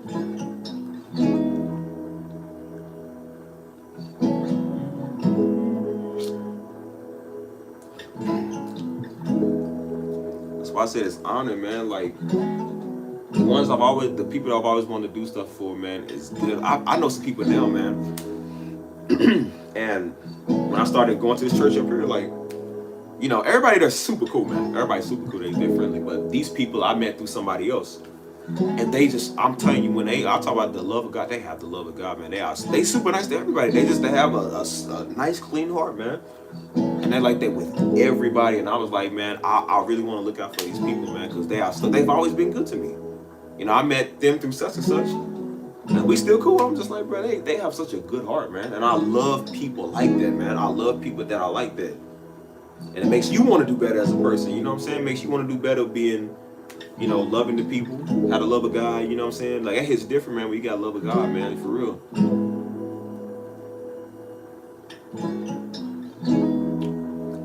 So honor is special, man. You know what I'm saying? Like, so that's why I say it's important to serve, man. It's important to do stuff for people, man. You know, it makes your day. And when you can bring a smile on somebody's face, you'll forget kind of what you're dealing with. You know what I'm saying? You won't really feel,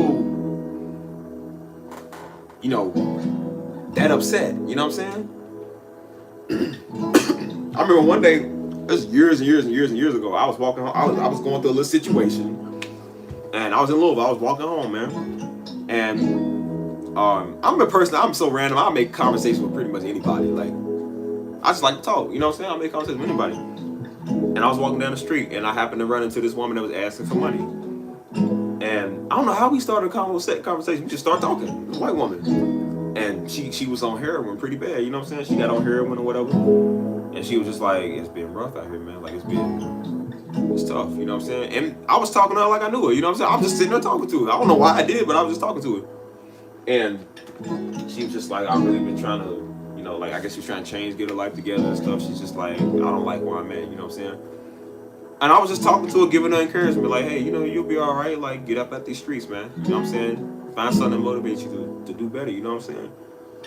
And that was, I don't really remember everything that happened, but I remember just talking to her. And when I did help her, when I was thinking about my situation that I was dealing with, I looked at it, I'm like, it's not so bad. Because I said, you could be her strong on heroin. And whatever I was dealing with, it wasn't as strong no more, you know what I'm saying? And I was like, it felt good to kind of help somebody in a way, because I did kind of help in a way. I was like, it felt good to help, because maybe she needed to hear that. Maybe she was sent there for a reason. Maybe I was supposed to, you know, have talked to her for a reason or whatever. But I looked at my life and I'm like, it's not so bad, bro. It could be worse. Same way when I was going through it with somebody I was talking to, and I thought we were gonna, you know, the girl, I thought we was gonna get married, we were gonna do all of that, you know what I'm saying? And then it didn't work out, you know what I'm saying? I was upset. And then looking at what mama dealt with, where she was with daddy for over half her life, you know what I'm saying? And seeing the pain she was experiencing, I was like, bro, it could be that, you know what I'm saying? And the crazy thing was, around that time, I ran into a dude. I keep running into people, man. I don't know why. I was at Burger King, ran into this older white guy. And we just struck up a conversation. Like, I think people are just compelled to talk to me. I don't know, bro. But we just was talking. Man, one of the nicest people I've ever met. He was so, and I felt bad because I didn't get his number. I probably would have still been talking to dude to this day. He was so cool, man. I wish I would have got dude's contact info. And he was just talking. He said, yeah, man. He was like, you know, I was with my wife for 45 years, man. And he was like, yeah, she went to be with the Lord. You know what I'm saying? She passed. And oh, man, my heart went out to this dude. He was a white guy. My heart went out to this dude, man. Like, I felt so bad because he was such a good dude. And this is years ago. I still remember this dude. And he was just like, you know, it's just being alone does suck. He was like, but you know, I'm managing. And we was just talking for a good minute, bro. Like, we was talking for a good minute. And we just was relating, you know what I'm saying? And I told him about how I lost my father and what my mama was dealing with, you know what I'm saying? And I wish I didn't get his contact info, man. I wish I would have got his contact. Because he seemed like somebody that was just cool to talk to, man. We could have went to the park, just sat and talked, man. He was a good dude. And then I thought, I was like, bro, my little situation that I'm dealing with, your little 2 years of being with somebody that didn't work out. I was like, bro, imagine his 45 years of pain gone. Like, his person that he was with for 45 years gone. Like, could you imagine that? And I said, you don't have a right to complain. You ain't got a right to be upset about nothing, man. Because you can be dealing with what he dealing with and dealing with what mama dealing with. And I said, be grateful that your little small situation is just that. You know what I'm saying? Like, they had loved ones down them. I said, this person that you was with, they didn't die. Y'all just didn't see each other and y'all went your separate ways. So it's not as bad. It definitely ain't nowhere as bad. So I said, bro, be quiet and learn to humble yourself and understand that there's people out here that's going through way worse than you. And I told myself that. And after that, I stopped being upset about it. And learn that's what life is. You move on, you gotta go do what you gotta do. And that was it.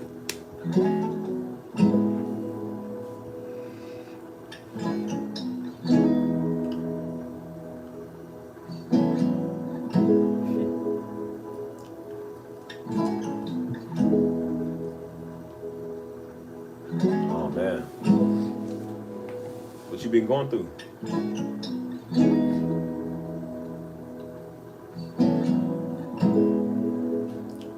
And sometimes it's like it, man. Like, I feel like sometimes we can do things for the wrong people too, man. You know what I'm saying? Like, because some people will see you got a good heart, man, and they'll take advantage of that. You know what I'm saying? But I always said, don't worry, they gonna get theirs. Like, one day cause somebody gonna do them the same way. You know what I'm saying? But if your heart is right, man, like I said, God sees it. So if you gave some money to somebody and they scammed you, like, your heart was right. God seen your heart was right. You know what I'm saying? You might not have the most wisdom, but your heart was good, man. And good things always comes to those, man, that, you know, and your worst, lowest situation, I don't know how it happens, it always does, man. So whatever you're dealing with, RBL, man, like I'm telling you, I promise you, it's gonna get better. It just does. I don't know how to explain it, because it ain't nothing to explain. It's God, man. Like, I don't know. It ain't me. It's God, man.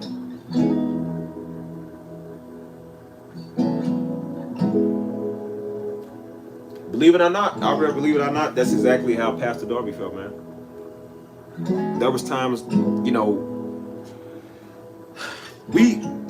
y'all see the strong side now, man. Y'all didn't see the side growing up, man. Like, there was times, man, it was so difficult.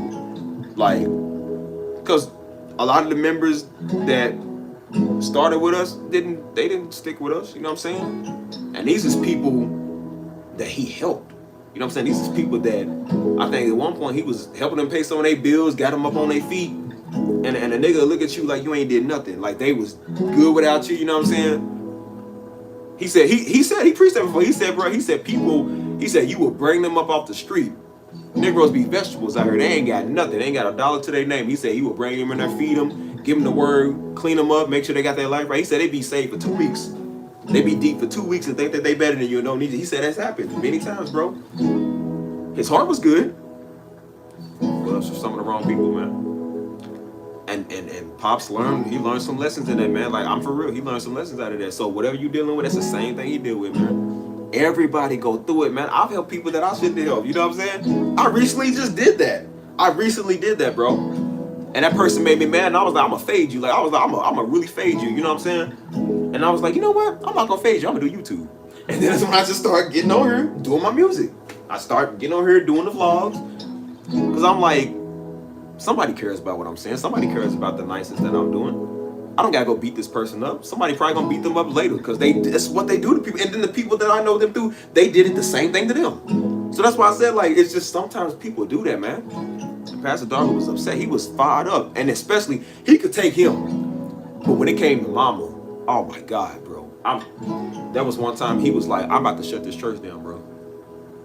I remember that, man. That was back in 2010. Mama got sick.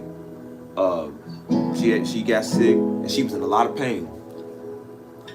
And a lot of people didn't even care, because she was always there checking up on them when they sick, when they going through stuff. Mama was doing that, and she ended up getting in that situation, and I think nobody called her. When I tell you, Pastor Darby was, I mean, if you want to make him mad, do something about it. Do something his wife do. It was so bad he had an emergency church meeting that night. I mean, he went there and he talked to, he brung me, and he talked to everybody. He said, y'all, I ain't never been more close to shutting this church down. He was for real. He said, I'm about to shut this church down, that y'all didn't even care about my wife. He said, my wife was there for some of y'all, and y'all ain't even check on her. He's like, y'all serious? He hit them people with all that, man. And the people was just like, you're right, Pastor. They said, we sorry about that. Like, she really did. And at first he was like, you know, because we talked for about a good 3 hours. He was down there talking to them for a good 3 hours. And he was like, what I'm saying is not to make y'all feel bad. And they was like, and somebody was like, no, Pastor, we should. They was like, Pastor, we should feel bad. Like, we should have did better. He was like, because your wife has always been there for us. You know, y'all have always been there for us. And they was like, we sorry about that, man. He said, dude, he said, I will shut this church down if y'all cannot respect my family. He said, I don't play about it. And once they realized that, they realized he's not one of them other pastors they can run over. Once they realized that, they got together. And from that day on, Mama was always respected. Mama was always taken care of. And some of them probably didn't do it out of a bad reason. It's just, I don't think some of them knew, and some of them probably just didn't see it like that. But that's the whole point. You're supposed to have a heart of a servant, man, a heart of caring. If somebody doing that for you, you should do that for them. You know what I'm saying? So, Pastor Darby had to go through that too. Whatever you're dealing with, he had to go through the same thing. I remember seeing the man as a kid. He would be frustrated. He'd be fired up, and he'd be talking about that. He'd be like, bro, he said, I helped that same person get off the street. And he was like, they come here acting like that they too good for you. He was like, are you? He said, that's what Negroes do. He says exactly what Negroes do, man. They get on their feet. They don't even care. Luckily, he was thinking with grace, because I was thinking, I said, I'm going to hurt you when I was like, when I see you, I'm going to fade you. I'm like, nah, don't fade him. Just do you too. Just be nice. You know what I'm saying? Because it's just life. When you realize when it's just life, that's just what happens. People going to use it. They're going to do stupid. Like, it happens, man. It's life. You know what I'm saying? So take it from me, Aubrey, whoever's there listening, like, Pastor Darby went through the same thing. So if he went through it, you're going to go through it too. But it was strengthening him to be a better soldier, to be stronger. And then he got to the point where he was like, I don't care who leave or who go. And he was serious about it. He's like, I don't care who leave or who go. He's like, I don't care. He's like, I got my wife, my kids are grown. You know what I'm saying? He's like, I'm taken care of. God love me. It's whatever. He just wanted to get in heaven. And that's just the way you start to look at it, man. Like, you know, I put on my flaws. Like, if all y'all leave tomorrow, whatever, I'm good. You know what I'm saying? My life is good. I love myself. I love God. You know, I'm around people that love me. So if that one person don't, everybody else do. You know what I'm saying? Like, it don't matter. And if they don't, I love me. I love myself. You know what I'm saying? So,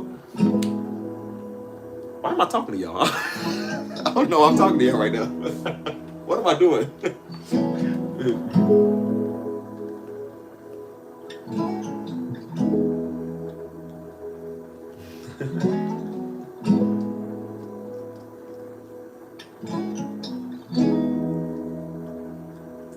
That's crazy. And that's what I've been seeing too lately, man. Like, with you saying they lost a job, like, I've been seeing, you know, one of my friends that got fired, man. It's a lot of people getting fired lately, man. They got fired and they lost their job, and I didn't even know they was even watching my channel. They probably still watching right now, but I didn't even know they was even watching my channel, man. And this is right when I started doing the channel. And they was like, oh, I've been watching your motivational videos. And I was like, you have? They was like, yeah, I've been watching. They said, I watch all of them. And I was like, I didn't know they was watching. I didn't know people was really watching. I'm like, if anybody, I'm talking to myself. Like, when I'm talking on a video, y'all, I'm talking to the camera. And it looks like I'm talking to y'all. I'm literally talking to myself. The same way Pastor Darby said, he preaches to himself more than he preaching to y'all. That's how I was talking to myself. And I kept telling myself, hey, man, get over that. Like, man, you strong. You can get over this. You can, like, literally, I was telling myself that. You know what I'm saying? And so when other people were saying they took from it, I was like, well, I just thought I was talking to me. I didn't know anybody else was listening. And they was like, your videos really helped me, man. Your videos really helped me get through that. And I was like, they did. I didn't know it was really doing nothing. They was like, yeah, your videos really helped, man. Like, and I felt good that I could help somebody. I said, if I can reach 5, if I can reach 10, man, that'll multiply into, they'll reach somebody. And I'm all about spreading positivity, like one random act of kindness. Like, I might do something nice for you, you do something nice for somebody else, they do something nice, like spread it around, man. You know what I'm saying? I remember there was a time I went to Taco Bell one time. There was a time I went to Taco Bell. And somebody in front of me was nice. And they paid for my meal. And they was like, oh, don't worry about it. Somebody already paid for your meal. I was like, who? They said the car in front of you paid for your meal. Didn't know this person. Didn't know they was going to do that. It was so nice. I was like, bro, that was nice. So I ended up paying for the person meal behind me. I said, how much is their meal? They told me I done paid for their meal. And I said, hopefully they see that niceness and pay for somebody else's meal behind them. And I said, that's how it spreads. Just one act after another. One act after another. You know what I'm saying? And I was like, they didn't have to do that. But the fact that they did was nice. So I said, now I'm compelled to do something nice for somebody else because they did something nice for me. You know what I'm saying? I paid for that. And who knows, that person could have been on their last $12. I paid for their meal. And I said, hopefully they did something nice for somebody else, man. You know what I'm saying?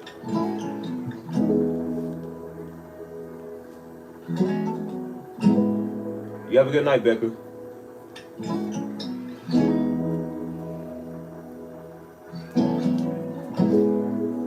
Yeah, man, just always stay in a race to do something right, man. It's all about doing the right thing, bro, because you never know who's watching. You might help a CEO's kid. You don't know whose child or family member you could be reaching to help them. And they be like, bro, you did such a good job. Like, you know, they be like, you know what? I'm gonna look out for you. I'm gonna bless you. You know what I'm saying?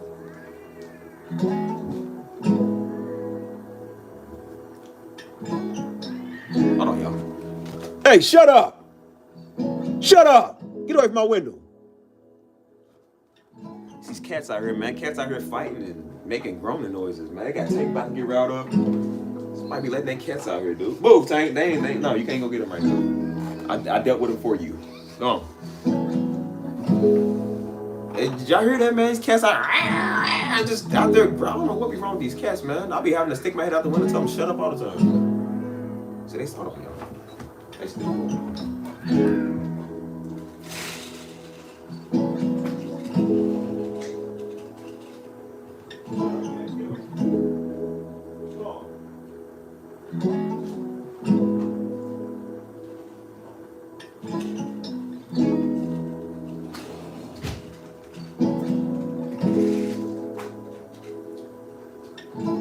Don't worry, I got him to go away.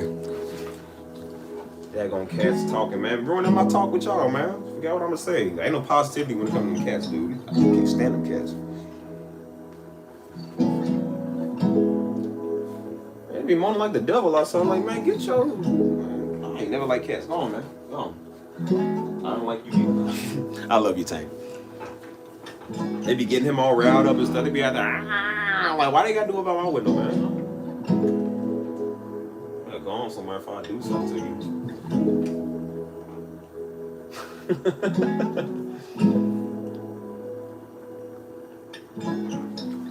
forgot what I was talking about, man. Daggone cats.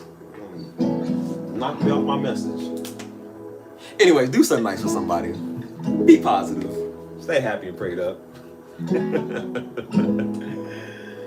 Good night, Aubrey. You have a good night. It was nice talking to y'all.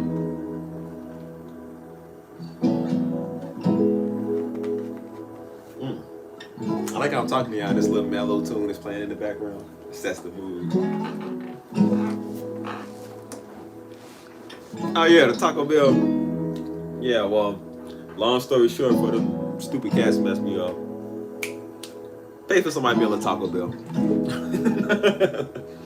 But you never know, man. Doing something nice like that, you never know who that affects, bro. Like Pastor Darby would always do that, man. He told a story about how he went out to eat one time and he believes in tipping. I believe in tipping. Like, never go nowhere if you ain't got no tip money. I can't stand people that don't tip. I will not be friends with you no more if you disrespect the waiter, you disrespect the service, and you don't tip. I will not be friends with you. And he was like, he went, I think it was the Waffle House, you know, just basic Waffle House, and he was just, you know, he tips. So he ended up giving a woman a little, you know, he was like a service woman, really all that or whatever, but he gave us some tip money, which I guess was good tip money. And she ran outside. She's like, oh my God. She's like, thank you so much. She was like, I can finally get us a Christmas dinner, because she was struggling with her bills. And she was like, that money that he gave her was going to help towards, I think, like the Christmas dinner or like something like that.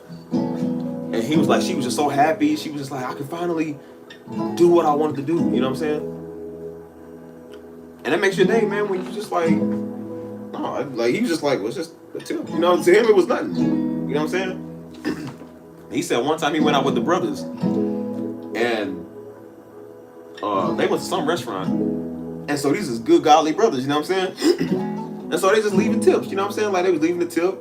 One of them put out a tip, and then the other one put out a tip, and then the other one was like, well, here's a tip. And then he said they was pretty much competing over who got more, like who got more money. It's like, well, no, you take a tip. Like, all right, here, take an extra tip. Like they was kept putting money on the table. You know what I'm saying? Just pretty much like dishing it out like poker cards or something. And he said they just kept doing it like, nah, man, you take it like that. They was just like, and all the money they gave her was hers. And they like, she started crying for real. She was just like, oh my God, like, you know what I'm saying? That's like a man thing. It's like an ego thing. We're like, nah, I got more money. Like, nah, man, you take a tip. You take a tip. And they just kept piling the money on top of each other, and she walked away with a lot of money. And I was like, that's just his heart, man. Daddy was always looking out for people. Daddy always had money, so it was like, you know, he was looking out for people.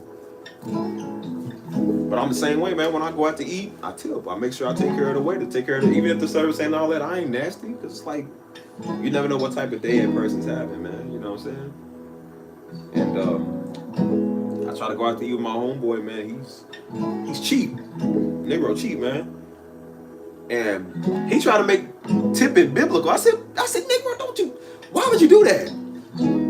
I was like, bro, that's why I said that's what happens when you like deep, bro. You just get deep and you get weird, and you think everything is like, bro, it's not spiritual. Just tip. Just give somebody a tip, man. I'm like, see, that's what's wrong with some people, man. It's just weird.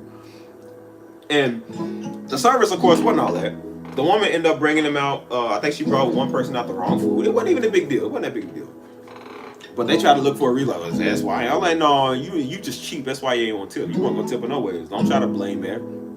And so, I was cool with it. I was like, all right, whatever. You know what I'm saying? So I gave her, you know, I didn't want to think much. I think I gave her like a $15, $20 tip. It was whatever. And so she came running to me. She's like, oh my God, thank you so much. I'm like, what's this? $15, $20? It wasn't no money to me. I was like, whatever. So she was just so happy and whatever. And she was cute too, so they was like, oh, she trying to get with you. They was like, oh, get a number, man, get on. Like, nah, man, like, just tip the person. It ain't always somebody trying to get with you. Just tip the person. So we was walking out to the car.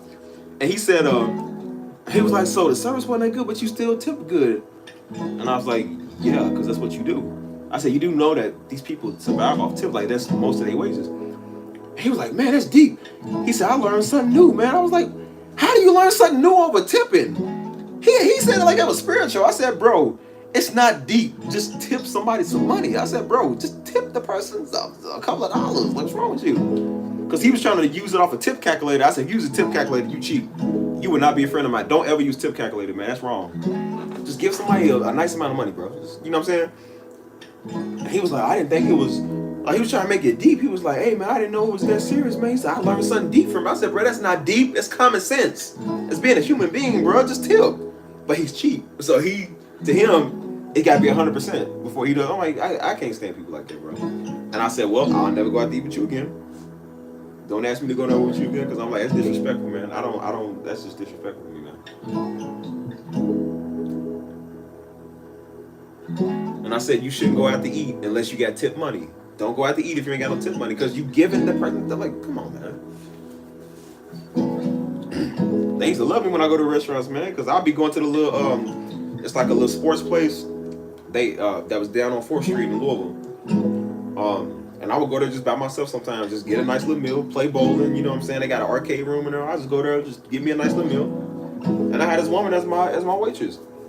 And so I was just like, well, whatever. I gave her a $15 tip because I don't think much of it. I'm like, well, here's $15. Whatever. That ain't no money to me, but I guess to them it is because they're not used to getting that. And then again, they come back, oh, thank you so much. I'm like, bro, it's just a tip, whatever. So the next time I came in, I think the next week I came in, this black dude tried to get me. He was like, oh, you know, hey, I'll take care of it. She stepped in, no, it's okay, I got him. Like, she literally cut him off, like, no, it's okay, I got him, I'll take care of him. You know what I'm saying? Because when you treat people right, and she treated me right, she made sure I had everything I needed. You know what I'm saying? I started to become a regular there, you know what I'm saying? And it goes a long way when you treat people good. Look at how you make their day. They know, oh, take care of this dude, take care of this brother. You know what I'm saying? Don't be cheap, man. Like, don't do that. I feel like you shouldn't have to tell people that nowadays, but you got to tell people because people are so stupid. And they look for any reason not to pay, man. Like, and people like that shouldn't be going out. They shouldn't be having fun. Like, you know what I'm saying? Take care of your waiters, man. I'm really big on that. Take care of your waiters. Take care of your Uber drivers. Take care of anybody that's doing you a service. Take care of them, man. You know what I'm saying? They are human beings. They got families too. They got jobs. Like, take care of them.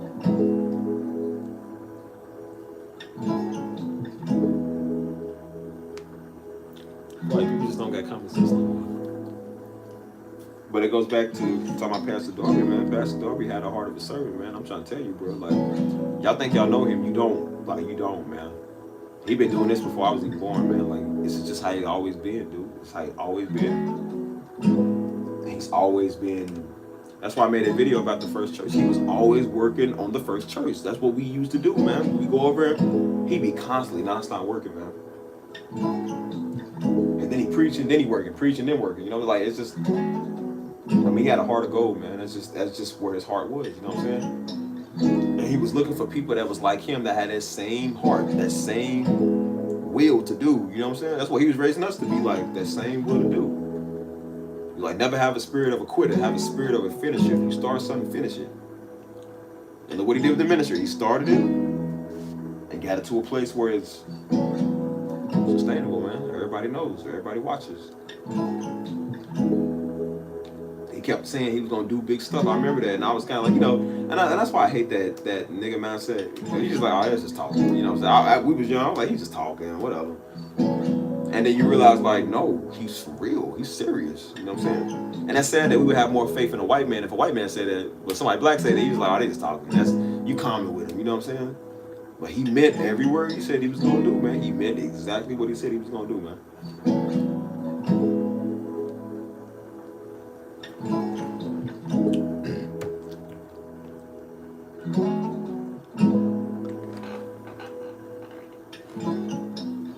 Yeah, a lot of them be giving out crazy tips and stuff, man.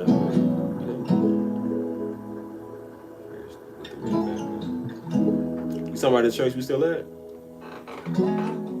We've been at that church since 2009, so same building you've been seeing is the same building we at.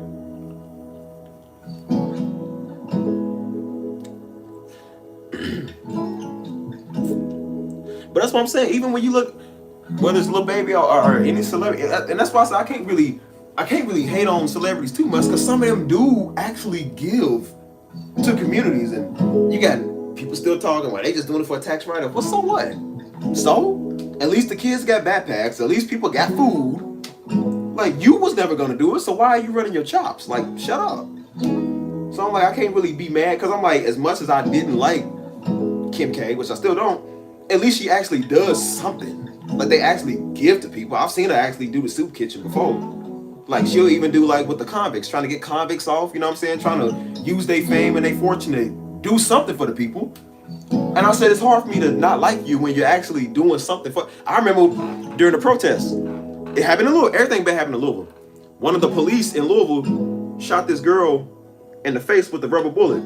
And it messed her face all the way up. You know what I'm saying? It messed her face all the way up. It's in Louisville, of course. I think it was shortly after I got shot. So Kim K heard about it. She offered to pay for the girl's surgery. And I said, that was really nice. Because most Negroes ain't gonna pay for your surgery. They ain't gonna do nothing. And I said, well, at least she actually did something nice. So as much as I kind of, you know, I down them, but I'm like, they actually do more for the community than most people in the community do. You know what I'm saying? And I said, Kim K heard about somebody in Louisville pay for their surgery. If Negroes would have heard about that, they wouldn't have no GoFundMe. They ain't, oh, that's tragic. Oh, you took one for the team. You know what I'm saying? Oh, you know, the police is wrong for that. They're not going to help you pay for your surgery. So I'm like, at least some people are using their influence and their money to actually do something good. When she's trying to get the convicts off and trying to, you know, like, I seen it, I was like, that's pretty good. Like, they actually doing something worth doing. You know what I'm saying? Yeah, she did that. Kim K did that. It happened in Louisville. A lot of stuff was happening. Like I said, people knew about the Breonna Taylor thing because Breonna Taylor thing happened in Louisville. And so when stuff was happening with people, you know what I'm saying? We had celebrities show up there. Celebrities was out there protesting with us. Bryson Tiller showed up. Jack Harlow showed up. A couple of rappers showed up and got locked up too. Like, people was showing up actually contributing their service. They was trying to give them a year in jail for They protested on the attorney general's lawn or whatever. It was a rapper and a couple other people that was out there, and they like people was actually out there doing a service. And that's why I said you can't not like somebody when they're actually doing a service. You know what I'm saying? And so she paid for that girl's surgery. Like, you know what I'm saying? And I'm like, when you see them giving back to the communities, even these rappers, man, they'll do a food drive, they'll do a back to school drive, they'll do like, it doesn't matter if it's for a tax write-off. Like, they're still doing something. You know what I'm saying? Like I said, I don't know if you ever heard of Mr. Beast or any of these white YouTubers or whatever, but Mr. Beast is filthy rich. Like, he can do whatever he wants. And he was taking his money, I put it in one of my videos, he was taking his money and building wells over in Africa, clean drinking water wells in Africa. And you still got people over there mad. He's culture vulture, and he's just doing it for a click view, and you know what I'm saying? He's just trying to be the white savior. And I said, well, so what? Maybe they need a white savior. Maybe he's their white savior for now. Because you black Negroes wasn't gonna pay for no wells. Then people been drinking out that dirty water forever. Y'all wasn't gonna pay for the wells. So I'm like, why are you talking? At least the people got clean drinking water. Who cares if it's for a click? Like, at least he got them clean drinking water. That's more than you could ever say you was gonna do. You weren't even gonna send a prayer over there. So I'm like, why are you talking? And I realized it's the people that's talking. You ask them, how much money have you donated? None. I told you they wouldn't even say a prayer for those people. So let alone build a drinking well for them. So you can culture vulture all you want to, whatever. As long as it gets done, the people got clean water. So what? Who cares how to get it? Who cares who did it? White or black? They still got clean drinking water. You know what I'm saying? And I said you shouldn't be letting rappers that rap about murder, genocide their own people, they will still get back to their people more than you do. So I'm like, in a way, they technically contribute way more than you do. You shouldn't be letting them outdo you, man. In your own community. Like, you shouldn't be letting them outdo you, man. You know what I'm saying? And people be hollering at these white people, so they're just gentrifying and their culture voice. I'm like, but a Negro, you get up and do it. You get up and do something. Why are you sitting there waiting on white people? Like, get up and do something. I don't understand what's so hard about getting out there and cleaning up the community. Community been dirty. I had to go over and get off the graffiti that your sons was doing. I had to go over and clean up the broken glass that your kids were smashing. We had to take, if we didn't take care of the community, it would have been a hellhole. You know what I'm saying? So why don't you get up, take care of your community, and maybe they won't throw y'all out. You know what I'm saying? That's the only problem I ever had with a lot of these black communities. They cry and complain. But I'm like, dude, you live there. The trash been piling up for years. But because it ain't your property, you don't care. You don't take care of it. And then when these drug addicts was coming into these trap houses, because we had trap houses right there on the street. Right next to our house was trap houses. There was like 3-4 trap houses. And I mean, they was in there just shooting up all day. In there just doing drugs all day. Until we went in there and smashed up their stash. Me and Joe went over personally, smashed up their stash with our bats. We ran them out them houses.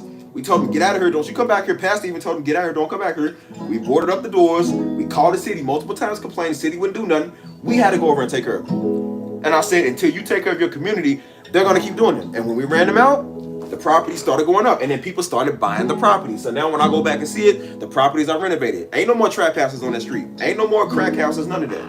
It's all gone. Because we had to take care of it because it was our community. And it got to the point where I was so tired of it. I said, I don't care who come here, white, black, Indian, Arab, whoever want to buy these houses, whoever has the will to do, buy it.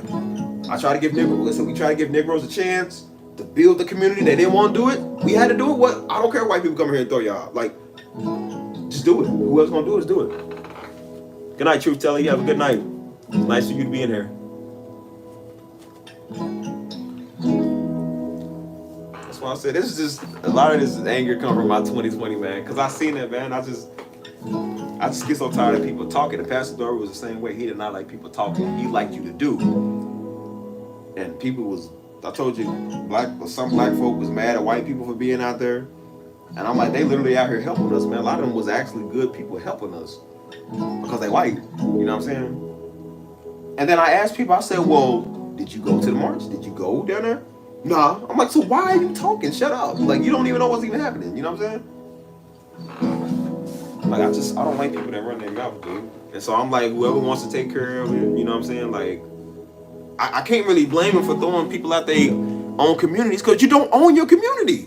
And the property that we was taking care of, the church owned, it was a church over there that owned some of that property that they didn't care. They didn't want to take care of nothing. So we had to go over and clean up their glass and their graffiti, all their broken glass, all of that. Like, we had to go over and clean it up because the church wouldn't do it. They didn't care. And then I'm like, now when these white people or somebody coming in want to buy up the property, they holler and gentrify. I'm like, well, this is why they gentrify, because you don't own nothing. You don't take care of what you got. Until you realize that you're going to keep getting thrown out of your community because it ain't your community. You don't own it. You know what I'm saying? You don't. I said, that's sad, man. You look at Cabrini Green, look at Robert Taylor Holmes. They was killing fields for years. And for what? In the end of the day, it all got tore down. Don't none of them own the block. They don't own the property, and they put these nice homes over there where none of them can solicit at. They can't go over there no more. You know what I'm saying? So you pretty much did it for nothing. Like you don't own the area, so they can just tear it down and throw you out like they always do. People that lost their way, man. You know what I'm saying? I think it's super important, man. Take care of your community, man. You know what I'm saying? Give back to people, man. That's why I said that's trash. There's trash everywhere, man. There's garbage everywhere. Like you telling me y'all can't get out here with some. I remember that, bro, years ago when we first moved to our house back in 2012. I remember that, and we used to be up early in the morning working. And this is right around the time they would start to build like a couple of new homes in that area because they was kind of gentrifying it. I remember looking out the window, bro. There was this white girl. She could have been no more than 90 pounds. This little bitty little thing. She was out there lifting 4x4s, 2x4s, pouring concrete. I mean, this girl looked like she was like one of those like hippies. You know what I'm saying? And I'm like, she out here doing work. She's doing work, man. And I'm looking at Negroes just now waking up at like 2 in the afternoon. And they smoking weed, playing PlayStation. I'm like, I said, if I wasn't working with Daddy, I would feel bad that some little white girl out work me. You know what I'm saying? Like, I would feel bad that some little 90-pound white girl was out here working harder than me. And Negroes was just cool. They was just chilling, didn't work, didn't care. And I said, this is why they taking the areas of it, because y'all don't care. Y'all don't take care of it. And they gonna throw y'all out and y'all gonna sit there and be mad. I'm like, but you don't work. You don't own the community, bro. Like, they working for their future because they want to take this area over. You know what I'm saying? Like, and I said, if I wasn't working at that time, I would have felt bad that some little bitty girl was out working me. You know what I'm saying? It's just sad, dude. It's sad, man.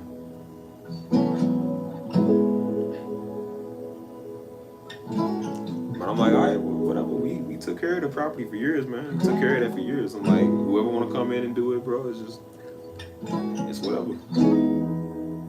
So I'm like, I look at the area now, and like I said, more white people starting to move in. And they tore down the hood over it that was over for years. They tore down that main projects. Wherever they gonna go, to the West End. They gonna put y'all in one area. You know what I'm saying? Like, I'm just like, well, I can't really blame them, man. I was like, look, this church owned this building over here. They wouldn't even take care of it. We had to go take care of it. And I'm like, it's sad. The church is supposed to be the one mainly buying up the buildings. They supposed to be the one taking care of the community. Like, it's their community. They don't want to take care of it. So I'm like, all right, well, somebody white gonna come here and do it. Then y'all gonna be sitting there complaining. I'm like, well, get your chance. You didn't want to do it. You know what I'm saying? But it's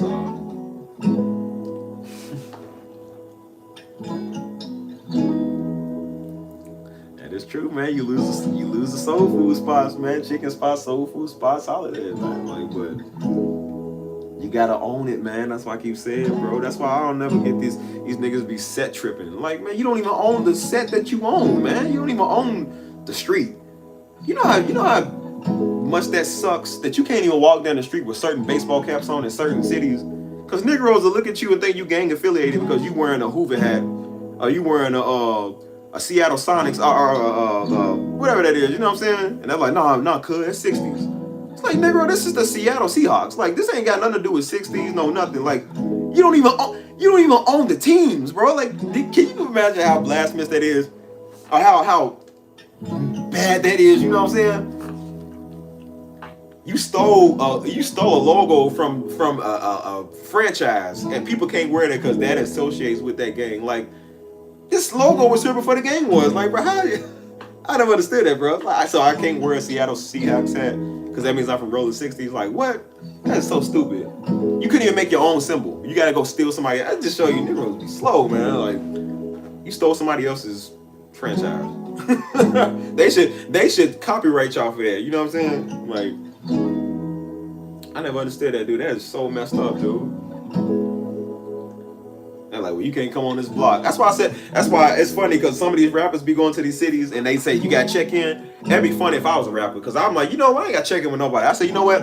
I'm a buy your hood. I got so much money. I'm gonna buy your hood and I'm gonna throw all y'all out there and I'm gonna make it my town and I'm gonna do what I want in my town. You can't come back here or you gonna be locked up for trespassing. That's what they should do. They should do that. I can buy this whole street right now. You know what I'm saying? I can buy Crenshaw. I can throw all y'all out. You know what I'm saying? Talking about you got to check in. Like, man, that's so stupid, man. But that's what happens, man. You don't even own the block, bro. You don't. It'd be one thing if you own the block and you was like, okay, we don't want nobody over here, but you don't even own it, man. Like, I pay taxes. I can go over here whenever I want to. Not that I want to, but if I had the money, I'd buy this whole block and throw y'all out, man. You know what I'm saying? You can't come to O Block. I'll just buy O Block and throw y'all out and turn it into my one gangland paradise. I'll turn it to a big snack room and a game paradise. You know what I'm saying? Just cause I can, just cause I got the money and you don't. Like I can just throw you out there. You can't come back here now. You know what I'm saying? Like black folk, we gotta do better, man. We gotta own our stuff. If we gonna march for our streets, we gotta own our streets, man. Like it's more than just throwing up a gang sign and a flag. It's like let's say we bought the street and bought the community, then we can run it the way we want. You know what I'm saying? Like why we gotta? The feds come in, throw everybody out. Hey, this ain't nobody's street. This is federal street. You know what I'm saying? Like. I don't know, man. I just be ranting. I don't even know why I be ranting, but I just be already talking.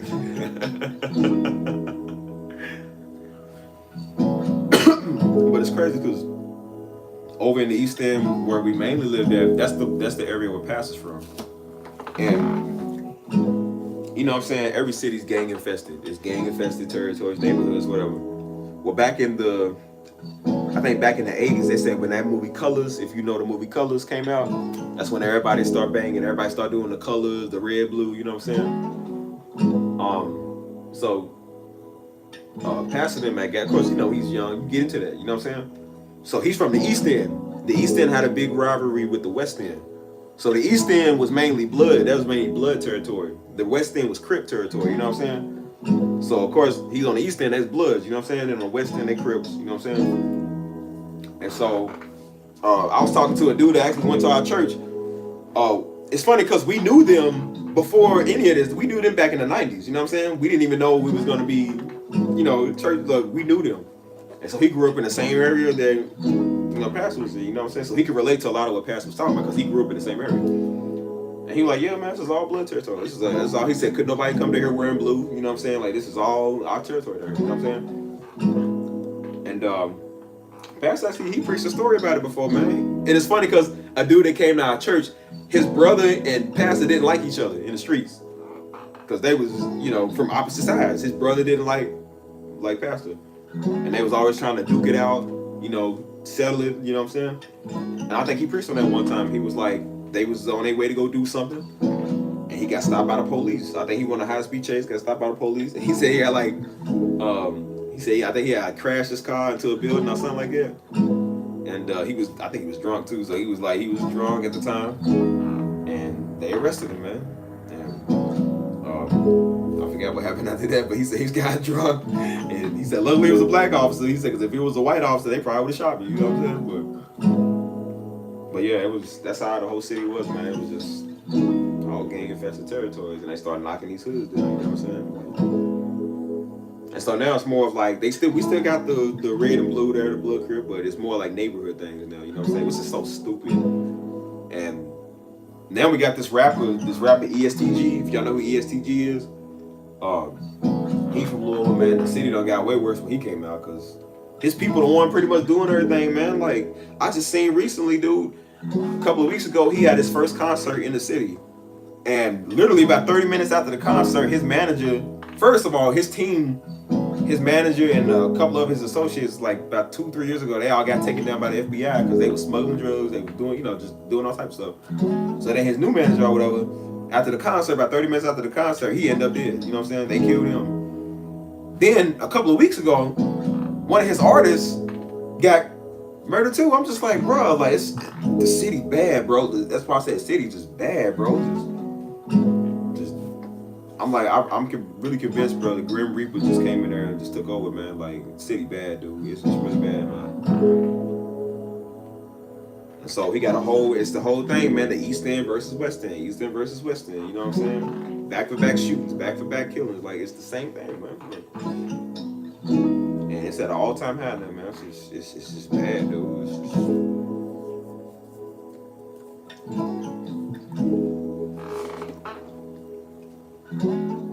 So I'm glad I moved, man. I'm glad I done got out of there, man. I was tired of Louisville, man. I was just tired of just not there, man. It sucks. It just sucks there, man.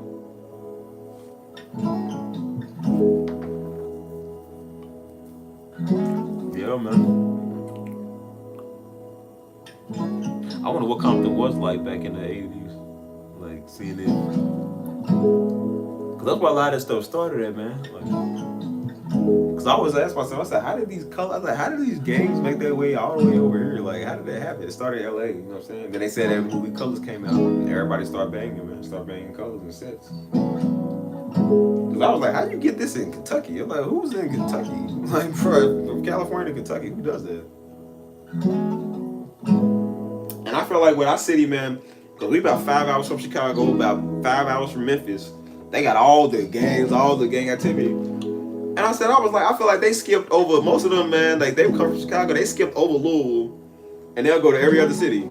Like I don't think we got no GDs in Louisville. We ain't got no Vice Lords, we ain't got no Latin Kings, none of that. They all skip Louisville, go to Memphis, go to Cleveland, go to Detroit, go to, you know what I'm saying, Indianapolis. They don't, it's like they would always skip Louisville. And I was like, what, we ain't good enough? I was like, they in Mississippi, Alabama, like, how you go down there, but you ain't go to Louisville? I was like, what did y'all, maybe they didn't even like Louisville. Nobody want to be there. Like, nobody wants to be in that city, dude. But it's still just as bad, man. Whatever set it is, gang it is, it's all wrong, man. It's all murder. People worse. Louisville's worse. That's why Louisville worse than Chicago, I think. Louisville done passed them now, man. Like, it's bad, man. It's really bad.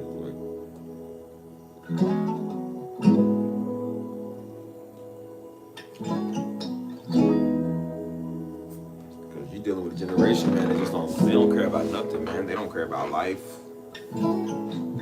Baby mamas, kids, nothing. They don't care about nothing, dude.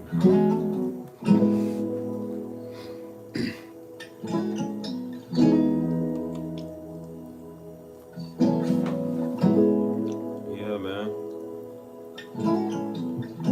So I was always wondering, I was like, pastors from a hood that was right up the street from Shepherd Square, where the first church was, where the vlog I took. That's like literally right up the street, and they all look the same. So he was from a hood called Clarksdale, and that's where that rapper ESTG is. Where he said he was born at, over in Clarksdale. Cause Pastor used to rapping in his raps when he be rapping and stuff. And he said, "You remember me back in my cud days, my blood days? Like you remember me back in my thug days?" Like he would just be rapping with all that. You know what I'm saying? And he was like, "I ain't forgot my partners, man." He said, "My partners, man, my partners." He said, "But I don't live that life no more." You know what I'm saying?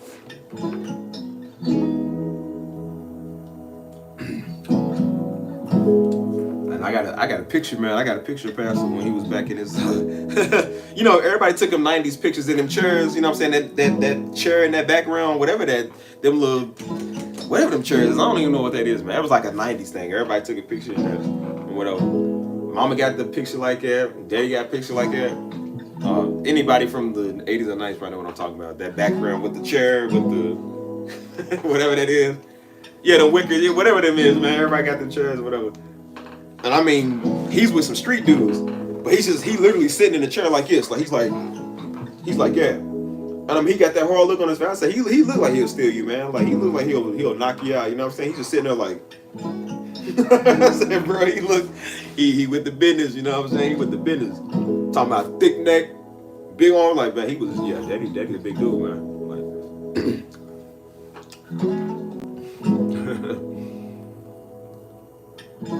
Yeah, man.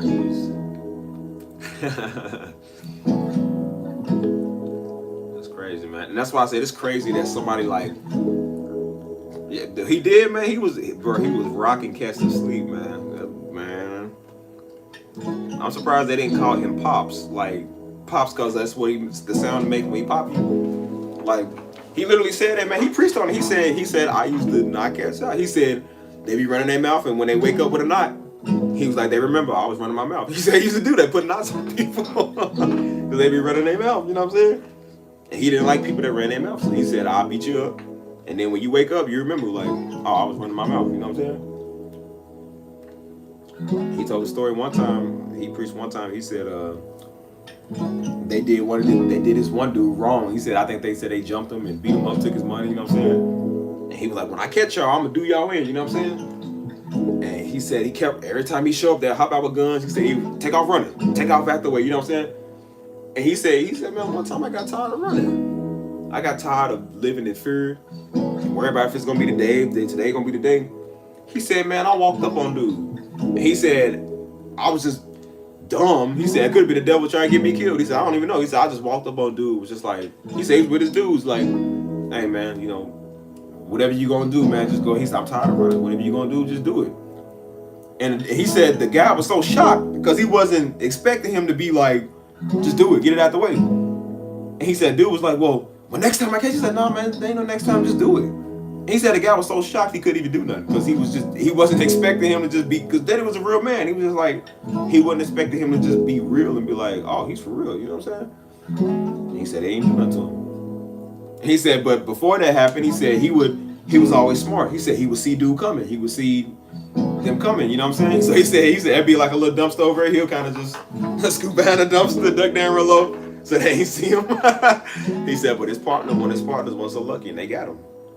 He said because he didn't see him coming. He said, I see him coming. He learned a lot of tales in the streets, man. You know what I'm saying? You gotta be hard when you from the streets, man. You can't be soft. You know what I'm saying? Like, yeah, man. Yeah.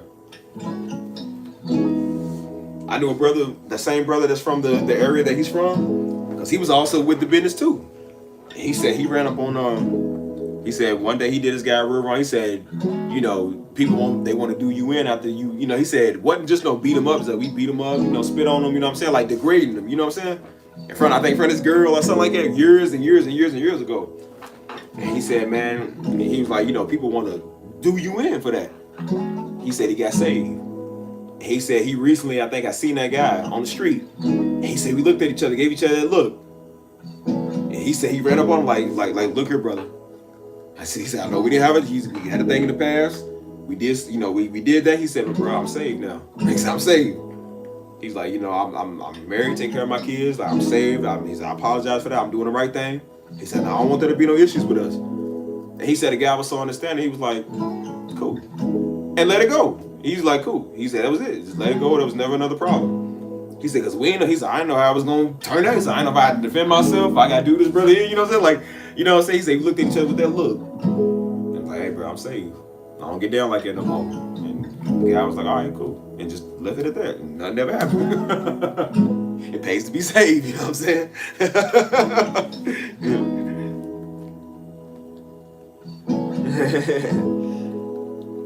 Yeah, Daddy was not a punk, dude. He was not a punk, man. His whole life he grew up fighting, man. He had to fight. Him and his brother had to fight, bro. You know what I'm saying? He wasn't a punk about him, man. He told me, he said, son, you wouldn't want to know me in these streets. He would say that all the time. Like, you would not want to know me in the streets, man. But I'm thinking that's just classic. Black parent talk. That's how they talk. That's what they say. Until you run into people that know them and was like, dude, your daddy was knocking people out. Your daddy was really with the business, man. Your daddy really beat people up. It was like, for real. I was like, man. Daddy really with the business, man. It would have made more sense, like if he ever was in the world, like I said, if he would have had like a teardrop tattoo or something. I was like, oh, he done silenced some people. But he never liked tattoos. He never got one. He never was with that. Even when in the world, he never liked that. You know what I'm saying? And they wasn't as big back then like they are now. You know what I'm saying? But I was like, man, I don't look. We in the streets. I don't know what you do. You know what I'm saying? He never really fully said what he did to us. It wasn't nothing sweet. You know what I'm saying? It wasn't nothing sweet. Nah, Daddy wasn't soft, man. He was not soft. And Mama talked about when they first met, because I was like, how y'all meet? She met him through my auntie, I think, or whatever. She showed him, because she knew who Daddy was. And so she introduced him or whatever. She showed him. It's before social media, before all of that. Like you had to have a picture. I know somebody that knows somebody. You got to walk up with somebody and talk. Like before it was weird like it is nowadays. And she was just like, hey, this is Missy. You know what I'm saying? And so he was like, oh, she cute. You know what I'm saying? Like tell her holler at me. You know what I'm saying? And they pretty much went from there. They start talking. And he said they both lied about their age when they met each other, which I don't know why they did it. They said they lied about their age. And he rolled her all the time, bro, everywhere he was. Like he rolled her. Like, you know what I'm saying? And then they had my sister. And you know what I'm saying? Like, I mean, they've been through everything together, man. When I tell you they've been through everything together, they've been through everything together, man. For real.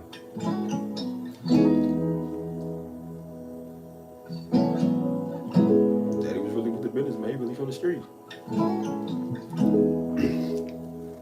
But he was like, I might be saying, but I ain't stupid. He said, now you take some of that hood with you, because you gotta still stay smart. You still gotta be tough.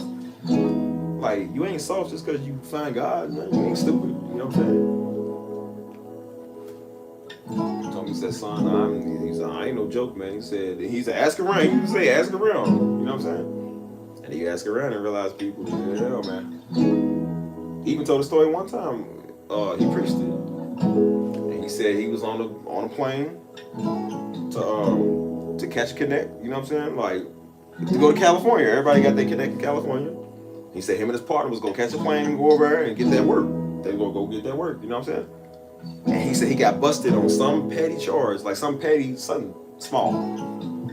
He said his partner still went. He said the feds ended up busting his partner. His partner got busted for that. He said he was in jail. I think he was in jail when he saw the news and saw his partner got busted. And he said right then and there, that's when he knew, like, God was saving him. God was keeping him from, you know what I'm saying? I think he said he like lift his hands and just start praying or something. But I don't know. And even with his testimony, man, that's why I said it never. Sometimes, man, now we know niggas, we know the Negroes, but I'm just like sometimes, man, like you do gotta see the better in them, man. Because Pastor was a Negro, he was a little nigga, you know what I'm saying? But I'm like, this man ended up turning out to be one of the most mighty, powerful men of God, bro. I'm sure people looked at him back then like, oh, he gonna be a statistic, man. He's just another nigga. But it's like, that's why you be careful when you talk about what you say, because it's like, you never know who that person could be. And I said, you went from a street thug to a prophet. You know what I'm saying? Like, who would have guessed? Who would have knew? You know what I'm saying? Like, out of all the people, God chose you. You know what I'm saying? God chose you. And I be baffled by that. I'm like, he was literally a drug dealer, a street thug. I'm like, and he literally is one of the most powerful people you have ever met, ever heard of, bro. Like, that's why I said it pays to just pray for people, man. Like, you never know what their future could be, man. You don't know who they are, man. Like,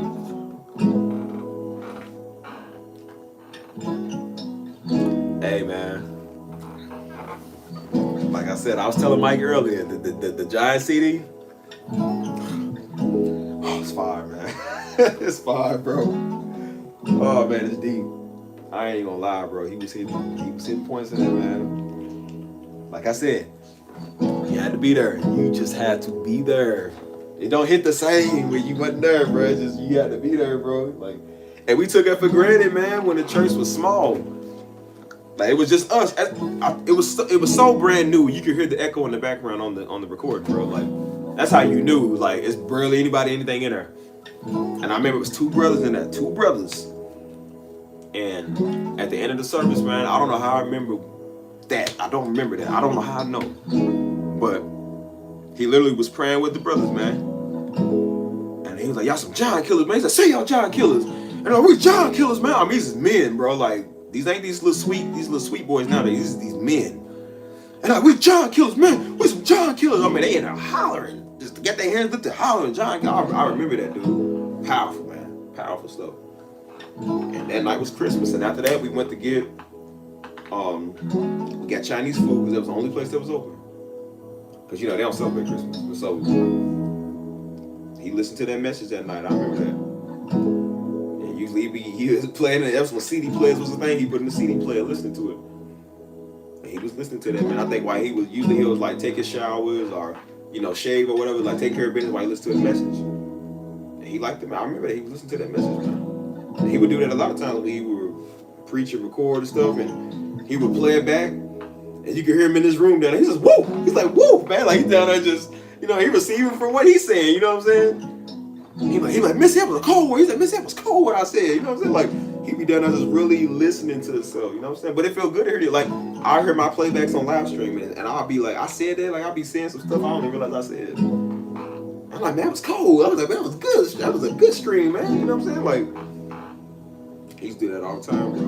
All the time. I would hear him in the bathroom, bro. He'd be in there. Like he crying out to God, bro, in the bathroom. Like I remember that, bro. Like he be in there just worshiping, bro, worshiping, just crying out to God, man. He's in there listening to his word. I mean, he be in the bathroom for a good 2 hours. Like be in the bathroom for a good 2 hours, bro, just worshiping, man. Like I can't make this stuff up, man. Like I said, I wouldn't lie. I wouldn't lie about nothing. Everything I'm telling y'all, man, I've seen it. I witnessed it. This ain't just Sunday and Wednesday. This is really how he was, man. He really was like it. A 1 minute snippet. Nah, I can't do it to you, man. I can't do it to you, dog. I can't do it to you, man. Should I do it one minute? Should I do it, man? I don't know, man. I don't know, bro. Hold on, bro. I left it in the car, man. I would have to go out there and get it. And I would have to set up my man. Let me hook my laptop up and see if it works. Cause if it do, I might play a little something. I don't know, man. Hold up. Let's see. Y'all lucky I love y'all, boy. I'm trying to give y'all the scoop. The exclusive, never before seen footage. Like, man, nigga. Hold up.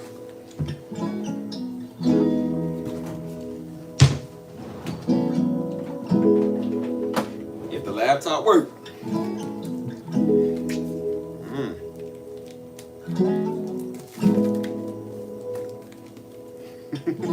I won't be like Yoda, man. Like, you can search, but you cannot find. That's how I'm gonna do y'all with the messages I got. Like, it is a powerful message, but you cannot have.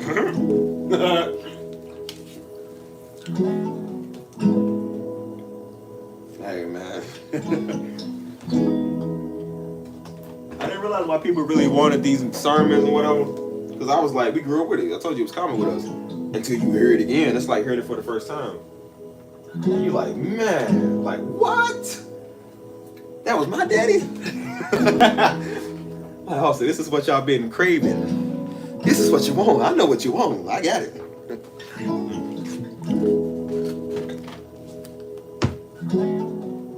Let's see, it depends on how his laptop if it loads up. I can't make no promises. I can only tell you my experience from what I got. I got the word and impartation on my hands, so I don't know what y'all gonna do.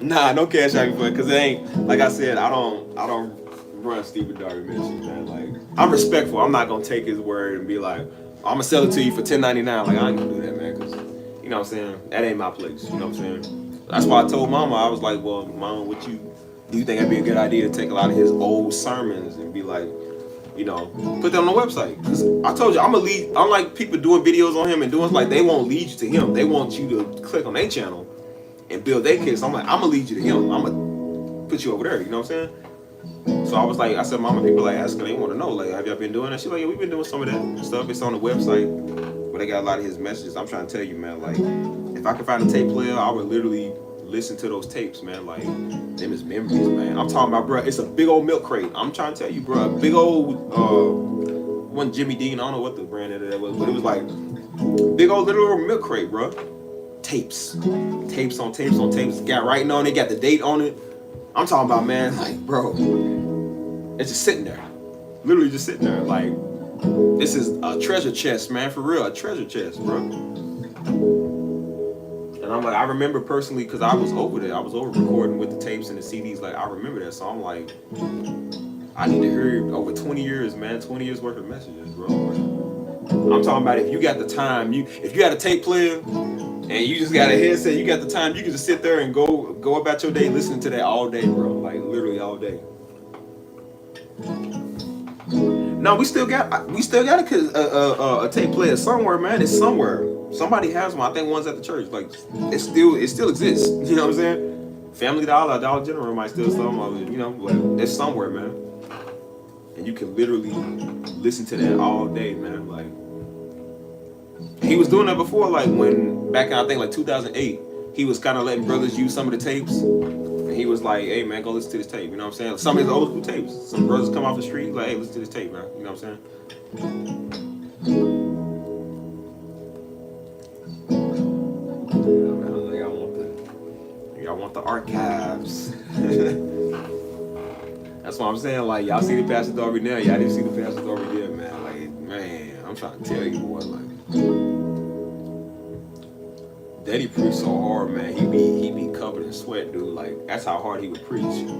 Like he'd be covered in sweat, man. Like just it's like you getting a workout doing that. You know what I'm saying? Like he really be doing that, bro. Like, and then after service, a lot of times he would be tired, man, because he gave his all. He gave everything he had. You know what I'm saying? So he'd be tired. He just want to sit back, lay back. You know what I'm saying? Like usually take him a nice old nap on Sundays. You know what I'm saying? Because he's tired. He wore himself out. And that stuff y'all hear him talk about, like when he was in pain, like bro, there was times he was in pain, bro. Like he was really dealing with it in his body, man. Like especially with his foot, he had some of the worst foot pain, bro. Like it was bad. Like there was times I had to stay home from school, man. I stayed home from school several times to help him, bro. Because mama had to go do the daycare, and you know, of course I'm the oldest son, so he relied on me for my strength, man. He was like, my son is literally my strength, man. Like he would have to lean on me sometimes to walk.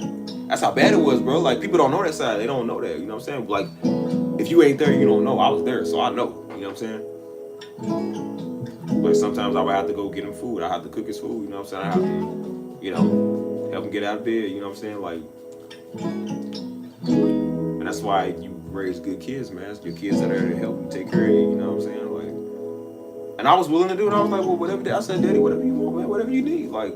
I didn't mind staying home from school anyways. I didn't like school, so I was like, cool, I don't mind staying home and help you. And then, you know, he let you play your little video games, and you know what I'm saying? You could eat whatever you want, do whatever you want, you know what I'm saying? Like, that was what Daddy, that's why I said that was the cool side.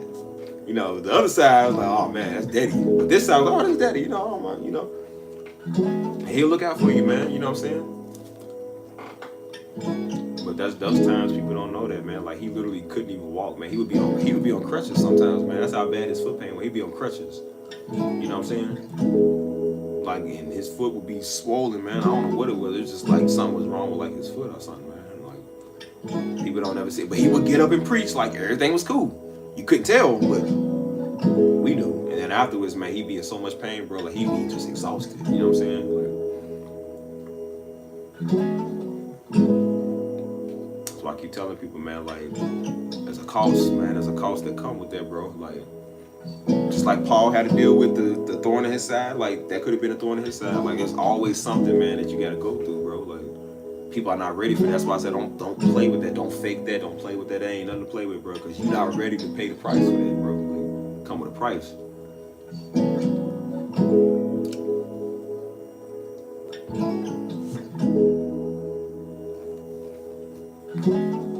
Man, this laptop acting silly, y'all. Y'all might not get the snippet.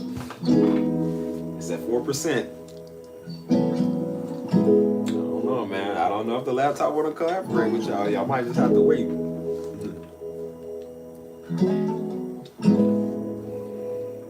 Then again, I got my PS4. I could probably put it in there, but I ain't hooked that thing up. I don't even play video games no more, man. So that was a distraction for me. I had to stop it. So I ain't hooked that thing up in so long. I might hook it up tonight. Nah. It's already 3 o'clock. Dang, bro. It's 3 o'clock. I'm talking to y'all, man. Y'all make that time go back quick.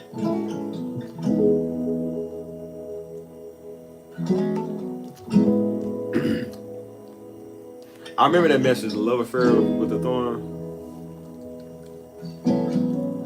That's why I said y'all had to be there, man. Even for the Negro Land tour, y'all should have been. Hey man, we did one conference. I don't know if it was a Negro Land tour. I don't think it was. No, it might have been. It might have been Negro Land tour. Because we did one in Orlando. Was it Orlando? Yeah, it was Orlando. And I'm telling you, man. Pastor Darby went off, y'all. I'm telling y'all. So the hotel staff gave us one of the worst rooms. And it was like a moldy mildew smell in there, you know what I'm saying? And so he was like, hey man, what's that smell? You know what I'm saying? And so we setting up all the equipment. He's like, what's that smell? We're like, we don't know. And so he said, man, that's like a mold smell. That's thing. So he told the staff, like, hey man, like y'all gave us the bad room. We need a better room. Like it smell like mold and mildew in there. And they was like, oh well, you know, well they was pretty much trying to say like, oh, you're just smelling it. You're like, you're making that up. He was like, he said, man, I'm not making it up. I know what I smell. He said, man, y'all don't smell it? And I was like, no, we don't smell it. So he was like, bro, I know. He was asking us, y'all smell it? We was like, yeah, we smell it. And so they was like, oh no, it's just the air. You know what I'm saying? Like it was always another excuse. White people was like, it's another excuse, whatever. So what they did next was messed up. So then they arguing with him like, dude, y'all know y'all smell that, right? Y'all know y'all smell that. So what they did next, bro, that was so they went in the kitchen, got two black chefs, two black people that work in the kitchen, and was pretty much like, y'all go smell that and tell me if y'all smell that. And so it took a while for Daddy to catch on to it. I said, Daddy, why they gonna get two black cooks? He was like, man, he's like, why you gonna get the black dude? He was like, pretty much like trying to, I don't know if it was like a passive aggressive way they was trying to do it or whatever. But one of the brothers was like, hey, I smell it. It's one brother, he was like, I don't smell nothing, man. I don't smell nothing. Like he literally was like, I don't smell. That was the way he was acting. He was like, I don't smell nothing. I said, well, if you don't shuck and jive for the master, that nigga was tap dancing. He was one of them tap dancing. You know, just the way he said it. He said it like all stereotypical. He's like, I don't smell nothing. That's literally how he said it. He's like, I don't smell nothing there, man. I don't smell nothing. And I was like, bro, you was. And so Daddy took him in the back. He took him to the side. He said, brother, you know you smell that, man. You know you smell that. And dude was like, yeah. He was like, yeah, I do smell it. He's like, but dude didn't want to say nothing because he didn't want to lose his job. Because if he would have been like, if he would have agreed with us, dude probably would have got fired. You know what I'm saying? So he didn't want to agree with us in front of dude because he would have probably lost his job. And so Daddy pastor hollering at the hotel staff, at the dude. Because the dude's trying to tell you don't smell what you smell, like trying to belittle you. And so Pops like, dude, we pay money to be here. He's like, dude, we paying good money to be here, man. He said, you need to either get us another room. He said, I want you to acknowledge it. Like they was so firm. He said, no, you need to acknowledge it. You need to acknowledge what I'm telling you. And dude would not acknowledge it. Like, he was not trying to accept that he was wrong. And I mean, they was fired up. So we getting fired up. So I'm like, I said, Pops, whatever you want to do, man, we got you. And that's what Daddy brother was there. Daddy blood brother was there. You know what I'm saying? And so we was like, hey man, what you want to do? Like what we doing? You know what I'm saying? So I said, hey Uncle, like if he goes there, what we gonna do, Uncle? What we gonna do? And so you got some grown brothers, like it's men in the room. We just like we kind of intimidating. You know what I'm saying? We pretty intimidating. And so dude was still not trying to admit no wrong. And so, I mean, Daddy went off. Like he said, y'all gonna get 1 star? Like he was going off, man. They was going off. And so he talked to the hotel lady. He was like, honey, you might need to look for another job. He said, because if this is your boss right here, if this is the dude that can't take accountability and throwing you under the bus, you might want to work for a company that actually care about you instead of this dude. he was giving out revelation. He wasn't even preaching. He was just talking. And so she was just like, well, I don't know, maybe it's just all right. He was like, dude, y'all know y'all smell that. He was getting mad. He's like, y'all know y'all smell that smell. Like he was just getting angrier. You know what I'm saying? And when Daddy get angry, man, it's a sight to see. It's like a show to watch. So I'm just sitting here in the background because I'm like, I'm just glad it ain't me. For the first time, I'm glad it ain't me that he ain't hollering at, you know what I'm saying? And he's actually asking me, do I smell? I'm like, yeah, Daddy, I smell it. It feels good not to be hollering at one time. So I'm like, hey, it's nice to see him taking it on somebody else. And so they sitting there and he's he's mad, y'all. He's mad. Because you're paying good money to be there, you know what I'm saying? And they was basically trying to tell you, like, oh, y'all smell what y'all smell. And so he was like, they always want to do somebody black like that. Like, they try to tell you what you see. You didn't just see what you smell, you don't smell. You know what I'm saying?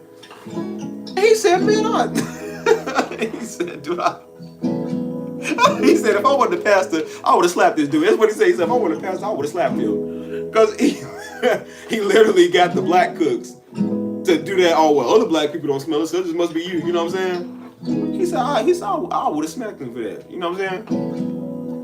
And that night at the hotel, he was like, he preached loud. He said, I want y'all to hear it. He said, I want you to hear it. You're going to lose a whole star from me. I'm going to give y'all a bad review.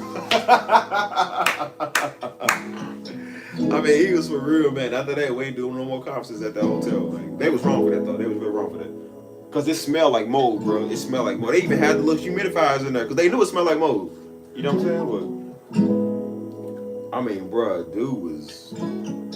I honestly thought they was gonna pop this dude. He's gonna smack him. Because I'm like, bro, he was for real. He was just hammered. You know what I'm saying?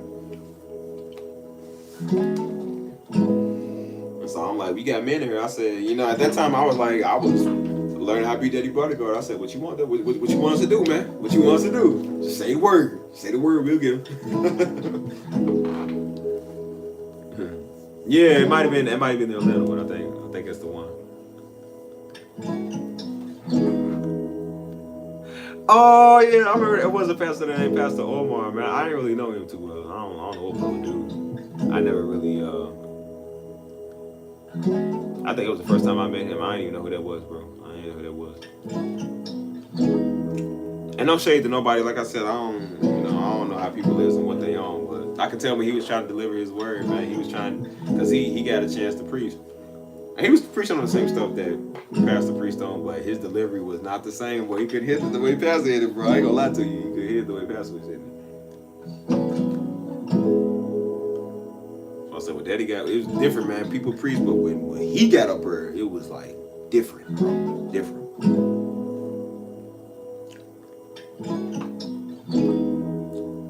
No, I'm not, bro.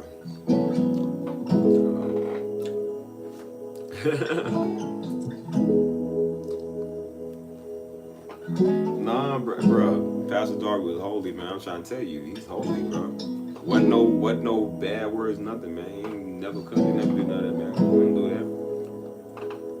He ain't need to. He just look at you. He ain't have to get his point across by words. He'll just look at you. You know what he meant. He ain't have to say nothing to you. You knew what he meant. Everybody done did stuff before they was saved. That's why I keep saying, bro, you a human being. You gonna make mistakes. I made plenty of mistakes. I ain't gonna lie to you, man. Like, we all full of sin. We've all done sinful stuff, bro. Like, just cause you a certain title don't mean you ain't never messed up before. We all done messed up, man. But you change and you don't stay there. You don't stay like that. I said, we ain't perfect, man. Everybody done said bad words before, man. Everybody done some bad stuff before. It don't mean you stay there. We human beings. If we wasn't gonna do that, like I said, we wouldn't need God. You know what I'm saying? You wouldn't need Jesus. But we all done did bad stuff. We did sin. Everybody's been in sin before, man.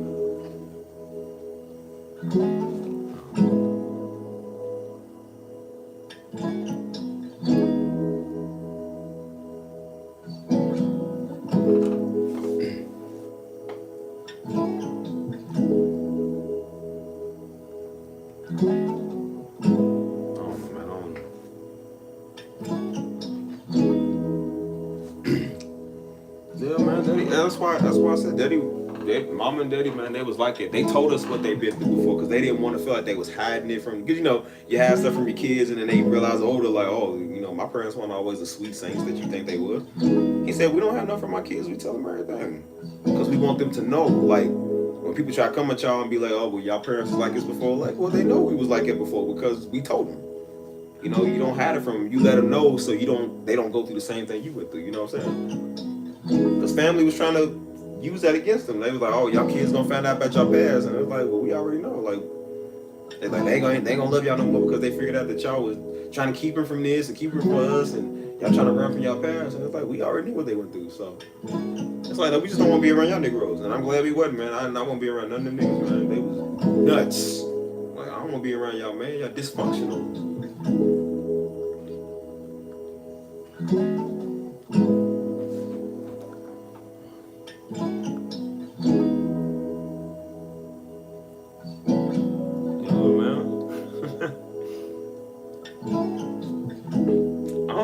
said, I think I only met Pastor Omar once, man. I don't really know who these people be, bro.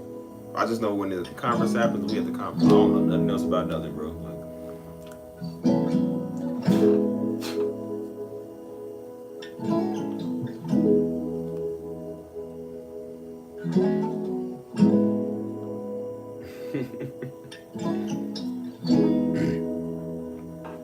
Daddy always kept it real, man. He kept it real with me all the time, man. He told me, he said, son, that's when I was growing up, starting to be kind of tough or whatever. He said, I'm gonna show you, son. He said, son, I'm gonna show you my scars where I got stabbed at. He said, I want you to see that because I want you to understand what you're doing. It's not a game. He said, dude, this ain't no game, dude. You know what I'm saying? And he told me stories. He was like, son, when I was 14, because I was 14 at the time, and that was the time I said something I shouldn't have said, and I got in trouble with that. He said, son, when I was 14, he said I had a grown man put 2 pistols to my stomach. He was like, I had a grown man put 2 guns to my belly and almost pulled the trigger. He said, because I was running these streets. He said, son, I almost lost my life several times. He said, you 14 and ain't got to worry about that. He said, so you remember, he said, you remember what I'm telling you. He said, because I want you to learn from my experience. Like, I don't want you to go through those things. That's why I'm telling you now.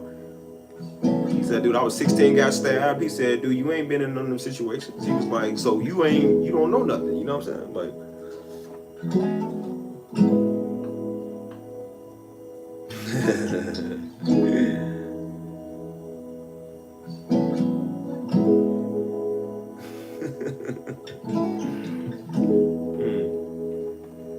nah, I actually can't cook. I ain't gonna lie. I mean, I cook a little something, but I like Pops, boy. Can't nobody cook like Pops, man. Like, that man was just good at everything he did. I don't know what thing he wasn't good at, man. He just did everything, bro. Like, I could see why people would probably envy him because he just was good at everything, bro. He was good at everything. You know what I'm saying? That wasn't nothing that he was bad at, bro. Like, he was good at everything, bro. He wasn't even a mechanic, but he knew about cars, man. He would fix cars. Like, he did everything, man. I don't know how he did that, but when it came to cooking, man, he knew how to cook. He would take his time making love while he's cooking, loving the food, you know what I'm saying? It's just like he do that slow stir. He got the crock pot, that slow stir, man, with the soup. Man. With the cornbread, man. That was the one thing I liked about the cold in Louisville. That was the one thing I liked about the ice weather. Because he knew it was that time of year he gonna make his soups. And he made them oh my God, bro. I'm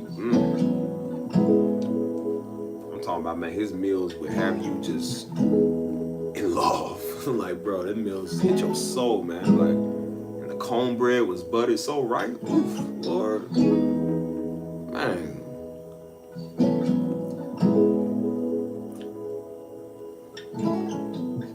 Like, he made so much food, man. Like, he be just... I remember he taught me how to grill, man. He was showing me how to grill, how to actually cook the meat, you know what I'm saying? But he was just a master chef. He knew everything, man. When it came to smoking the ribs and the brisket, he didn't want nobody. You didn't touch it. Wasn't nobody touching it. He would go out there, put it on there, just let it simmer, bro. Good 6 hours. Good 6 hours done went by, still ain't ready. Like, man, it smells so good. Then when he'll bring it in, he'll open it and pull it apart. Smoothest peel you've ever seen, man. Like, I'm talking about your mouth is watering before you even taste it. You know what I'm saying? Like,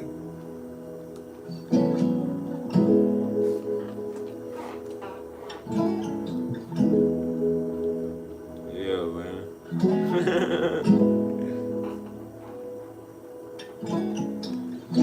What's up with Kirk, man? I told you I seen somebody that was like, what in the world is Kirk Franklin doing? He's up there, he wearing a shirt like this, and he's just all like, he's moving like, what in the world is Kirk doing, man? Kirk done went weird. I mean, the way he was moving, I was like, bro, what is this dude doing? It's like he got his man breast out on stage. That's that Kirk should have just stuck with the Hosanna, man. Stuck with the Hosanna and the old school, the new family or whatever. He should have just stuck with that, man. What's up, dog?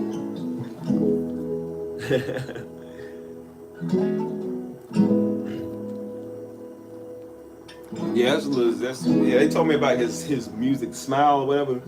They say he was wearing lipstick or something on it. I don't watch none of that stuff, so I don't know. I could care less, honestly. I don't care, but I'm like, yeah, that stuff do be kind of just. They used to call me Kurt Franklin, man. Anybody that was short at the time, I was short, so they called me Kurt Franklin. They called me everything. Kurt Franklin, Kevin Hart, Bryson Tiller, LeBron James. Just anybody, man. Somebody called me Wayne Brady. What else they call me, man? I can't remember. It was somebody else they said I look like. Somebody called me Plies. I'm like, bro, I know you know good well I don't look like no Plies, man. Y'all. I'm doing good, man. I'm doing good. Nah, Joe got a son. He got a son. My sister got 2 daughters.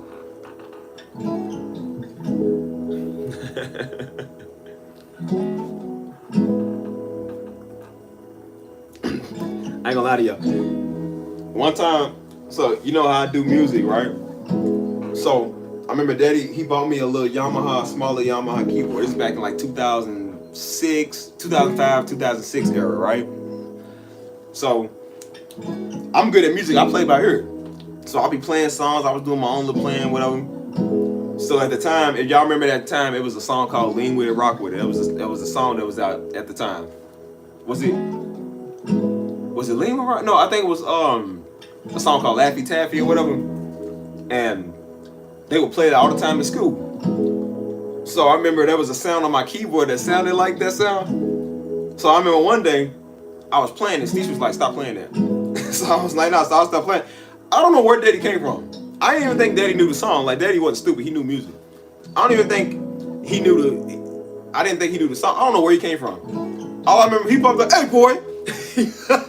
He popped up, "Hey, man, don't you play that in my house. You hear me?" He said, "We don't play that type of music." He said, "Hey, man, I'm going to take your keyboard work and you play a song."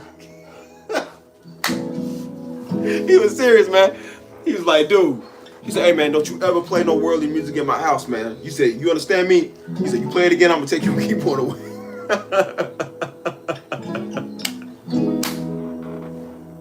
It's a sound that sounds just like that sound that's in the song, you know what I'm saying? And I was just playing it for fun, whatever.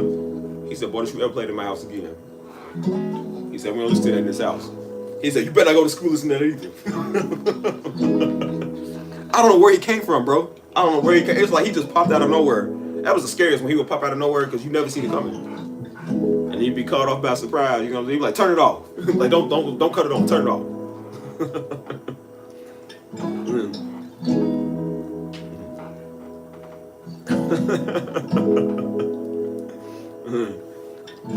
I even made a song. I used to make little rap beats on the same little keyboard, and it was a song that it was literally my own song. I didn't steal it from nobody, but it sounded like one of those songs.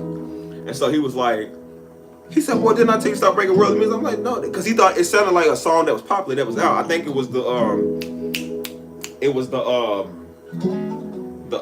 "Meet Me in the Trials." I think it did kind of sound like that song because it had that same type feel or whatever. And he thought I stole it from the song. He thought I was real. I said no. It really wasn't. It was really like my own song I made. And I said no, Pops, this is my song.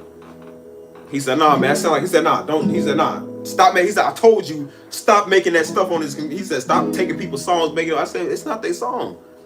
He said, "If I gotta tell you one more time." It did kind of sound like a Young Jock song, I ain't gonna lie. It had the same kind of sound. So he thought it was the song. He thought it was the actual song. I said, "No, Daddy, this is my own." It really was my own song. Like, I wasn't mimicking from nobody. So he said, "Nah, delete it." He said, "That sounds too much like a song. Delete it."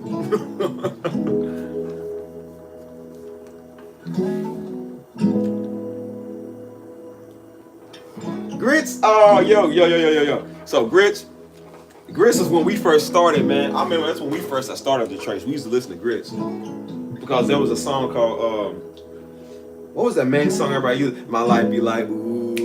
We used to play that song all the time. And then there was a song that Tennessee boys, girls, dirty South boys. I don't know if you know that song. Tennessee boys, girls. We used to play it all the time in youth ministry.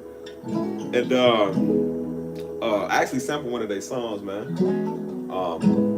Yeah, we used to like Grits, man. We used to love Grits growing up. Hey, Grits used to be hard though, man. I was supposed to say Tennessee boys, girls, dirty South boys, girls. And then they had a song, "Slow Down, Hold Up. I want you to be mine, oh mine, be all mine." Hey, that was hard, but that guitar, ding, ding, ding, ding, ding, ding, ding. Like, that was hard, bro. Let's see. Yeah, man, we used to listen to Grits all the time, man. That's when we first was like doing the youth ministries and stuff. We was reaching the young youth off the street, man. And we would go like do basketballs and you know what I'm saying, like. And then Pastor was kind of stopped with all that because he said, me and Negroes just showing up off the street just play basketball. They don't even care about the word. They don't care about the word on the ministry, and they just want to play basketball, get a free meal. You know what I'm saying? Like, I don't know what's up with Lecrae either, man. I don't be paying attention to none of that, man. We used to love Lecrae too, man. Lecrae, man, my sister used to love. I met Lecrae once, man. I met him actually at the what was that place we went to? It was a little summer jam or whatever. We got his autograph and everything. We met him. He was cool people.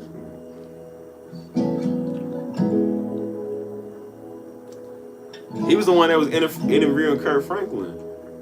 And he was like, that's what everybody was like. You should have seen the way the dude said it. He said, what in the world is Kurt Franklin doing? And Kurt Franklin's up on stage doing the... It's the way he was doing it. And I was like, what is he doing, bro? Like, what is this dude on with? This dude on with zesty. I'm like, what are you gonna do, bro?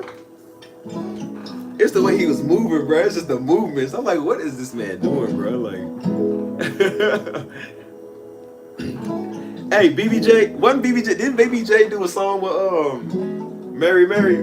Because my sister used to have the Mary Mary CD.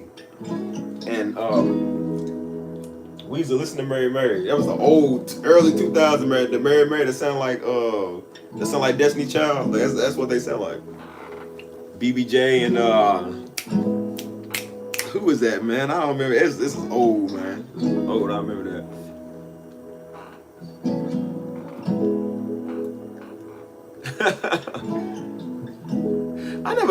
I never got these disses, man. Like, I was talking about this, because people was asking me that too. They was like, what do you think about the Drake and Kendrick diss? I'm like, I don't care. I don't care about none of that, dude. I don't get paid off of that. If I made the beats and I got paid off of it, yeah. But I'm like, I don't care about a lot of stuff, man. Like, if it ain't making me money, it ain't making no sense, I don't want it, man. Keep it. I don't need it.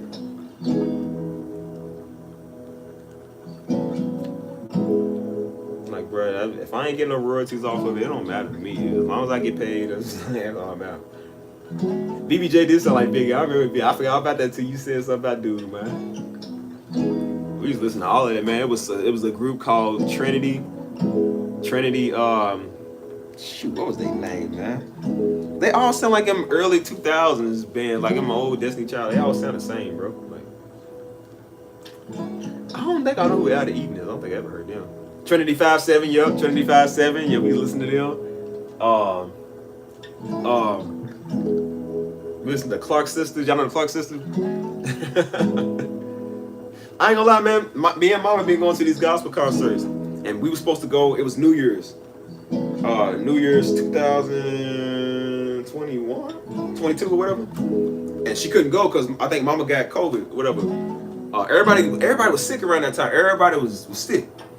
And I was the only one that wasn't sick because I never caught it or whatever it was. So I was like, well, Mama, I'm gonna still go because she already got the tickets. I said, well, Mama, I'm gonna go. It was in Washington, D.C. And I went to D.C. by myself. I enjoyed my time. No, at first I didn't because I had the worst neck pain in the world. Oh my God, bro. This neck pain, I don't know what I did. I woke up and slept on it wrong. And I tried to crack it and did it wrong. Man, my neck was so stiff. Like, bro, I literally had to turn my whole body when I turned. I couldn't do my hair like that because it hurt so bad. This is how you know you're in real pain. The pain was so bad.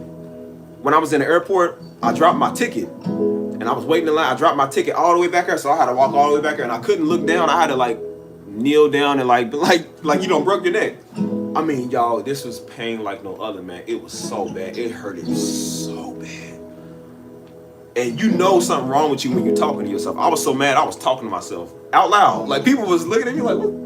They probably like, what's wrong with this dude? I was like murmuring to myself. I was like, man, this stupid neck pain. I was like, man, I'm so tired of everything. Like, I was over talking to myself. That's how mad I was. And I mean, it hurt so bad, bro. When I got to DC, my neck and my back, it was like this worst pain ever.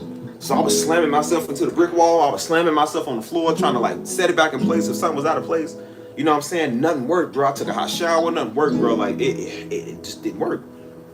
And so I remember, I think I like pissed it a certain way, and it kind of went away a little bit. And then when I went to that gospel concert that night, and it actually didn't hurt as bad. You know what I'm saying? Because I walked around all DC. I went to the White House. I went to the monuments, all of that. It hurted, but when I went to the concert, it didn't hurt no more. And so at that night, they had the Clark sisters. They had Marvin Sapp. Because Mama really wanted to go for Marvin Sapp. She loved Marvin Sapp. I mean, who don't? Marvin, everybody loves Marvin's dope, man. I love Marvin. And they had a couple more. I don't remember everybody that was there, but it was a good concert, real good concert. And I mean, y'all, when Marvin came out, oh man, Marvin came out and hit that boy. He be hitting them notes. Marvin came out with that, like he would be singing too, and then he let the background singers do their thing, and then Marvin turned around, oh yeah, you know Marvin do, oh yeah, and then he would just, I said, you know, he hollering. And then he'll listen, he's gonna hit that note. He's like Marvin hit that high note. I don't know how he did that. He said, and everybody fell out. I mean, Marvin had me, and I don't even cry at concerts. I don't even do it, but I'm just like, man, Marvin had me just, man, he'll have you weeping, bro. That's how tough Marvin is. You know what I'm saying? And it's like the same way it is off the CDs, bro. Like Marvin will sing you into that worship, bro. Like for real. And I mean, I'm over here, you know what I mean? I'm trying to be too cool with everything, but I'm even over here just kneeling down, just you know what I'm saying? Like Marvin will get you there, man. And I'm talking about, man, it was, yeah. That's why I said, Marvin, man, I said, and he's like he hit that note, boy. He had everybody crying, man. Like, for real, man. That was a good concert, though. I ain't gonna lie, that was a real good concert. And then me and Mama went to the one in Atlanta, which I do not like Atlanta, bro. I don't like Atlanta, man. I just don't like that city. But we went to that concert, and we saw Travis Green. Who else was there, man? Travis Green. Shoot, it was a whole lot of people there. But they was good. It was a really good lineup, man. Like I enjoyed that concert. Fred Hammond was there. And then we went to one in Detroit. And that one was even better. Because they had Dietrich, they had Fred Hammond, Donnie McClurkin, somebody else. They had a whole lot of people, but Fred Hammond, Donnie McClurkin, and Dietrich, they all performed with each other pretty much the whole concert, bro. Like it was a really good concert, bro. Like really good concert. They had the Clark sisters, I like living this kind of life. I'm living my best life. Like, bro, that song be going hard though. I ain't gonna lie. Like, Fred still got it, man. Fred hit that.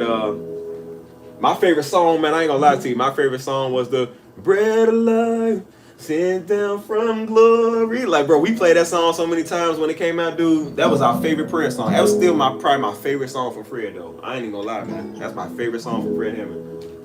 A holy king, a carpenter, you are the living. Like, bro, that is my favorite song, man. I love that song, dude. I mean, we played that so many times for prayer, bro, when it first came out. That was the early 2000s. And I mean, bro, we was worshiping hard to that song. That song still go hard. He played that song up in real life. Everybody started singing with him. I said, no, Fred. I said, Fred, don't sing this song. Don't sing this. I'm right next to Mama. I said, don't sing this song next to Mama. You know how Mama get about these songs. I said, Mama's already about to go off on these songs. I said, don't sing it next to Mama, man. Mama love these songs. You know what I'm saying? And I'm over there just singing with Mama. I'm singing with everybody. Like, bro, that song was so powerful, man.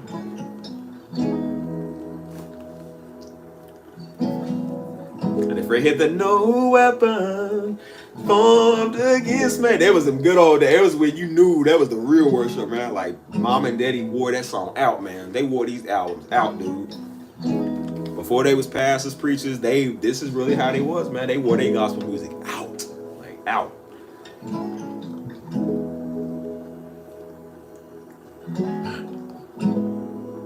I don't think I know who Tremaine Hawkins. Do I know who that is?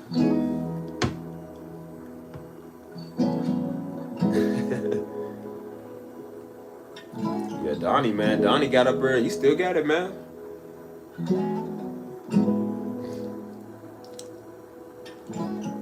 I told you, man. Ain't Ain't nothing like black gospel, man. Ain't nothing like black gospel music, bro. Like, it's just the way that it is, man. Like, commission, hey, mama put me on the commission. I ain't even gonna lie to you, man. Mama put me on to commission. I love commission, bro. I kind of wish they would have stayed together, man. Commission was good because they had Fred Hammond, they had Marvin Sapp, a couple other people I don't think I really know about. But bro, commission was, yeah, man. She used to play them songs. You were crucified with Christ. You were crucified with Christ. Like, bro, that's hard, man. Do you still love me like you used to? Like, bro, it was the, whew. I had to sample that song. That's how cold that song was. I had to sample that song, dog. I put that in one of my songs, man. Like, that song was hard, man. And then Marvin just in the background showing off. Like, Marvin just be showing off, man. Like, for real. Hey, man. There was the woo. This was the good old day, man. My mom was playing that when we was in Houston, man. She was playing that. That's how I found out about commission. And I said they got that nice old 90s sound. Like, man, I love that music, man. Like, I remember some of Trinity 357 songs, bro. Shoot, what was that one song that was popular? That might be the song actually I'm talking about right there. That's what I'm saying. Fred to do it to you, Marvin, man. Marvin would really do that to you, man. Like, he would. That's just the way he sang it, man. You know what I'm saying? And he really liked that in real life, man. He would really sing that. I didn't even know he could hit that note. He hit that note in concert. He know what he be doing, bro.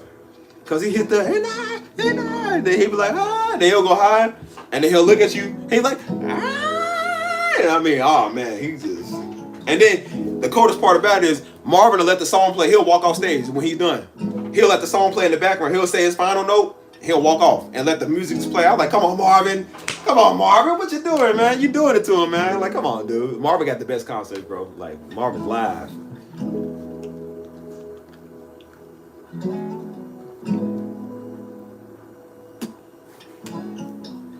Take 6.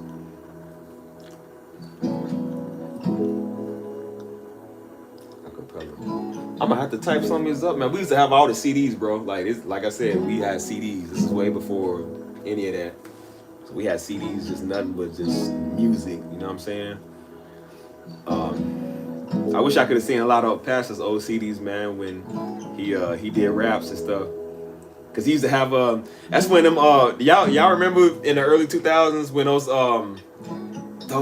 joggers, whatever them type of joggers was in like style. I forgot what they was, but they had like that certain type of material, them joggers, whatever, whoever made them. And you know, he used to wear like his necklace. Pastor always had jewelry. He used to wear his necklaces and all that type of stuff. And so he would have us like take pictures of him. Because that was the cover for his rap album, you know what I'm saying? He had a rap album called You Can Grind, But You Can't Lose Your Mind. And I think it was some of his best songs on there, man. Like, he used to do all that, man.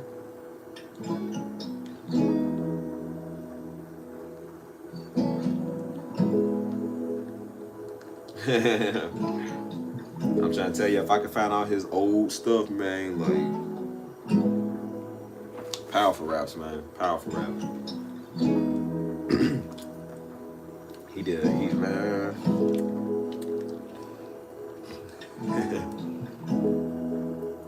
Yeah, hey, who in here remember a dude named Tone? Who remember Tone? Who that is? That nigga like the Christian Prince.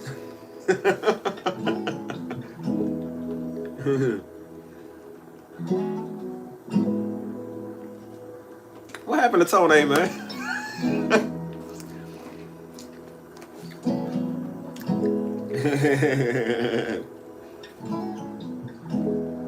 Tone? Hey, man. I remember Tone, man.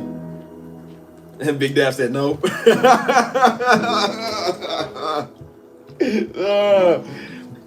Bro, he had a song called one of his newer ones. It was called "Make Me Over Again." And I remember Pastor, he was like, "Man, I ain't singing that." He said, "What do you mean, make me over? Like, what's that supposed to mean?" He's like, "Nah." He's like, "I ain't singing that." He said, especially with this dude. He's like, nah, he's Dusty. He's saying that.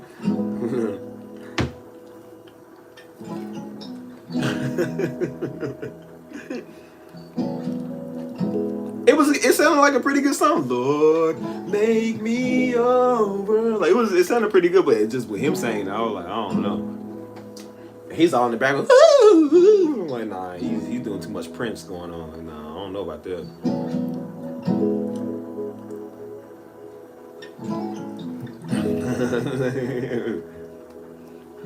Who was somebody else you used to listen to in the 2000s, man? I'm trying to think of somebody else. I miss the 90s and 2000s music, man. Like, I miss that, bro. I feel like that was authentic. And if y'all ever heard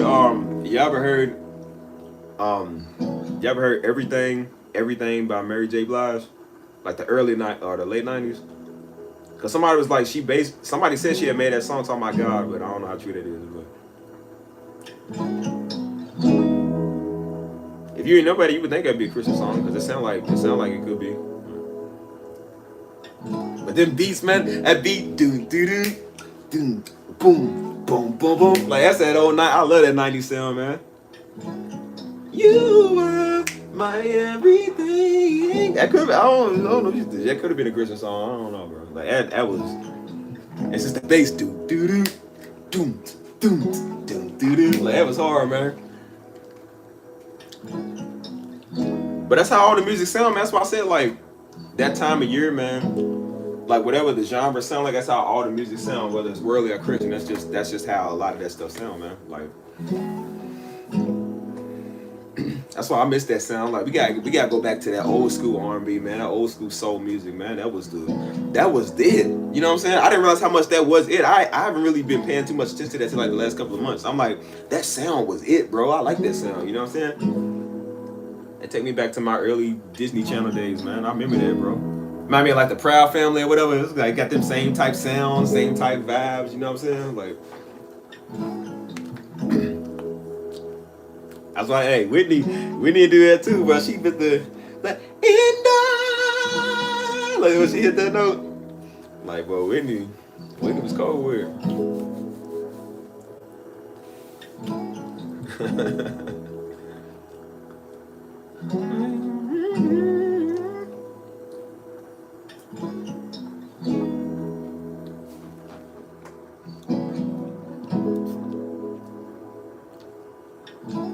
All of that is gospel. That's what I said. All of that is gospel music, man. Like all soul is, man. All soul and R&B is gospel. They stole it. They steal that from us. You know what I'm saying? They steal it from us and put their own twist to it. So that's why I said, even though they might put their own twist to it, you ain't gonna escape that gospel, man. That's us. It's us, man. Like all this R&B, it's all gospel, bro. It's all us. So they stole it from us. They stole that sound from church and they marketed it out there. You know what I'm saying? Like.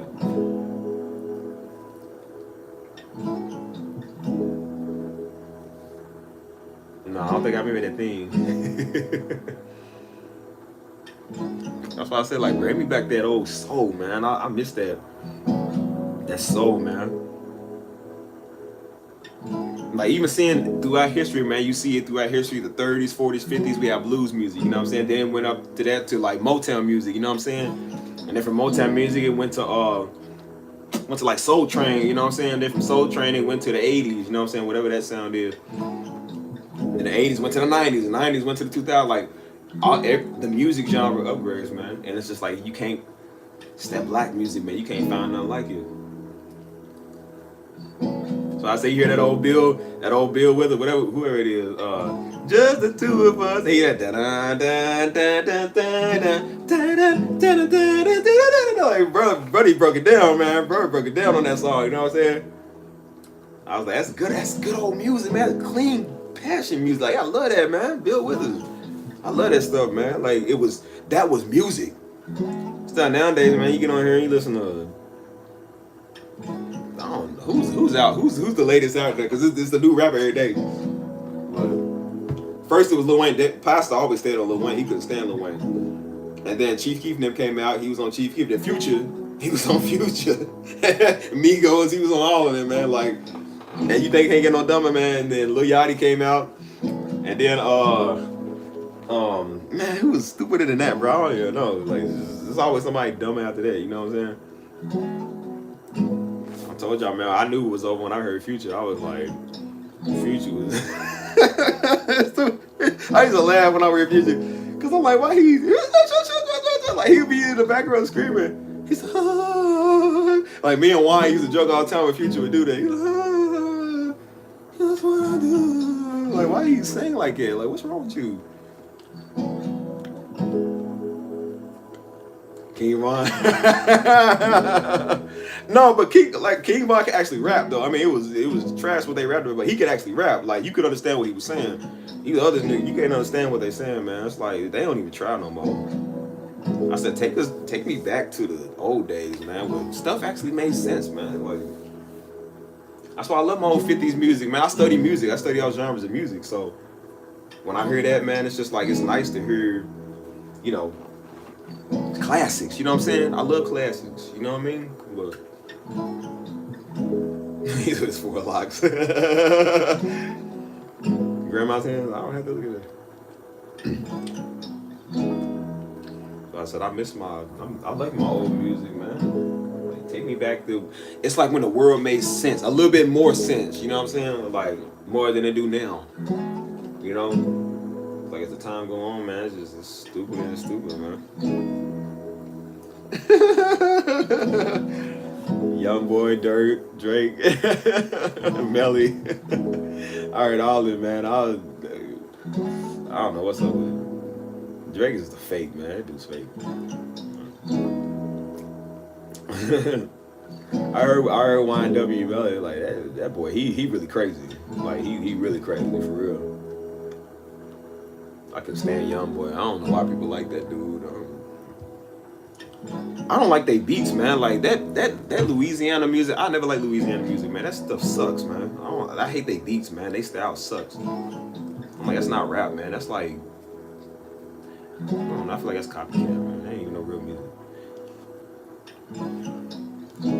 Yeah, Daddy would imitate rappers all the time, man. He would, and then it was after Future, it was Designer. He would always talk about Designer. Daddy could stand these dudes, man. And he called 21 Savage. He said, there's a rapper called Savage 21. He said it backwards. He said, there's a rapper called Savage 21, Savage 22. It was like, bro, you done said their name all wrong, but we know what you're talking about.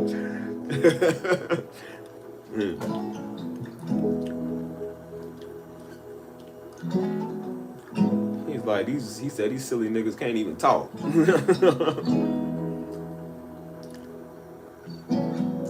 He was big on rap too, like dudes that would, he said even when dudes would rap for the Lord, he was like, just cause you rap for the Lord don't mean it's good. He said some of y'all be crap. He said dudes be rapping, don't even be rhyming and stuff. He did a rap one day, a mimic. He said, hey, my name is Steve. Yeah, I go to church. Yeah, I read the word, cause it's the best. Like, he didn't even rap with it. He said, man, that's crap. He said, that's how some of them be saying rap. That's crap. And some of them do be crap. We had a rapper come down to church, man. And he did the same thing, bro. Dude, he didn't rhyme with none of his words. He said, mama at work, daddy locked up, buddies at school, now I'm on the street. Dude didn't rhyme with nothing. I was like, bro, where's the catch?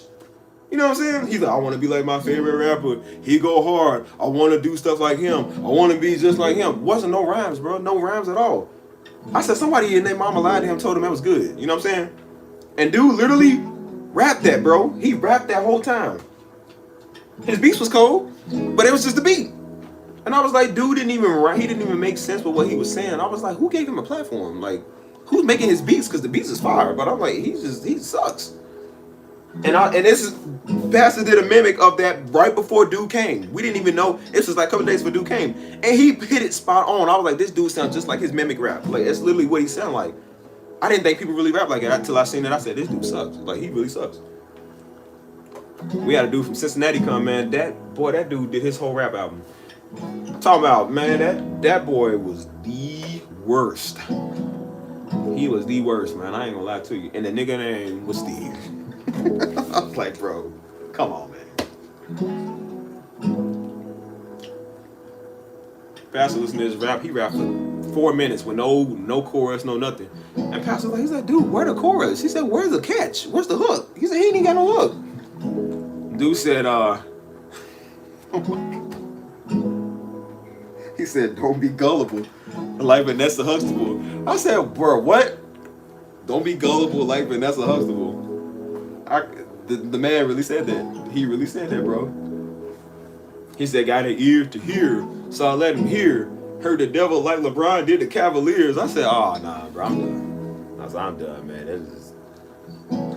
This before SoundCloud rap was out. I said, he could have been a SoundCloud rapper, bro. Like, that was...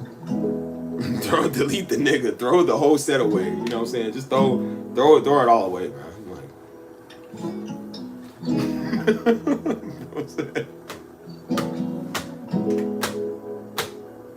Oh my god. Y'all don't know how many times me, Joe, and Juan, and all our friends, bro, we joked on this dude for years. To the day now, this is back in 2011. To the day now, bro, we can bring his name up and we all still know who we talking about.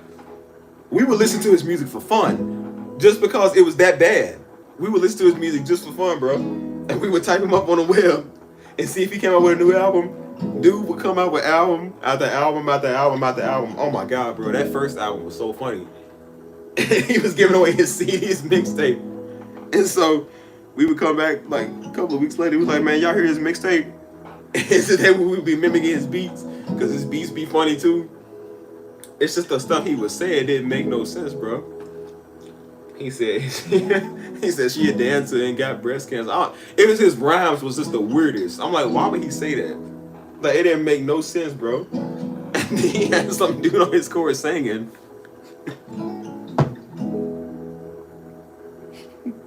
You know, he went to somebody's church and pointed out somebody that was in there. It was like, hey, I need you to be on this track real quick. Like, it's just like grab somebody's cousin. Like, he just grabbed it and was like, hey man, sing this chorus with me. Dude was in the background saying, we get up, but we find it up. He literally sounded like that when he was singing. And the beat was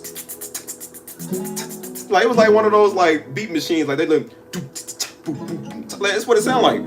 And I said, I know this ain't serious. I know dude is not, he's in the back, yeah, I got it. I'm like, he really think this is cold. He really think he's killing this. Like, bro, he really thought this was gonna, it was so bad, bro. Oh my god, it was so bad. Oh man. It's like, you couldn't ride down the street listen to his music because everybody would joke on you. That's how bad it was, bro. Like, his music was bad, dude. Oh, he said, God told me to start rapping. I said, no, I don't think he did, brother. I think you just want to use God to say that, you know. I could be wrong. I ain't gonna lie. I could be wrong, but it was just not good. It was just not good at all, man. Like, bro. And that's the thing. Some of his beats was cold, but nah, man. He said, got an ear to hear, so I let him hear. I heard the devil like LeBron did the Cavaliers. I couldn't believe he said it. I was like, bro, that was one of the weakest bars. Maybe if somebody else said it, it'd probably be cold. This is where he said it. I was like, nah, bro, that's not it. That's not it, bro. Oh my gosh, bro. Glorilla, why she rap like it though? She rap like a dude.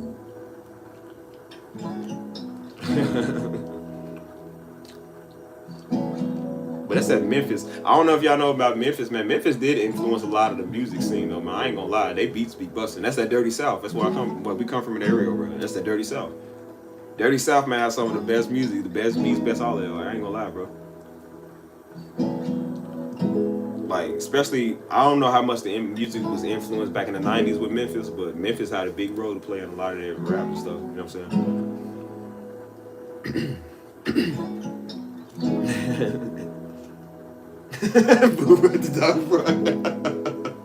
Bro, the album was so bad it was good. It's like one of those classic comedies. Like, it's so bad I gotta listen to it because it's funny. Like, it's something you have to have because it's funny. You know what I'm saying? That's how bad it was. It could have won like worst album of the year just cause. You know what I'm saying? Yeah, I ain't gonna lie, bro. When Memphis has some of the best beats, man. I ain't gonna lie.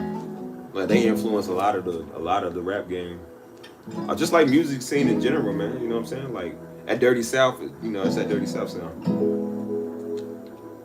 But I'm in Louisville, so Louisville kind of takes from the Dirty South, but we also take from like a lot of Detroit, the Detroit scene and stuff. You know what I'm saying? But they beats also kind of they beats be kind of busted a little bit too. Like everywhere you go at, they music different. You know what I'm saying? Like everybody music different. And one thing I couldn't stand was West Coast. I don't like West Coast, bro. I don't like they beats. I don't like they sound. I hate West Coast, man. It just it sucks.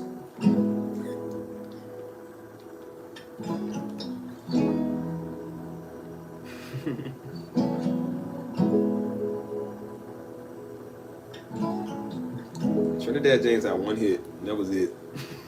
I think his daddy a pastor though. Trinidad James.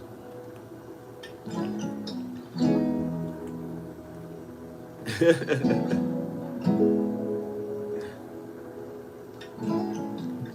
me see what it says. Hey, y'all remember Rhapsody? Hey, I was about to say that too. Back in the heyday, bro, it was Rhapsody, but no iTunes. It was Rhapsody, man.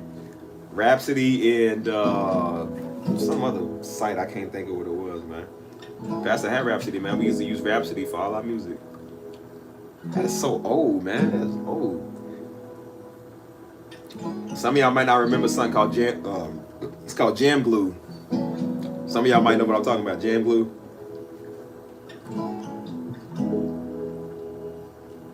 Yeah,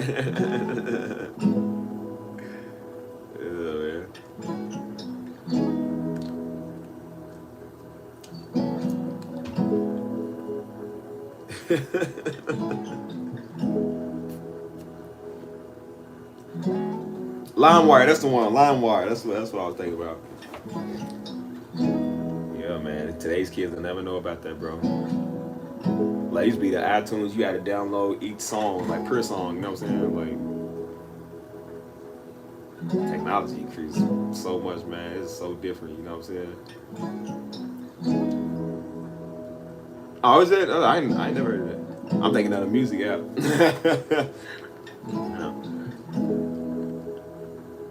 Yeah, man. I miss them days, man. I miss the 90s, man, 2000s, bro. I miss them days, bro. That was good, man. Daddy always took us over to Blockbuster. You know what I'm saying? That's what we used to rent all our VHS cassette tapes, our DVDs that we used to forget to return. Like, yeah, man, I remember that.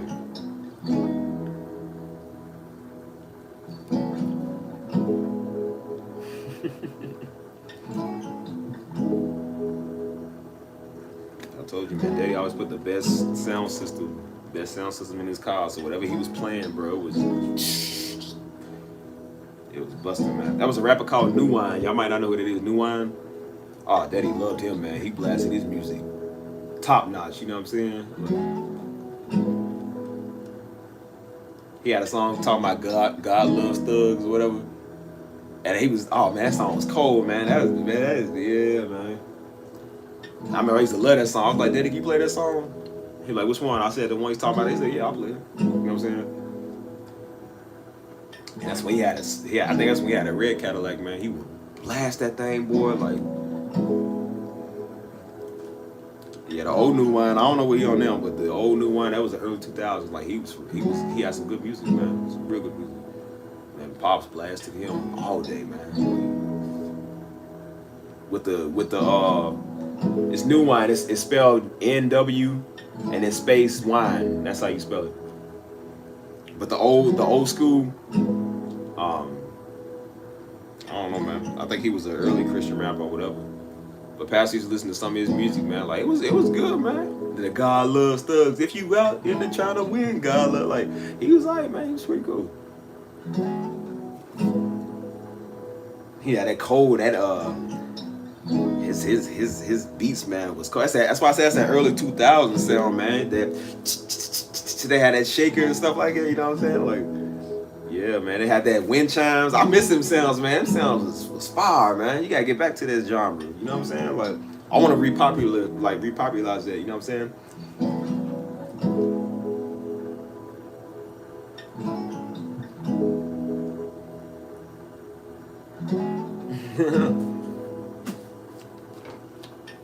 Yeah, this new music is trash, man. Worldly music, Christian music, even the beats, man. I be hearing some of the beats. I'm like, dude, this is garbage, man. You pay for this. You know what I'm saying?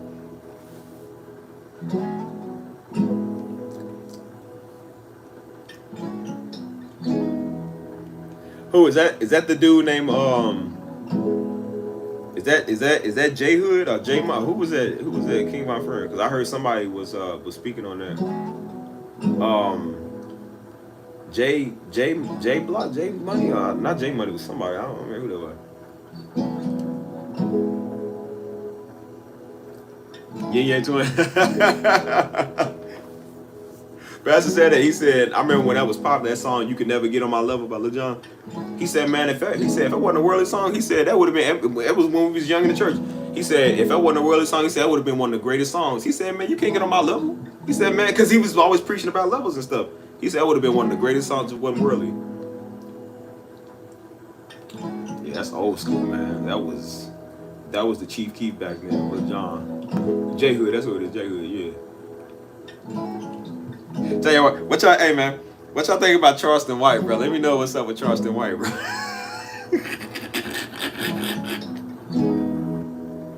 Hey man, what y'all know about Charleston White?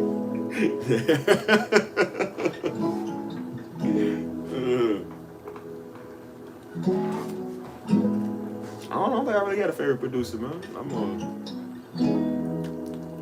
I used to who was that produced, man? I like I can't think of their name, bro. It was a producer I used to like.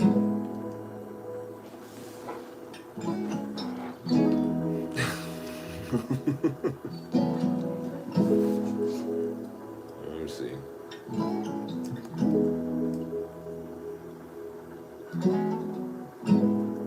Yeah, Charleston, man, he a fool, dude. I was watching some of his stuff lately, man. He has no chill, man. Dude just he's such a small little man, too. He don't care about nothing, but he's so funny, man.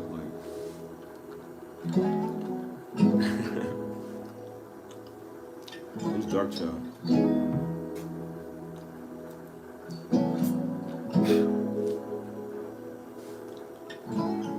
I used to like Southside beats, 808 Mafia. Like they would show people how to make beats and the sounds they was using. I think that's how I found out about Nexus. That's how I got Nexus. Cause they was showing how to like make beats and stuff like that. Southside, TM88. Everybody was copying Timberland when Timberland was popular at the time. They was copying his producers and whatever.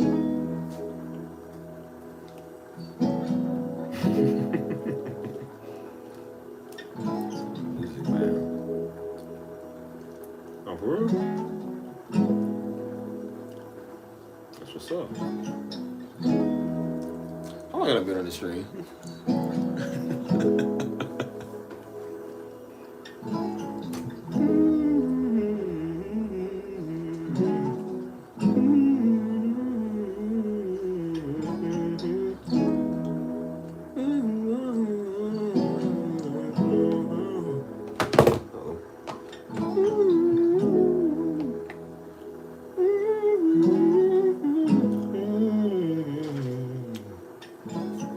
Man, he got some years in the game, bro. Dude know how to do beats way better than I can, you know what I'm saying?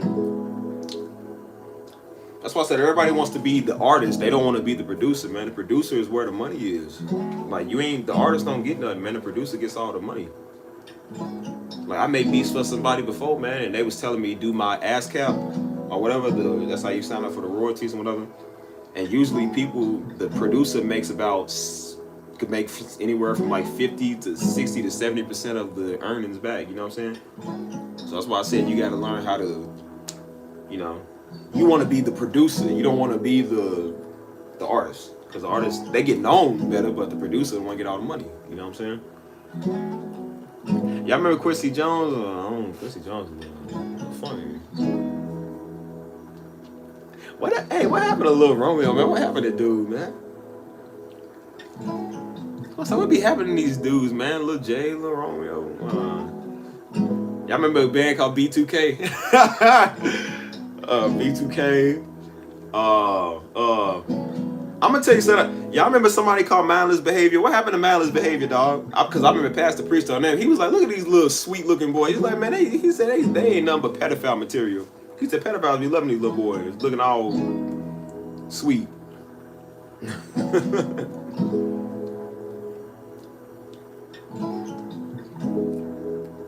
of these people, man. Pastor used to preach on he used to preach on Lil B. He was like, man, Lil B gay. I was like, who are these people he talking about? I don't even know who that is, man.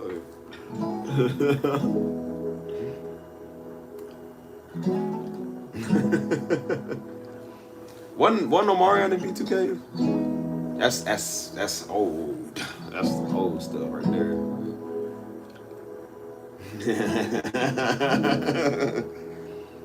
Alright, man. Nobody cared about them till somebody else came on the scene, man. Like, all I remember was it was 2012. All I remember was 2012. That's when Keith and them came out. Keith and them came out. World turned up. Everybody knew who that was. And then Pastor kept. My friend was talking about him at first. I was like, who? I was like, Chief Keef. Who's Chief Keef? And then I even heard they played the beat. And I said, I ain't gonna lie, that beat was different. I was like, ooh, I said, well, that beat hard. I said, that beat's kind of hard. That's when everybody started getting Fruit Loops, started making beats like that, you know what I'm saying? And Pastor was preaching on him, man. He kept talking about, like, who is Keith, man? Who was everybody talking about, you know what I'm saying? I mean, Pastor, he did not like Keith, bro. he gave it to Keith. He was like, man, all these Chief Keiths walking around here. You know what I'm saying? Like, he said, man, I better not ever hear he said, remember when Percocet was a song, Molly Percocet by Future? He said, man, I wish my kids would play it around me. So I better not hear no Percocet nothing.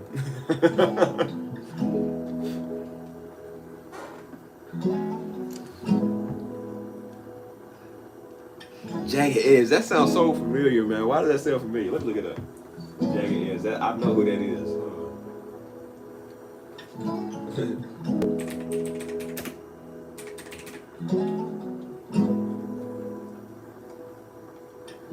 Jagged Edge. They look familiar too. I don't think I know their songs though.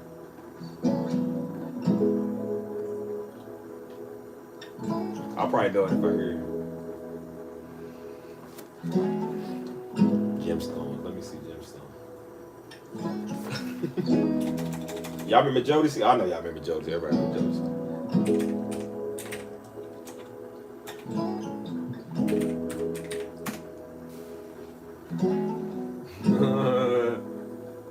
Y'all remember what dude name, man?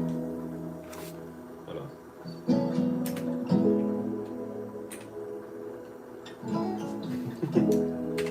Y'all remember that? Can we talk for a minute? I'm saying, that was that good old music, man. That good old soul, man. You know what I'm saying? Like, that's when music makes sense. Oh, Gemstone, bro.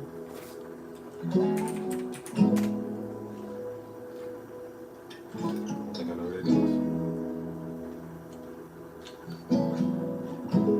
I really think they popping up around. Boys to Men. Tevin Campbell. It's somebody else I'm missing from the 90s, man. I'm trying to think.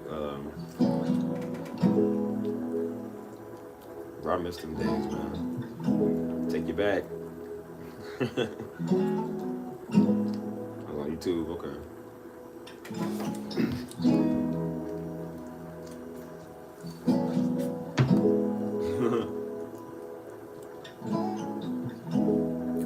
Y'all remember TLC?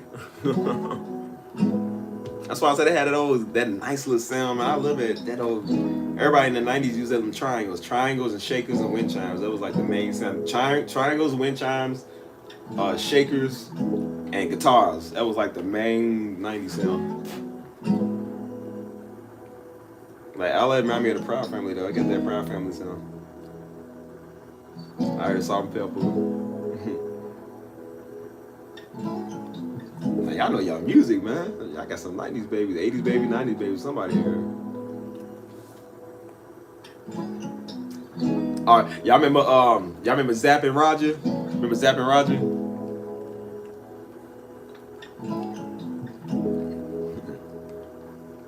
Well, I like that song with Zapp and Roger. That I wanna be your man. That old talk box. I remember there was a Christian group that did that, man. Pastor played in this old car. They had like that little talk box sound.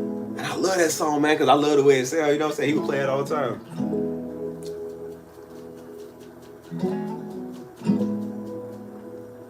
Make you understand. understand. I wanna be your man. Like, bro, that was FFG that do. Give you that old beat. Brandy, hey, it was always something with women in the 90s, man. They were so pretty back in the 90s. I was even telling Mom, I said, Mom, you remember Lauryn Hill back in the 90s? She was like, I said, Mom, she was so pretty. I was like, she was pretty. Brandy, I always thought Brandy, Moesha, I always thought she was pretty, man. She was always cute. Like, they was just so naturally pretty back then, man. Like, Lauryn Hill, Brandy, Monica,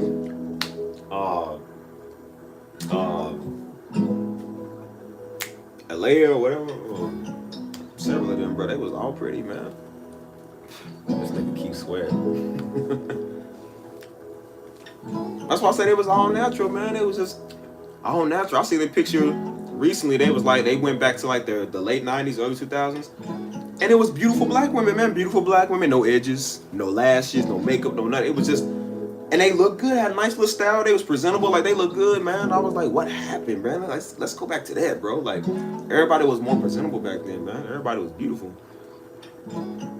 The music was better, you know what I'm saying? Because I remember Pastor said it. He said back in the 80s, he said before this gangster rap came out, he said they was, what's that band called, man? The Dance Groups, the little dance groups. It was, it wasn't Full Force. It was, I can't remember who it was, man. He said they was out there just doing the beatbox. They was breakdance. He said they'd be out there just let it be out there breakdance and stuff. He said once that gangster rap came in, he said they put that up and they start being gangsters. They start. I said we need to go back to that natural stuff, man. LMA is gorgeous, man, because I think she is all natural too. She's beautiful. I like that all natural, man. Like, it's just. It's hard to find that down there. It's hard to find that, but it was nice back in the 90s. That's one thing I will say back in the 90s and early 2000s. Like, they wasn't all caked up like it. Like, they were more natural, you know.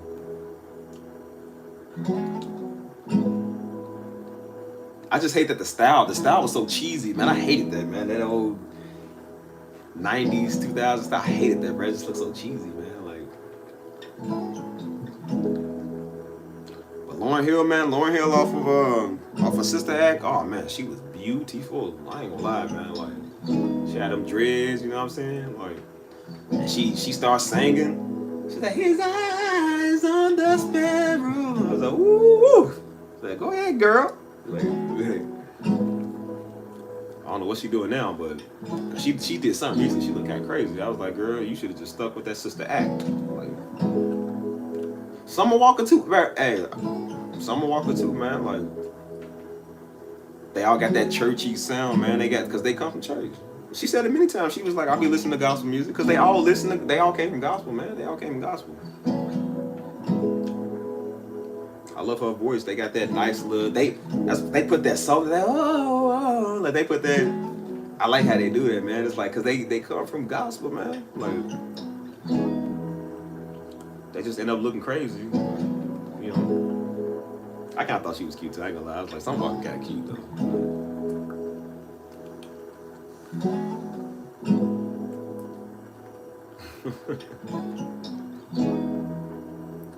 But it got that classic sound, man. I miss that 90s sound, man. That was it, bro. Like,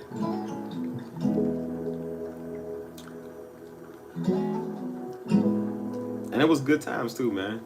It was all about having good times, man. It just, you know what I'm saying? Economy was good, you know what I'm saying? Like, stuff you gotta worry about nowadays, you ain't have to worry about that, bro. Like, I seen somebody that was like, my generation had Wonder Woman, now this generation have to wonder if it is a woman. Like, they didn't have it really back then, you know what I'm saying? Like, one of this craziness going on. Like,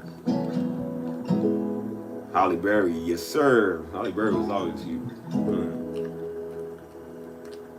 Hey man. SWB, I remember them too, yeah. Yeah, one dude was Music, was he the one that did the love for better or worse, I still will choose you first. Hey, that's all. Hey, bro, that be hitting, boy. He said love, like, bro, hit that note. I will like, bro, was in the background hitting that boy.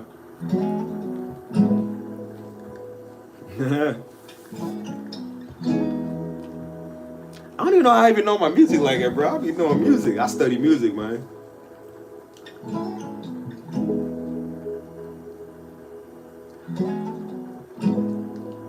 I don't think I ever heard Jill Scott music. I don't think I ever listened to none of that stuff. Yeah, bro was in the background. Like he was for better or worse, I still will choose you first.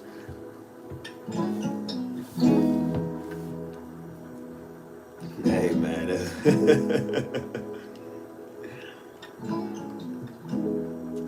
We just going down memory lane here, man. Like, man, we getting older, boy. We are getting older. Woo. That's what I said. I'm 30, man. I gotta, man, shoot. Gotta start settling down. Give me a woman. Have me some little youngins. You know what I'm saying? Like, boy, ain't no more Disney Channel, Nickelodeon no more, man. Like, we getting older. India and I heard it.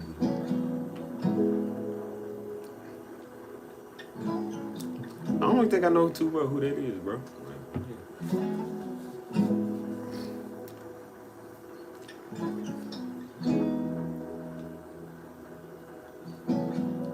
That's what I'm saying, man. 2014 was 10 years ago. I keep thinking 1980 was 20 years ago, bro. That was 40 some years ago, man. Like, time's be going by quick, man. Getting older, man.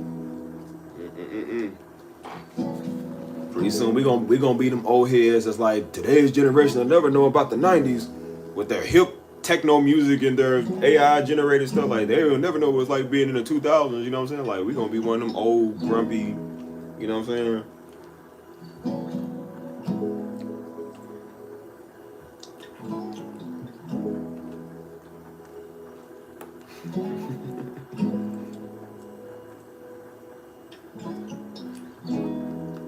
Hey, man. Bro, I gotta get off stream, y'all. I forgot. I didn't even realize this is 4:16, man. I gotta get off this stream. I be chatting it up with y'all, bro. What we be doing on here? Be chatting it up with y'all, man. I gotta get up off this stream, man. Once again, I ain't even ate no dinner. So I gotta go eat some dinner and relax, man. I don't even realize it be that late. I really don't realize it be that late, bro. Like, for real. But it's a Friday. Y'all ain't doing nothing. We ain't doing nothing. We just chilling, man. Just chilling, going down memory lane, bro. I could be on stream for another 2 hours for real. I don't even mind, but I gotta start making myself like get off and eat, cause I really would like be on her for a good minute, bro. I'm surprised y'all still be watching. What y'all be doing, man? Y'all ain't got no plans. Y'all just be watching.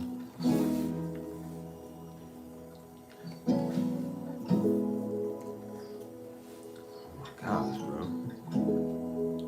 I'll stay up for another 2 hours, give y'all some more stories, give y'all some more background, play a little bit of some messages for y'all from past. Like, bro, I'll be doing all type of stuff, man. Like, let me get up off of here, man. Before I stand here till 6:20 a.m. Minute Maid crew, I'll go get some food.